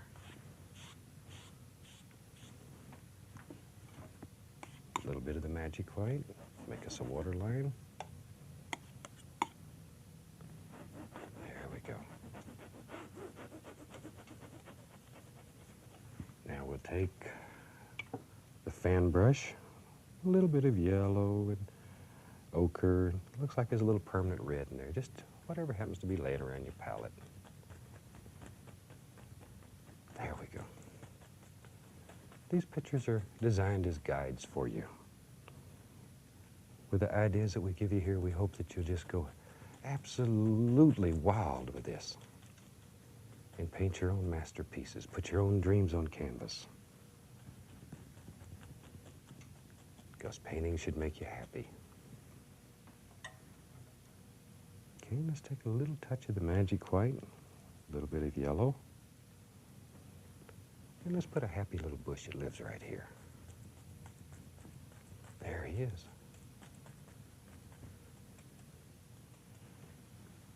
Okay, and we just sort of bring this together back here. I want a little darker paint in there so it looks like it's going back into the woods.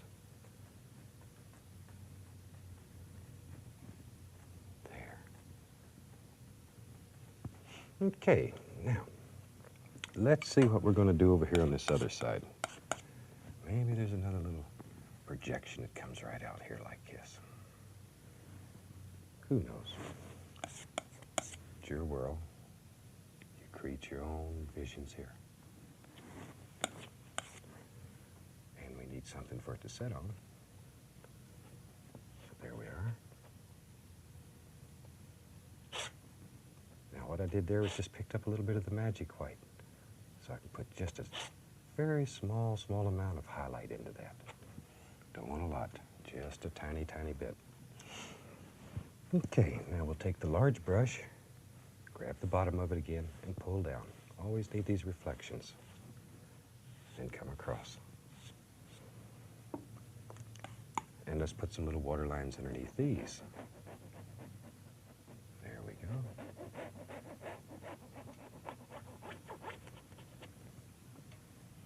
Now maybe out here on this little peninsula that we built, maybe there's an old tree lives out here. If you're going out here to fish, you need a nice tree to sit underneath. Keep the sun off your head. So we'll just run an old tree right up through here. Let's give him a other side here. There. Trees need two sides.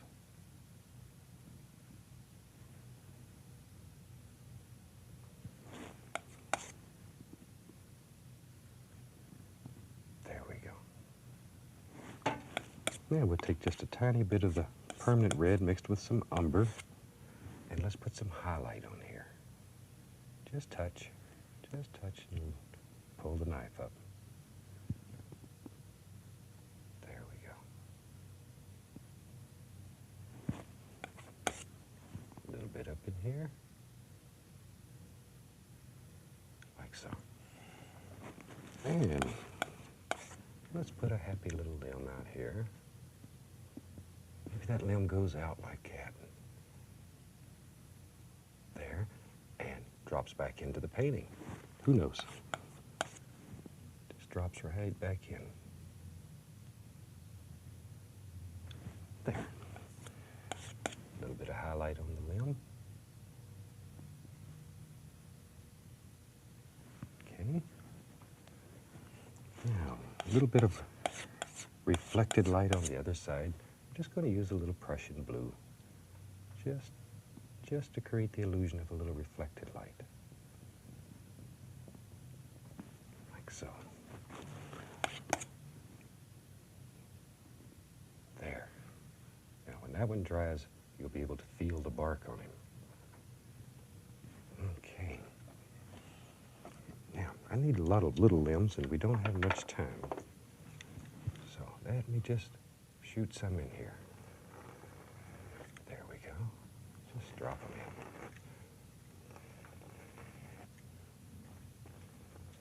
There. Just put them in. Maybe there's a little one that comes right out here and lives right out through there.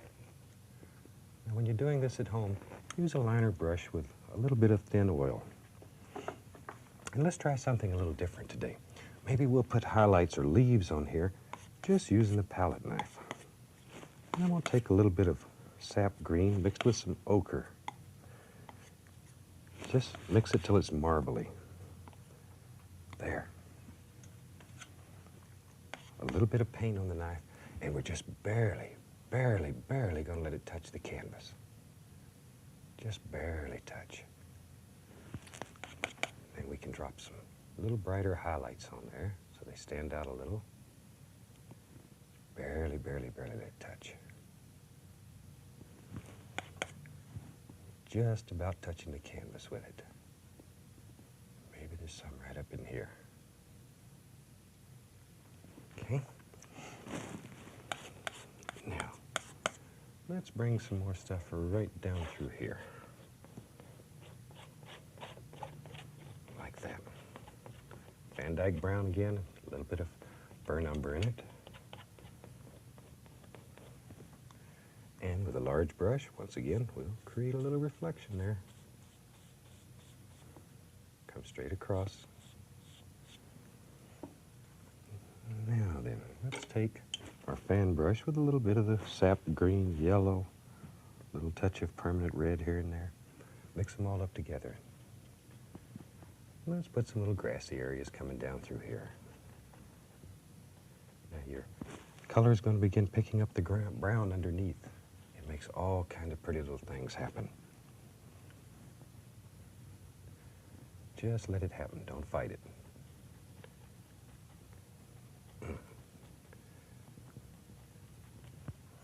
Maybe we'll take a little touch of highlight, just lay in here. And then we'll run grass around that highlight. Want to keep this part quite dark. Don't want it to get too bright on us.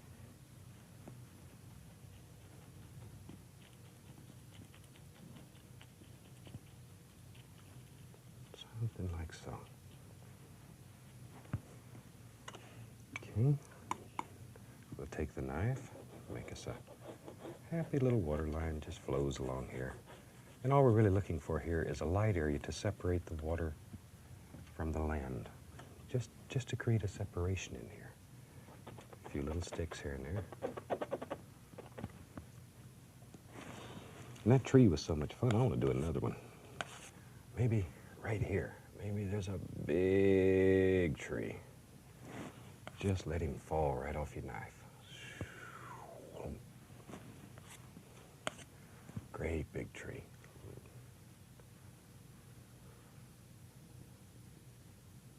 There we go. A little bit of the permanent red mixed with a little burnt umber. And we can drop some happy little highlights on this tree.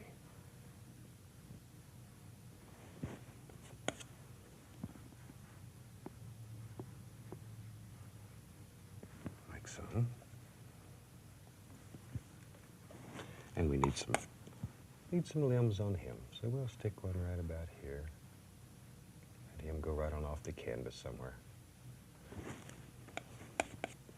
And maybe there's another one over here. Just like that. A little bit of highlight on him. There we go. There we go. A little bit of blue for the refracted light.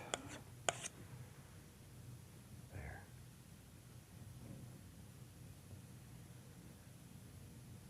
Just a little, just a little. Now, back into the brown and just begin dulling it, working it together. Okay. Yeah, maybe here we'll make some brighter colored leaves on this one. Use some permanent red. And just indication that there's some leaves up in here. There. How's that? And maybe there's a little limb that comes right down through here. Just let these little limbs wander everywhere. They're really pretty. Maybe over in here. Okay. A little bit more of our color. Barely touch your canvas. Barely touch the canvas. Maybe a little bit of bright yellow here. Just to highlight, just a touch.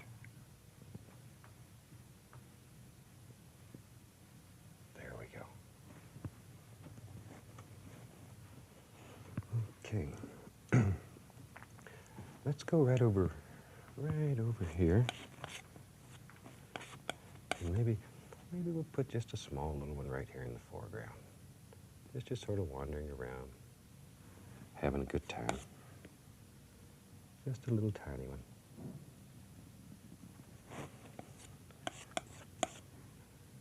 A little bit of highlight on him. There.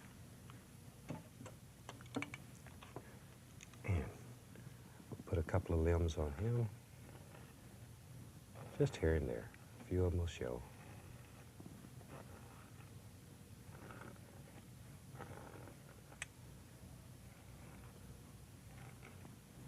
Okay. That gives us some instant limbs. This time I'll use the brush. I'm going to take a little bit of the greenish color here. That's yellow with a little bit of sap green in it. A lot of paint on the brush. And then all I'm going to do is just touch, just to make some very loose little leaves hanging around here. Tiny little leaves.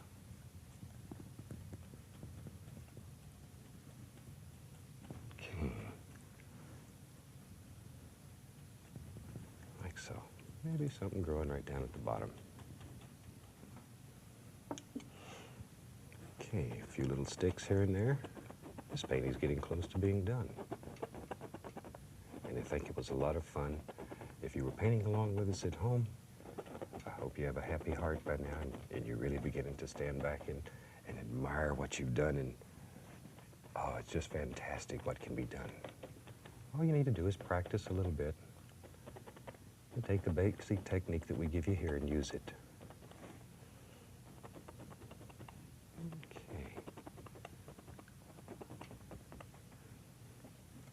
One little thing that sometimes is fun.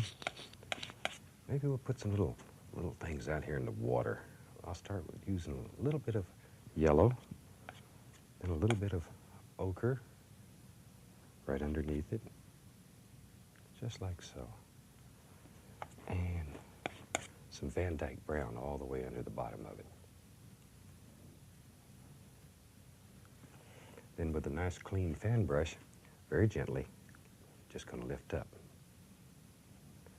Just lift up.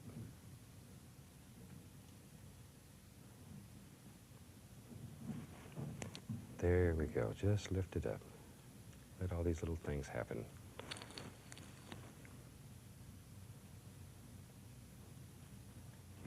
Just some little things floating around in the water. And let's take a little more of the magic white. Just put a little water line underneath here, like so. Just gives it a little something in the water to break it up a little. There. I think we're just about ready to call this one finished, so let me get a little bit of thin oil here. And we'll sign this one. And next week, we're going to be doing a black canvas. So you can pick up one at your local art store if you're preparing it yourself, paint it with a flat black acrylic, and allow it to dry. And next week, we'll do a fantastic picture. So until then, from all of us here, God bless and happy painting.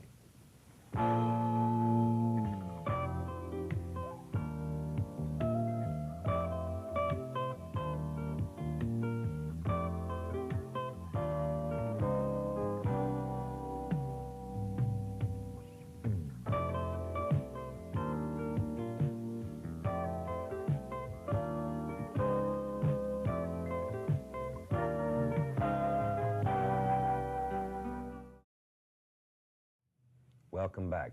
Thought today we'd do a black canvas that has maybe a happy little waterfall and a bubbling little stream running down through it. Now I went ahead and prepared the canvas to save a little bit of time. If you're doing this at home, this is a black canvas that's painted with a flat black acrylic and allowed to dry. Then I've taken and made a circle here of alizarin crimson. The top is Prussian blue. And the bottom half of the canvas I've covered with a layer of blue and Van Dyke brown, Prussian blue and Van Dyke brown, and then just wiped it all together. So let's make some happy little clouds in the sky. I'm going to start with a fan brush and a little bit of titanium white, very small amount. And we'll begin building some happy little clouds here. Very little paint because it's going to pick up the color that's underneath and just make all kind of happy little things happen. There we go. Just let it bounce through the sky and play. See how it's picking up the blue? There. Okay, now maybe there's another little cloud right here. Just let these clouds just float around wherever you think there should be one. Okay, there we go. And just let them feather back. Okay, now with the large brush, I'm going to very gently blend the bottom of these clouds out. Okay, now we'll do this one. Just the bottom of the cloud. We don't want to touch the top yet. And then we'll fluff it up a little bit. And then just gently blend it. Super nice little way to make clouds. And we'll put a few more little clouds in here. Maybe there's one right here. Just floating around. Now, these black canvases are so much fun. We've done quite a few of them on this series because we've had so many requests for them. There we go. Just let him float around the sky. Blend it out, not touching the top of the cloud. Just little circles, little tiny circles. Fluff it up a little bit, then blend it out.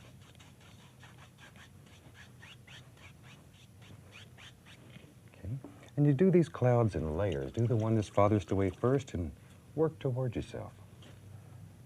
Okay, a little bit more of the titanium white, and maybe there's a nice one here. Keep your brush moving. Keep it moving at all times. You don't want to end up with great big cotton balls up in the sky. There. There we go. And with a large brush, we'll just blend that out, not touching the top edge. And here it's beginning to touch the crimson. So we're getting a difference in values now, a difference in colors.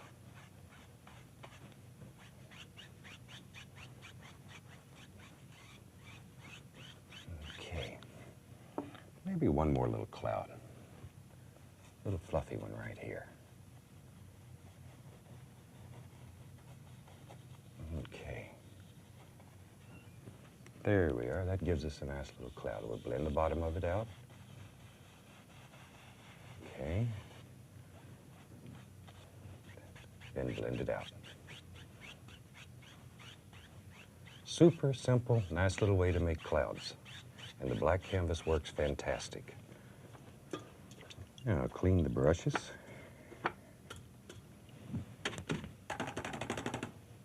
Okay. There we go. Now let's make some little evergreens back in the distance here. And for that, I'll take some Van Dyke brown, a alizarin crimson, and a little touch of Prussian blue. We're looking for a color that looks black here, very, very dark. Load a lot of paint into the fan brush, just load it full. There. And we'll just make little indications of trees way back here in the distance. Touch the canvas and go downward. Just so we have silhouettes. There we go. This is a nice way to make a lot of little tree indications very rapidly. Save you a lot of time.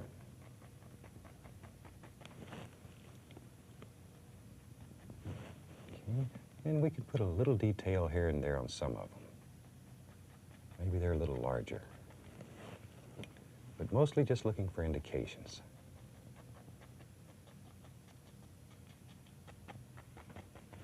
Okay. Now, let this come right down the hill here. Just like so.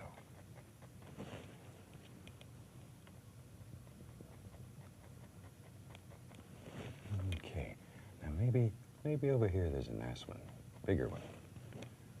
some little ones beside him. This is your world, so let your imagination go crazy. Whatever makes you happy, you put in your world. Okay, just about got a nice indication of a tree line back here now. There we go. And maybe here and there, you want to put a little more detail in a few of these trees. And that'll indicate they're a little bit closer to you. Okay. And here I'm just putting a little color on.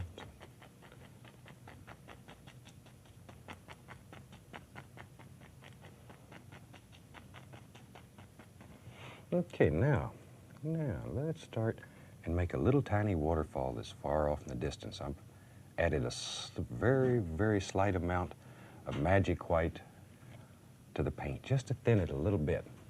And maybe my waterfall will be here and we'll have a babbling little brook coming down. So let's start right about here and go across and let it fall. Just across and down. Try to do that in one stroke so the lines come all the way down. And then we'll begin putting some little foamy things where it's hitting here. Let it begin working forward. There we go. Just all these happy little things happening in here. Okay. And once again, I have a very small amount of magic white mixed with my titanium white, just to make it a tiny bit thinner. There we go. You know, when you have a babbling little brook running down through here, a lot of times you have little tiny stones under the water where the water will hit and bounce and play. There we go. You might not see that stone, but he's there. Just create some interesting little things in here. And the water hits and plays and bounces around. Maybe there's another little stone right here.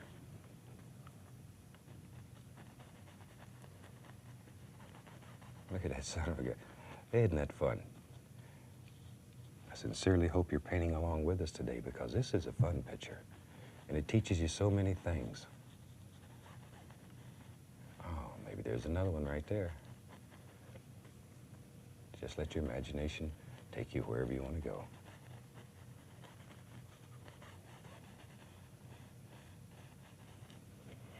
Okay. Now, I'm going to go back into my dark color here and put a few trees that are a little bit closer sitting down here on the hill. There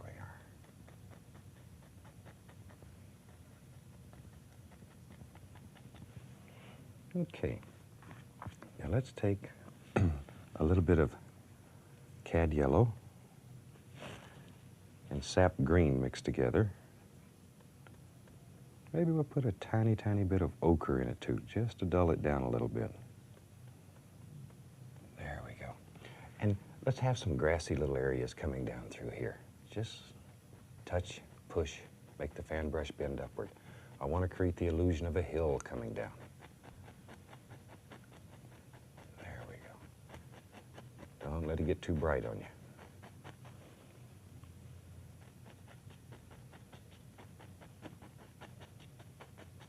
Kind of little grassy things happening. And maybe back here, tell you what, let's put a nice cliff back here in front of this little waterfall. That'll push everything back quite a bit. Like so. There we are.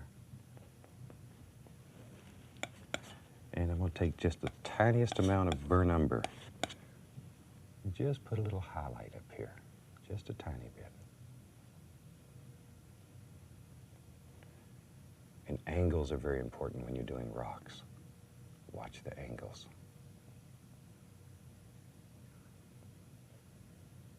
There.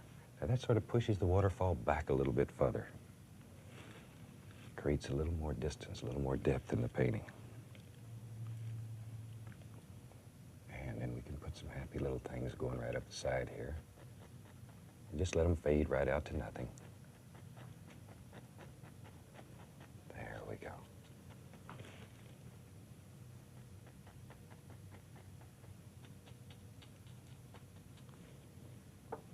And maybe with a little bit of Van Dyke brown, we'll put a few little stones and some banks and stuff right along in here.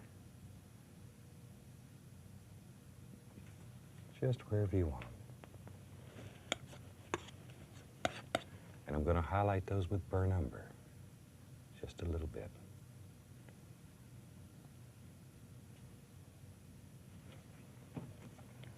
Okay, then we'll go back to our little grassy color here and bring it all together.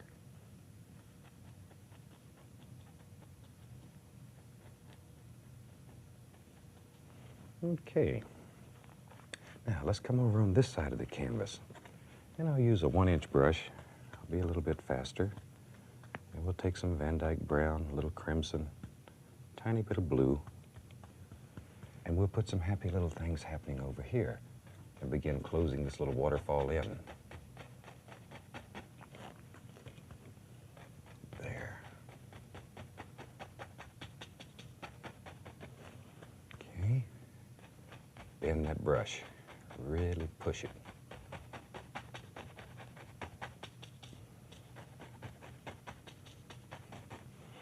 Okay, now, use a little tiny bit of magic white on the 1-inch brush, and we'll go into some cad yellow and back to the sap green. A little bit of ochre added to it, just to dull it down. Don't want it to get too bright on us. I bet you never imagined you could paint a waterfall like this, and if you're painting along with us, you have a pretty good picture going already. There we go. Now, let's drop in another little bush right here. And I'll go back to the fan brush now and begin laying in some little grassy areas, just going right up the hill here.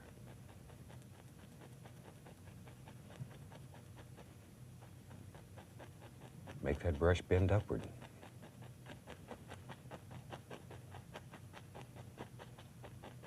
There. Now with a little bit of the Van Dyke brown, we'll put some little banks in here. There we go. Just let them protrude right out into the water. All right. We're beginning to have a waterfall here. Bubbling little stream. Aren't these black canvases fun, though? We have an absolute ball teaching you how to do these. Okay, a little tiny bit of the burnt umber, just to highlight a little.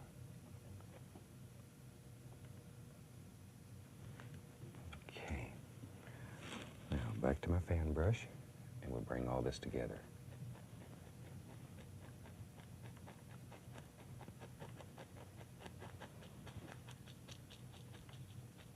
Let it get very dark back in here.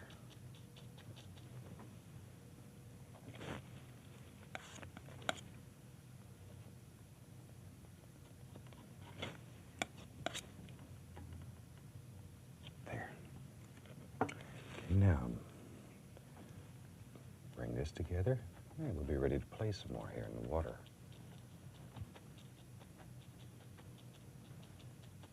Okay. Alrighty, let's get the old fan brush here and finish up the stream, and then we can play a little bit. I think we have a few minutes here, and we can just have some fun. A little touch of the magic white, firm white, mixed together, and we can begin splashing water all up against the rocks and the stones and the banks here. Let it splash. Maybe once in a while it runs up on there a little bit. There we go. Here's another one of those little stones under the water. You knew it was there, didn't you? You just wanted to see if I'd remember and put it in. There.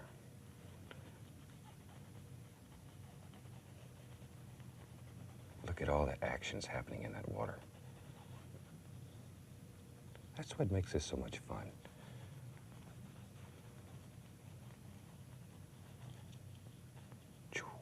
There he went again, right up the side.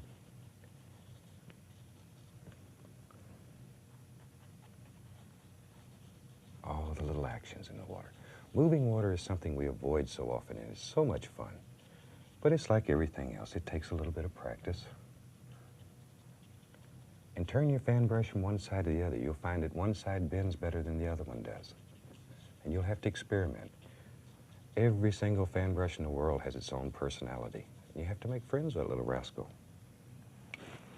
I'll tell you what. Let's put a happy little stone right out here in the water.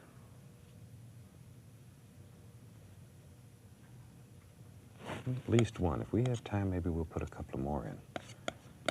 That was Van Dyke Brown, and now I go back to the umber. Put some little highlights on it.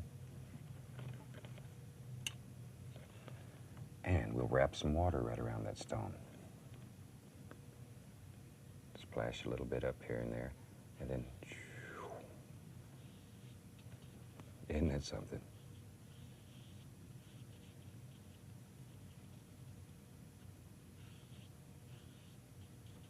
There. As I say, after all these years of painting, it still fascinates me that this works like this, and it works for people who've never painted.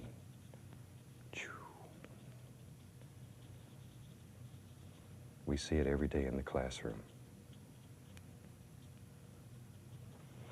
Okay, let's take the knife now and just make a few little twigs and sticks here and there. All I'm doing is using a clean knife and scraping right through the paint. Makes it look like little twigs and little sticks.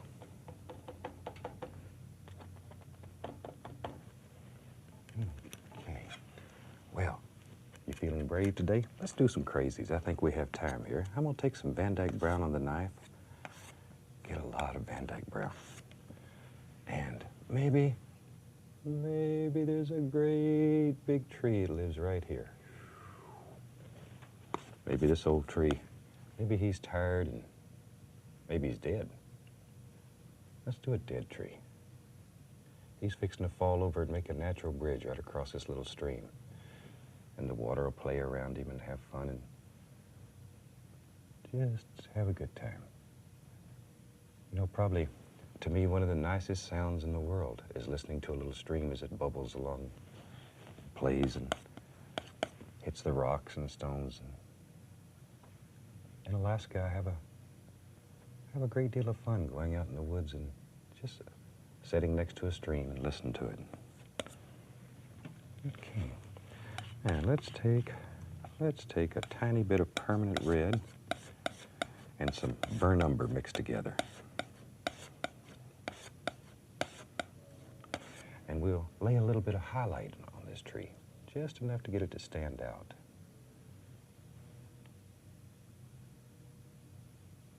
There we go.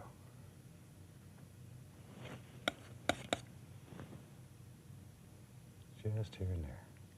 Just where you think light will strike us. Okay.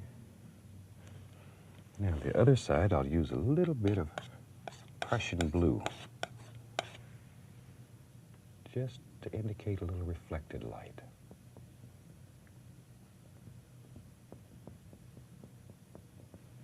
Just a little bit. And all we're doing here is touching the canvas and allowing it to pull the paint off the knife. It's like taking the bus and leaving the driving to us. Let the knife do the work.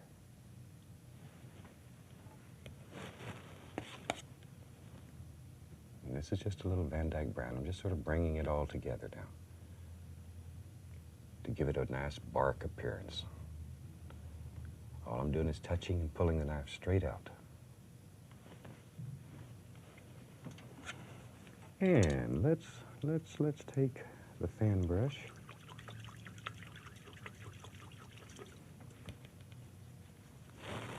And let's take a little bit of the Van Dyke Brown. A little bit of umber mixed with it. Just mix it on the brush. And let's put a few If this is a dead tree, let's put a few limbs hanging here and there on it. Just touch and let the fan brush go. Just touch straight on. Maybe there's a big old limb hangs way out like that. Make him a little bit wider. Got to make him strong. There we go. And, oh, here's one right here. I see him. Maybe he sort of curls around. Like that.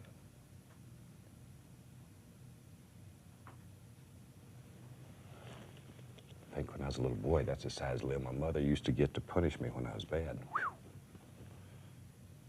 Actually, I was raised in Florida, and my mother used to use palmettos.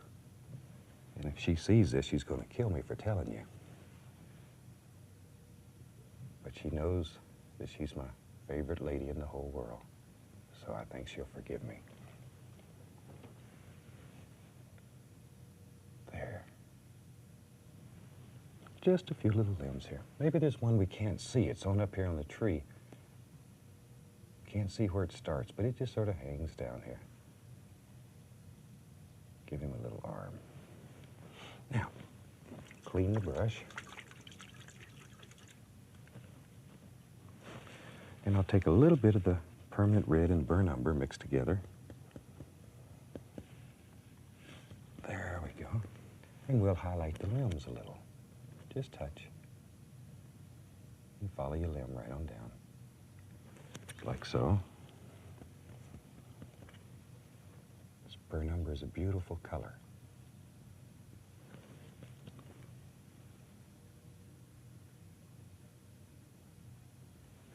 There. Okay, just highlight it a little bit. Just so it stands out a little. Doesn't have to be real bright.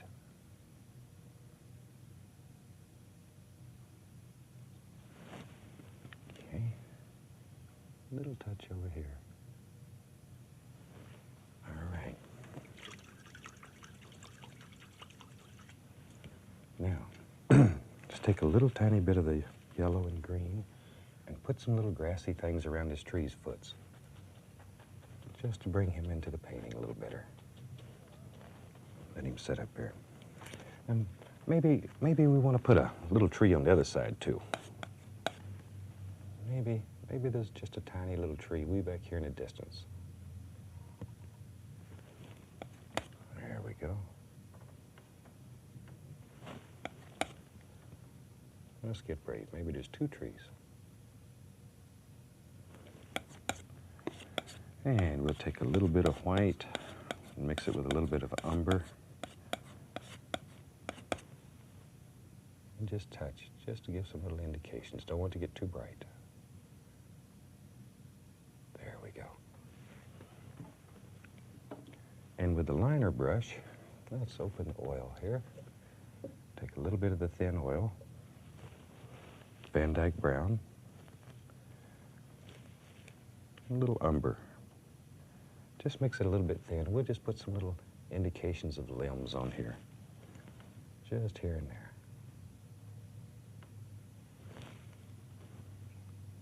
Like so. Just here and there. Now I'm going to take a little of the magic white, a little yellow, a little tiny bit of ochre mixed with it. Load a lot of paint into the bristles. And we'll just drop a few little leaf indications on there. Just here and there.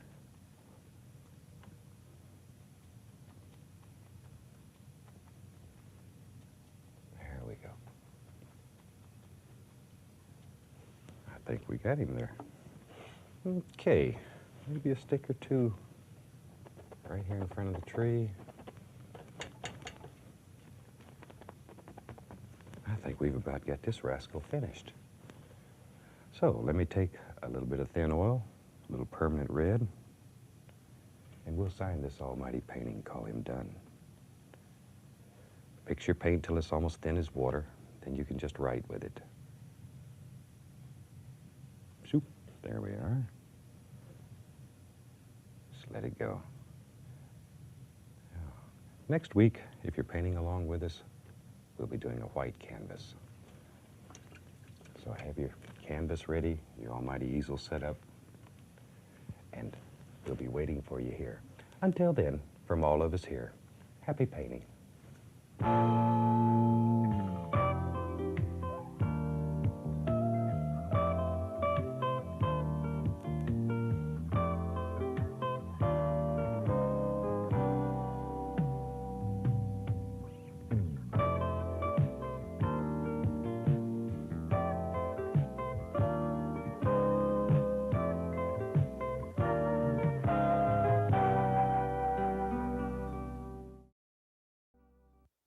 Hello, here we are again, ready to go. Hope you have your easel set up and your almighty palette ready.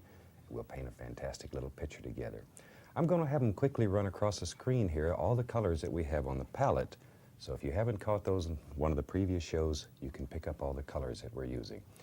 I thought today we'd do a very quick, happy little waterfall. Last week, if you were with us, we did a waterfall that was way off in the distance. This time I think we'll do one that's a little bit closer.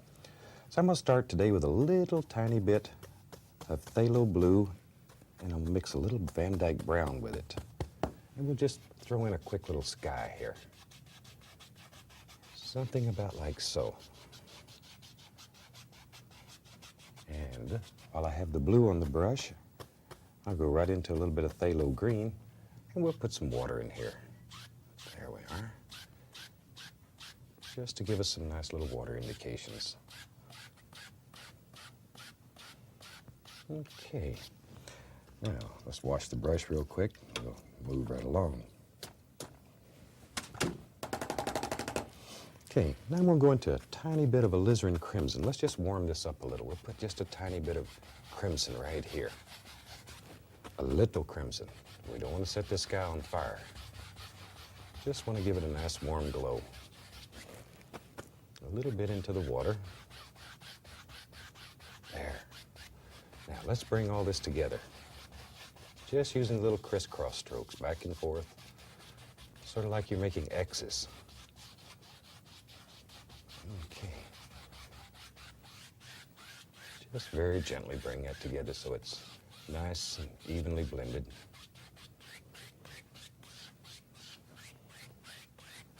Okay. Let's take and put a little mountain way in the background. I use a little bit of Prussian blue, Van Dyke brown, a touch of crimson. We'll have a little mountain that's way back in the distance back here. Something like so. Just a little small one. Now with the large brush, I'm just going to take and pull that down so it blends it out on the bottom.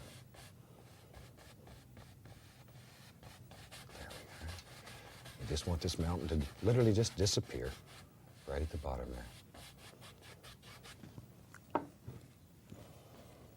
Okay, I'll take a little bit of white, and I'm going to put the least little amount of permanent red in it, just to put a little warm glow on the mountain. Tiny bit of permanent red. It's very, very strong. Okay, let's run a little highlight right down through here. Don't want these to be too bright. I want them to be far away. Very soft. Maybe there's a little highlight striking right in here. And right down this ridge. For the shadow side, we'll take a little Prussian blue and white. There we go. And just drop some happy little shadows in here.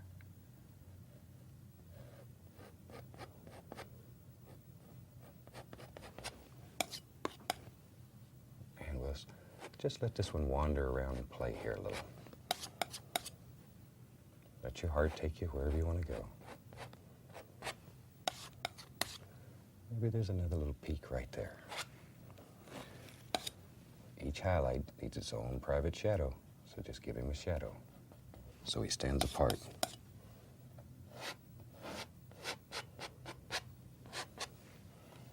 Okay, with a clean dry brush now, I'm just going to tap the bottom of this just to create some mist.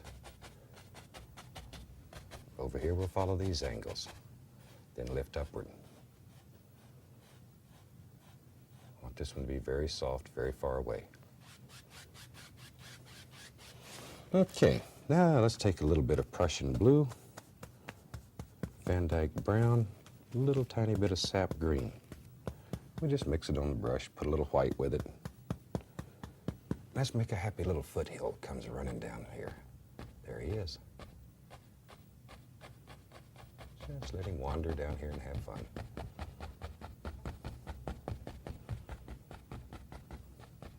All we're doing is tapping the canvas. Now you can take and lift gently upward to make it look like little trees, way back in the distance there. There we are.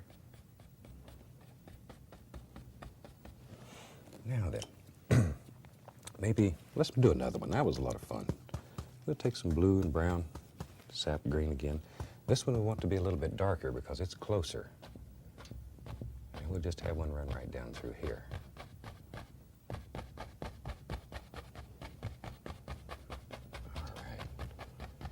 It creates a lot of depth in your painting.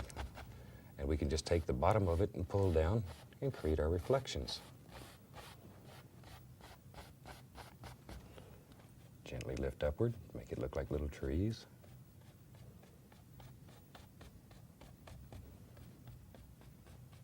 There we are.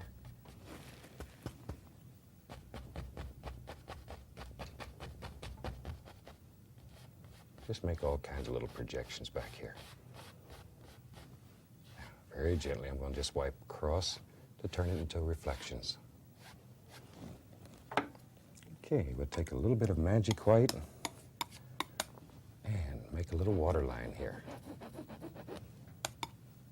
This is just straight magic white. Remember our golden rule here, a thin paint will stick to a thick paint.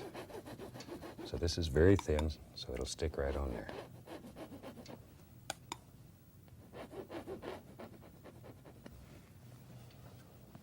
Okay, let's dull that one a little bit, too bright.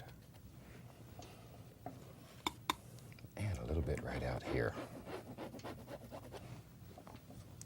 Now we could take a fan brush using the same dark colors, blue, brown, little sap green, and we could just drop a few little indications of trees back here.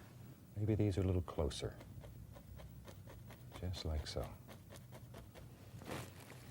Don't want to get too much detail yet.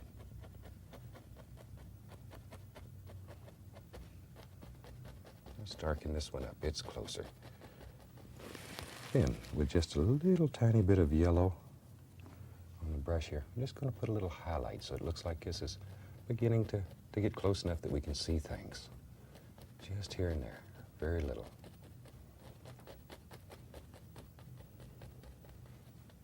Okay, that gives us a nice background for a little waterfall. Now,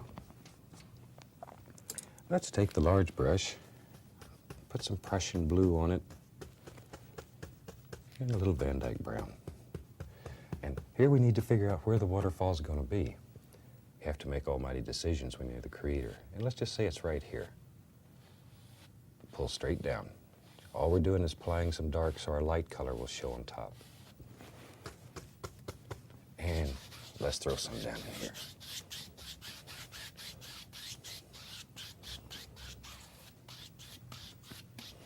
Okay, clean the brush, and we'll be ready to go here.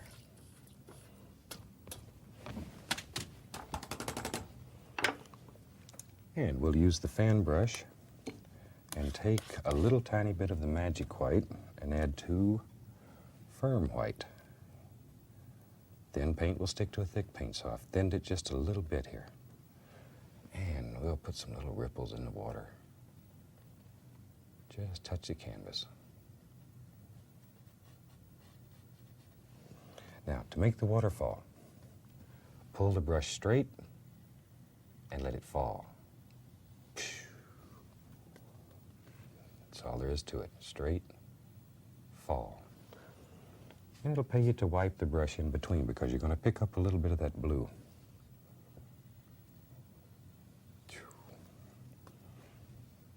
Just pull it over, let it fall. That's why they call them waterfalls. Okay, let's go over here. Pull it over and let it fall. Over and it falls. Wipe some of that blue off the brush and over and fall. And that's how easy it is to make a little waterfall. Now, with a little more of the magic, a little more titanium white, we can begin letting it hit and splash and have all kinds of little fun things happen down here. Okay, now, we need to determine what's going to contain this water. So let's take Van Dyke brown, just straight Van Dyke brown. And we'll begin building some little cliffs and rocks. Something's got to contain this. Be sure your rocks are higher than the waterfall. One thing that you have to remember, water is probably the laziest thing in nature. It will not climb a rock just so it can fall and be pretty for you. It'd be nice if it would, but it won't do it. All right, let's just fill this in with a lot of Van Dyke brown. And over here, let's come right along like this. Let this big old stone just play there.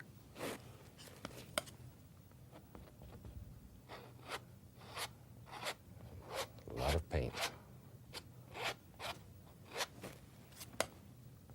Just like so.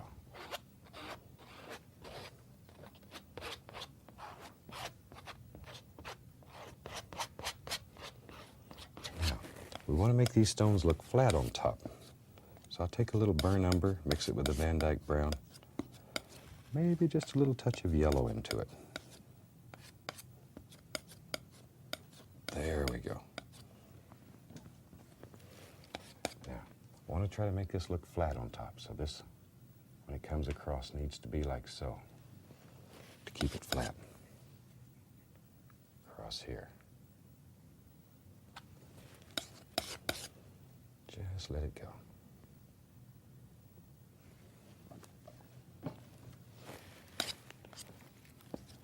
Van Dyke, burnt umber, yellow. Let's have this one just sort of come around. There.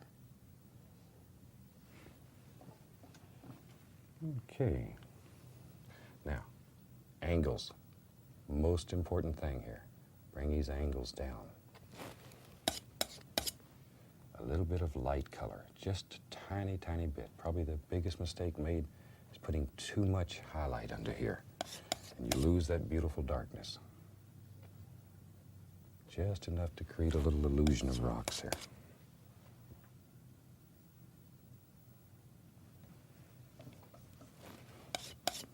Okay, a little tiny bit over here, and you can do this like so every once in a while, just to break it up a little.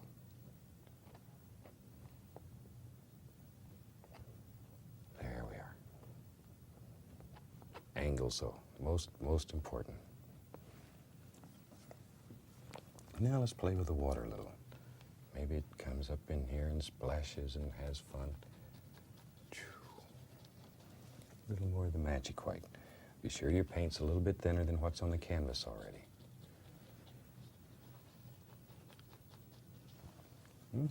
I'm having so much fun with rocks. I think I'll build another little happy stone that comes right out through here. Just using the Van Dyke brown.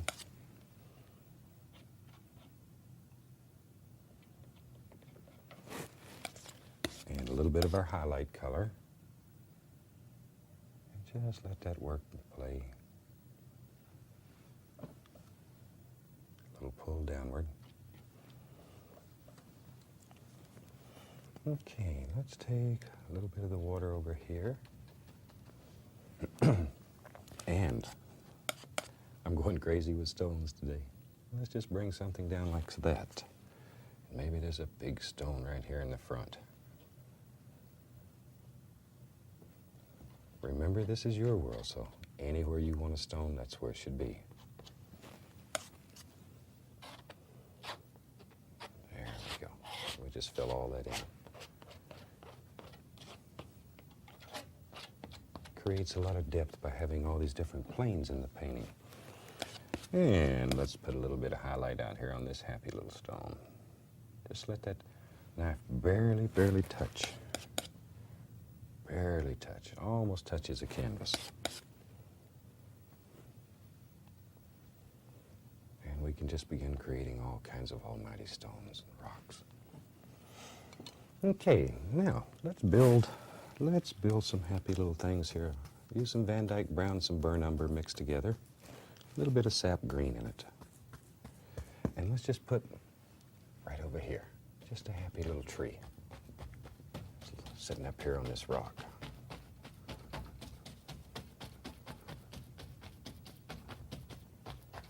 Like that. Maybe over here. Oh, there's an almighty tree. That's where these big brushes really work beautiful, so you make big things.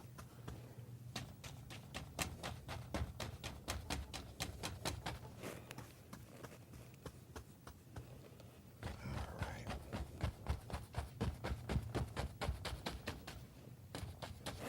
And you have to make decisions here. Where does it go? Where does the bottom of this tree?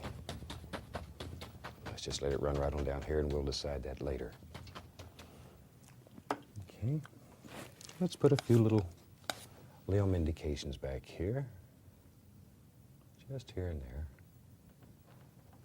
Like that.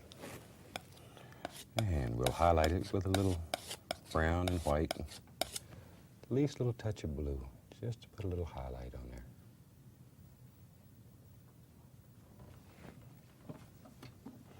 Okay, now we'll take some magic white to thin the paint a little bit. We'll go into a little bit of yellow, a little bit of sap green.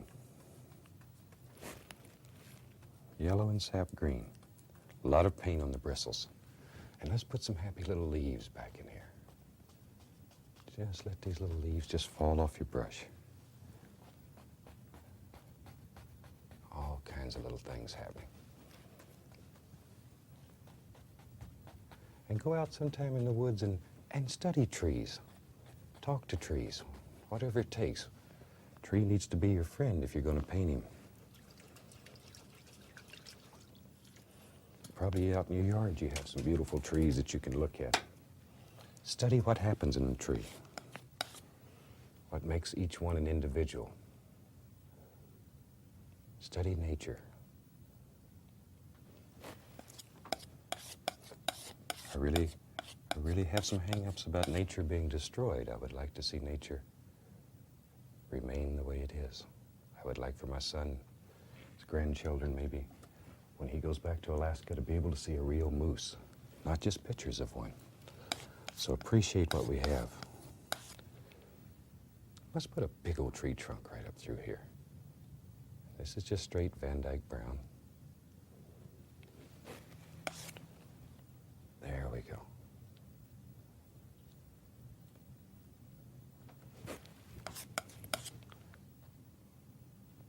Okay, just fill that in real nice. And maybe there's a limb that just travels right up through this way. Your tree, so you put limbs where you want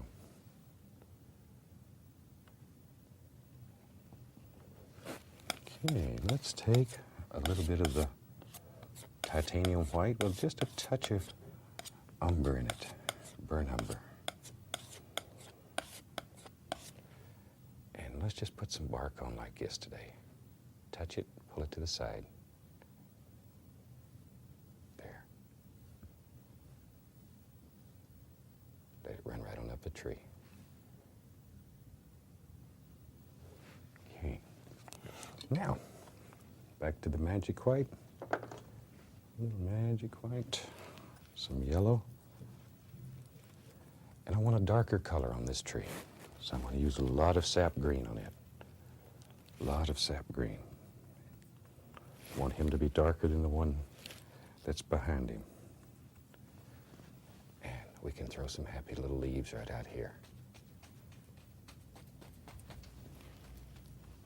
By being darker, they stand apart a little better. There we go. Yeah, let's make a happy little bush right out in here. Let's put some little brighter colors on him, so he stands out and shines.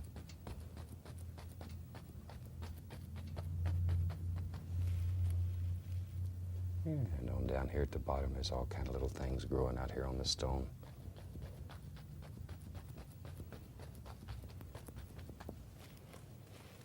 Okay, maybe this one right here and covers up half the tree's foots.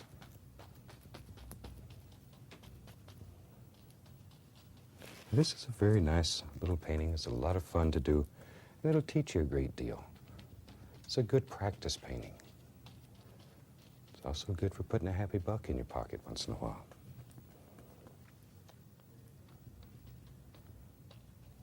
There, maybe a little grassy thing over in there somewhere. And you can also use the fan brush if you'd like. And just bring all this together very gently. Maybe right out here, there's a little weed that grows almost on the other side. Okay. Now, with a palette knife, just a clean knife, scrape a few little trunks and limbs in here. One of the important things when you're doing this is don't kill all this dark area. You really need it, otherwise your painting will become very flat. You need the dark. It's the only way you can have light. Okay. Let's go over here to the other side. I think that tree needs a little trunk. Just touch, touch, touch, Van Dyke brown. A little bit of highlight on it. This is brown and white. Just enough to give it some little indications.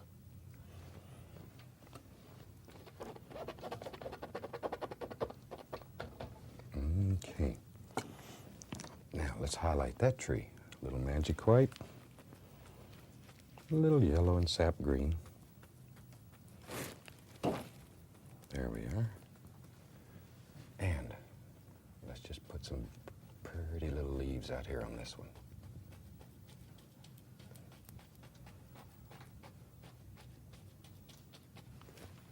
Okay. And down here at the tree's bottom, let's put a nice little bush right here. This is yellow ochre. Beautiful color. Maybe there's a little bush trying to live down here on this stone. Life can get rough down there. Okay. A few little sticks and twigs here and there. But you're beginning to see now how really very simple it is to do a happy little waterfall. It's no big secret. It's quite easy to do. I'm just throwing a few little sticks here and there. Okay, now we can take the fan brush, a little bit of magic white on it, a little bit of firm white. And now we can begin bringing the water all up through here. Just touch, bend the brush so it bends upward. And once again, it makes it look like water's dripping down, but you pull it upward. And do it in a real fast little motion. Water's just going right on out, a little bubbly stream out from here. Okay. Now another thing that you can do, just to make it look a little more finished, anytime you have these big cliffs with little things growing on it, you always have a lot of little roots that hang over. Just take your fan brush with a little tiny bit of color on it and pull, like so. Just pull it. It makes it look like little roots hanging over. Isn't that something? There. Just here and there. Now, dry the fan brush off. Maybe we'll take the liner brush, a little Van Dyke brown, and we'll put a couple little stems and stuff up through here. Maybe there's a little limb that comes right up through here like so. This is just a thin oil. Just about any type of oil will work. Just thins the paint down a little bit. You may thin it with paint thinner if you desire. Be careful because paint thinner will bleed, like ink on rice paper. Be very careful with that. The oil is slick, it moves much easier. we'll have a limb coming right across the front. When you're doing little trees and stuff, one thing to avoid, don't have a trunk and then limbs coming just off each side, because some of the limbs are in front of the trunk, some are in the back. So have them come across. There we go. That just gives us a little something right there. A few little sticks and twigs, just little finishing touches. And I think I'm beginning to piddle right now. So I'm going to take a little bit of the oil, a little permanent red. I think it's time we signed this one and called it finished. Okay, work your oil in there till your paint gets just like water, and turn the brush to bring it back to a nice sharp point. Okay, let's go right along in here.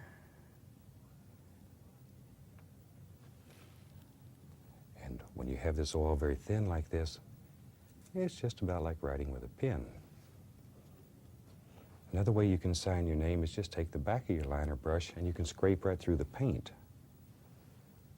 Your signature will be there. Okay. I think we just about have a finished painting here. Now this is a very, very fun little painting to do. It teaches you a great deal, and I hope it helps you. If you've enjoyed this, let your PBS station know. That's the only way we know what you like. Let us hear from you once in a while. So on behalf of all of us here at this station, we'd like to wish you happy painting, and we're looking forward to seeing you again next week. Until then, have a super day.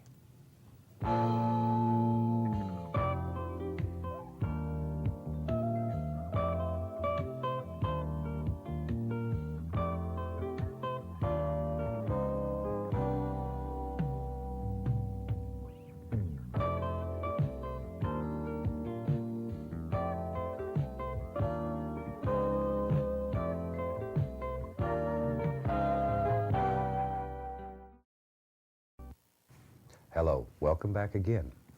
This being the final show, normally we devote it to a question and answer period, but we've had so many cards and letters requesting that we paint the little picture that you see on the introduction that I thought we'd go ahead and do that today. I think most of the questions in the problem areas we went over somewhere during the series. If you have some questions that we haven't answered, drop me a line in care of this station and I'll be glad to try to answer them for you. Okay, let's paint the one that you always see at the beginning of the show. I'm going to start with a little bit of phthalo blue, tiny bit of Van Dyke brown mixed with it. Okay, and we'll just start right up in here, just making little crisscross patterns. This is a fun little picture. I think you'll really enjoy it. Just let it work downward here. Okay. Now, while we have the brush dirty, I'm going to add a little bit of phthalo green to it, just a small amount. And we'll throw in some water. Okay. Just like so. Now, clean the brush, and we'll go back and blend all this together.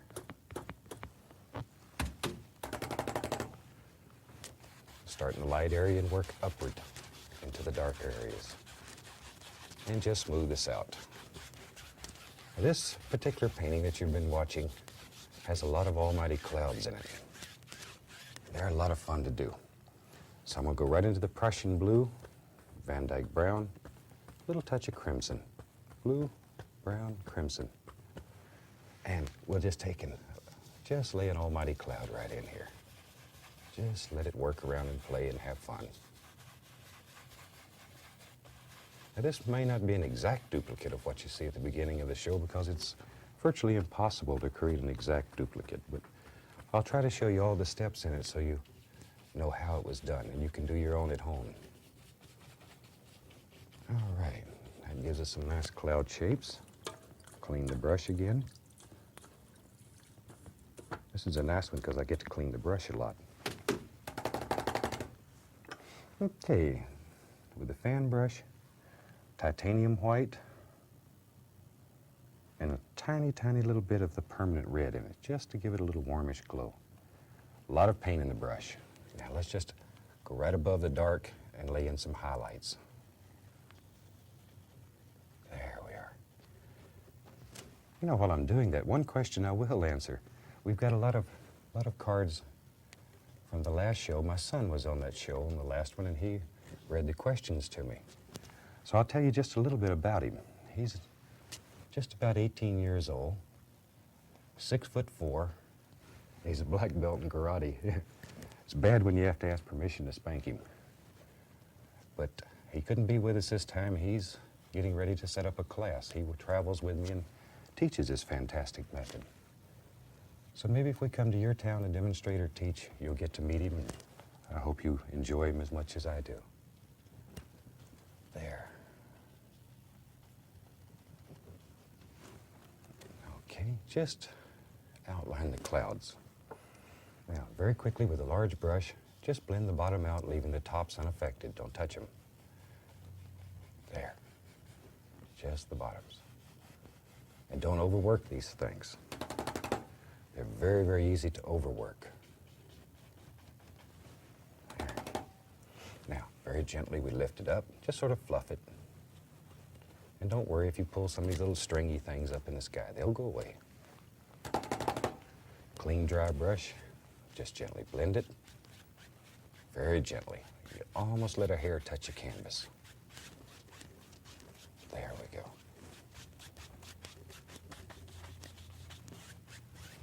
Okay. Now, we had a ridge of mountains in that painting. And this is probably the most complicated and hardest mountain to do. And it looks the easiest. That's what tricks you. Blue-brown, a little touch of crimson. And we'll just very quickly throw in the basic shape. Very, very little paint here. Very little paint. And really push it into the canvas. Okay, now with a large brush, I'm just going to take and pull that down. Just to take off all that excess loose paint. And to blend the color out on the canvas. There we are. Now we'll take a little bit of the titanium white, pull it out very flat. Tiny, tiny, tiny little bit of paint. And just begin thinking where you think light will strike this. Almost no paint on the knife. Very, very little. Just where you think the light will strike. There we are. Maybe a little bit over in here. Now for the shadow, I'll use a little bit of blue and brown and white.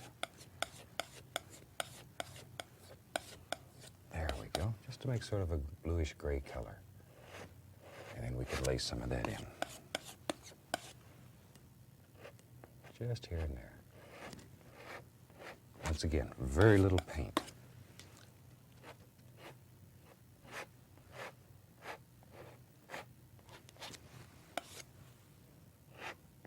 There we are.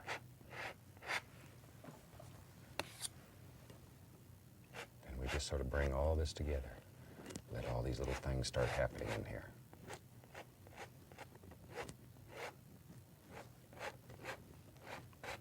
And when you're doing this at home, you can put all kinds of little details in here. They sort of get upset if I go over 30 minutes here and yell at me a lot, so just want to give you a brief idea of how this was done. Okay. Now, maybe there's a little something that plays right along in here. Just like so. And you can put these little peaks and stuff wherever you want them. There's one. These are very quiet, soft little mountains, far, far in the distance.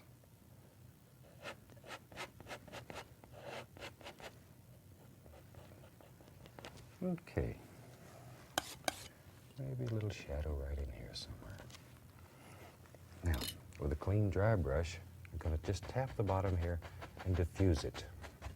Don't want to destroy it, just diffuse it. And just like in all the other mountains we've done, always follow your angles.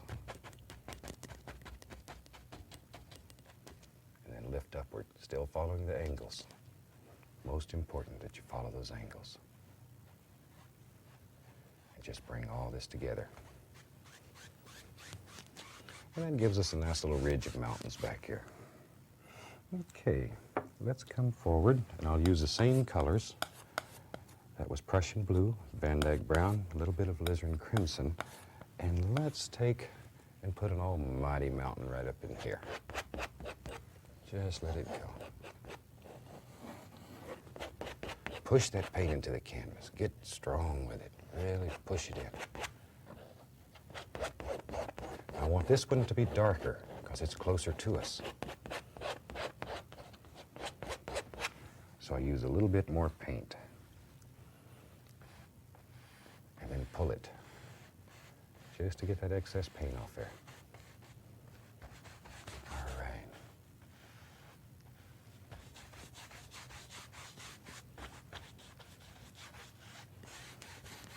Okay, now clean up the brush.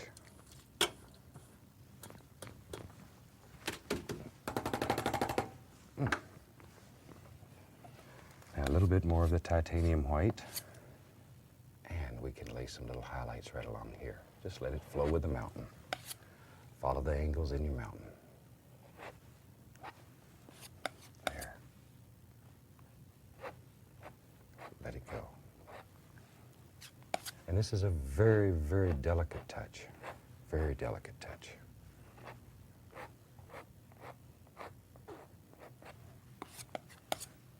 Okay, a little snow laying right along there. And for the shadow color, we'll take some Prussian blue, Van Dyke brown, and make us up a shadow color. We want this shadow color to be lighter in value than the base coat that we put on, so that it stands out. And we can just lay in some happy little shadows here and there. Just let them roll off your knife. All right.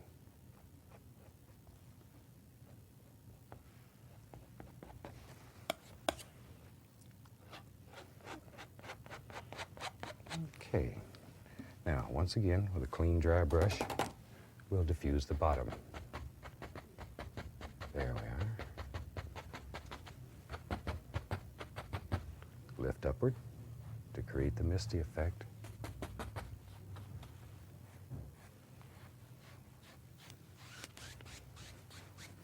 And we're ready to move right along now. I'll take just a little bit of the Prussian blue, Van Dyke brown, and sap green in about equal parts. Blue, brown, and green. There we are. That'll be our base color for our trees and stuff. And let's take the fan brush loaded full of paint, and we can begin laying in just little indications here. There we go. Just keep the brush moving. Just keep them moving. There. Okay. And we'll make a little foothill right through here. Just drop these in. And wherever you think they should be, that's where they should be.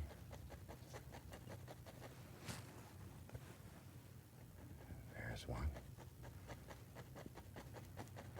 And it's funny how you can do this, and it looks like just hundreds of little trees back here. And it's so simple. There. And if you want to make it look like they're getting farther and farther away, overall let them get a little bit smaller. Then we can begin putting in some ground area underneath them, just like so.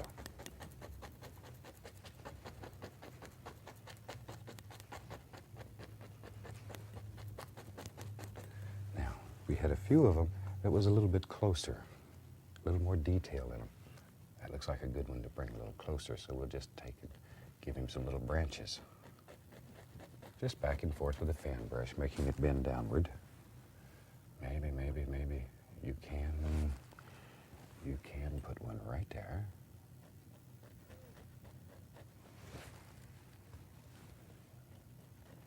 There we go. and it helps create the illusion of distance in the painting. With the large brush, grab the bottom of this and begin pulling downward. Down, down, down, down. And this is where you make your reflections and have a general idea of where your shoreline is going to be. Come across. Okay, we'll take a little bit of magic white now with a touch of Van Dyke brown in it. Just mix it up good, and we can begin laying a little waterline in here. Keep these lines basically straight so your water doesn't run out of the painting. Nothing's worse than having a wet floor because the water ran out of your painting. All right, now I want to make a separate little projection right out here. So all I do is take a little dark, just bring it right on out like that. See how easy that is? Grab a hold of it, pull a little bit down so we have some reflections for that part. Cross. Back to our magic white. And we can throw a happy little water line right in there. And maybe there's a couple little ripples on the water here and there. There we go. Now let's take a little of the magic, a little yellow, and some sap green. Mix a lot on your brush. And we can put a few little highlights in here. Just touch. Let it follow right down the angle that you have. Darker, darker, darker as it comes around the hill. You want the top to be the brightest and gets darker as it comes around, so it makes it look round. This way. Maybe there's a little back in here. There we go. Okay. Now we can begin putting in some trees and stuff. Let's have a nice tree right here. I think I'll just continue to use a fan brush today, since I've already got it dirty. Just lay it in.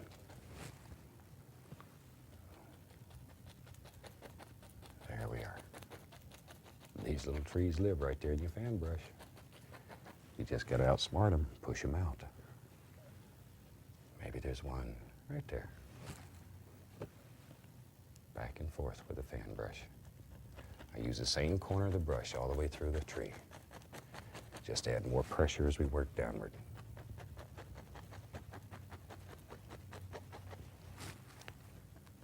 Okay. Don't want this one to get lonely. We'll give him a friend. There we are.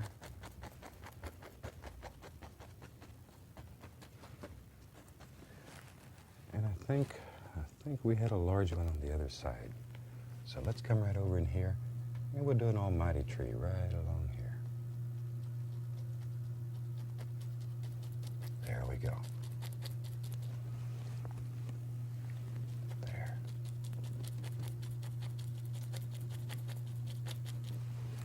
A lot of paint on the brush. Just let it work off your brush and flow right on down. That brush is getting too slow. Let's get an almighty brush here. I'll use the large one and just go right through the same color.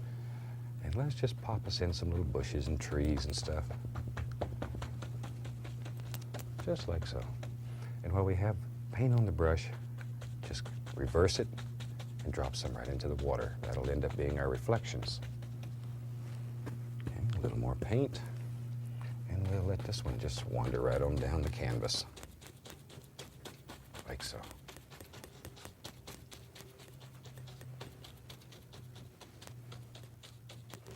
Okay, clean the brush up.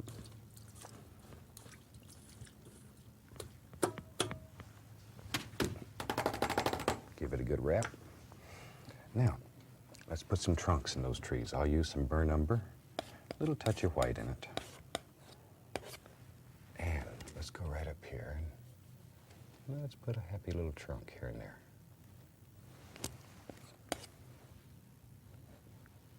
Just touch here and there.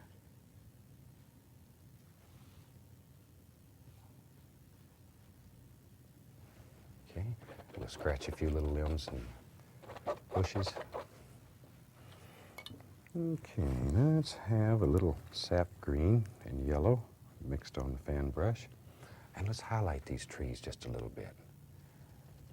Now, if your light's coming from the right, you want the right side of the tree to be a little brighter than the left. Okay. Don't kill all that beautiful dark color. Leave that dark in there. Otherwise, it'll be flat. You want dimension, depth in these paintings. Okay, let's go over to this old big one over here and give him some nice little shiny highlights. There we are. Clean up the fan brush.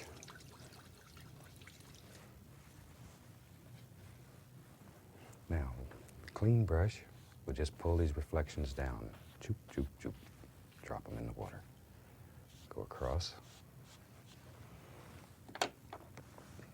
And we'll use a 1-inch brush, a little bit of the yellow, and sap green mixed. Load a lot of paint into the bristles. Push those pretty little leaves right off the brush.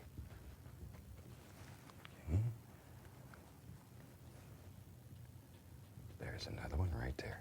Now, if you want to reflect him into the water, that's all you got to do. Just drop him in.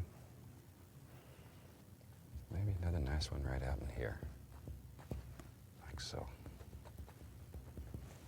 Now, let's go over on the other side of the canvas. And let's put a happy little bush right there. There we are. We'll add just a touch more of the thin paint, just so it sticks a little easier. And we'll put a little bush right in here. Oh, there's a nice one. Just let them fall right off your brush. Okay, now with the fan brush, we'll use a little of the magic white, a little yellow, and a little sap green. Maybe we'll even throw a little ochre in there just to break it up a little. And we can put some nice little grassy areas in here.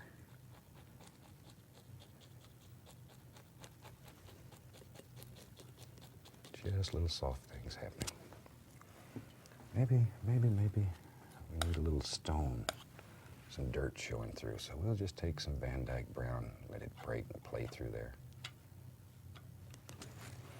And we'll highlight it with some brown, white, and blue. Very little blue, though. That blue is strong. Just enough to give us a little bit of color. And then bring it together. Just bring it all together.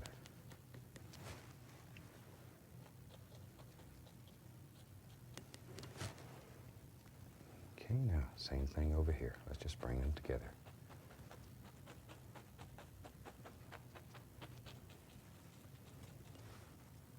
Okay, let's take and put some little reflections into the water. Now, with a clean, dry brush and the lightest touch imaginable, pull straight down and very, very gently go across to make those nice mirrored reflections. And we can take a little bit of the Van Dyke brown, put us a bank over here on this side.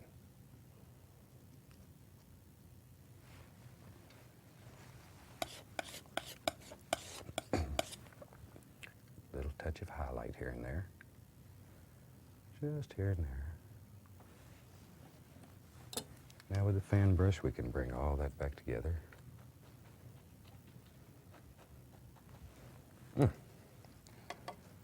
It's coming along quite well. A little bit of magic white to make us a waterline underneath here.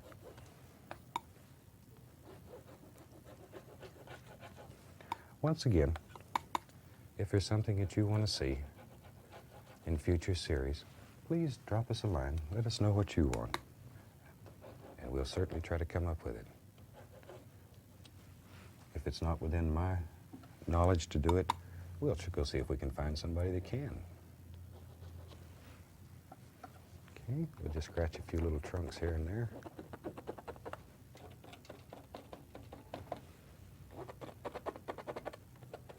like so. And one or two over here and there. Now, with the liner brush, and a little bit of the brown, a little bit of oil on the brush. There we go. Let's just throw a quick little happy tree right there. Just an old stillness laying there. I think we had one in the painting that you see in the opening. There we are. Something like that.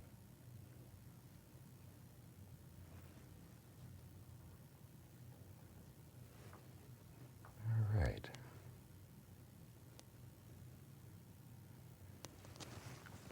I think we're about ready for a signature on this one.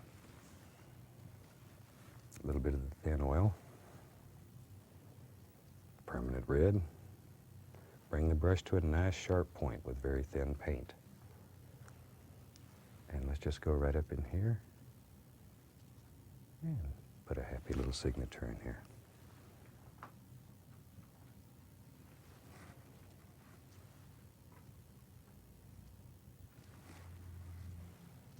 There.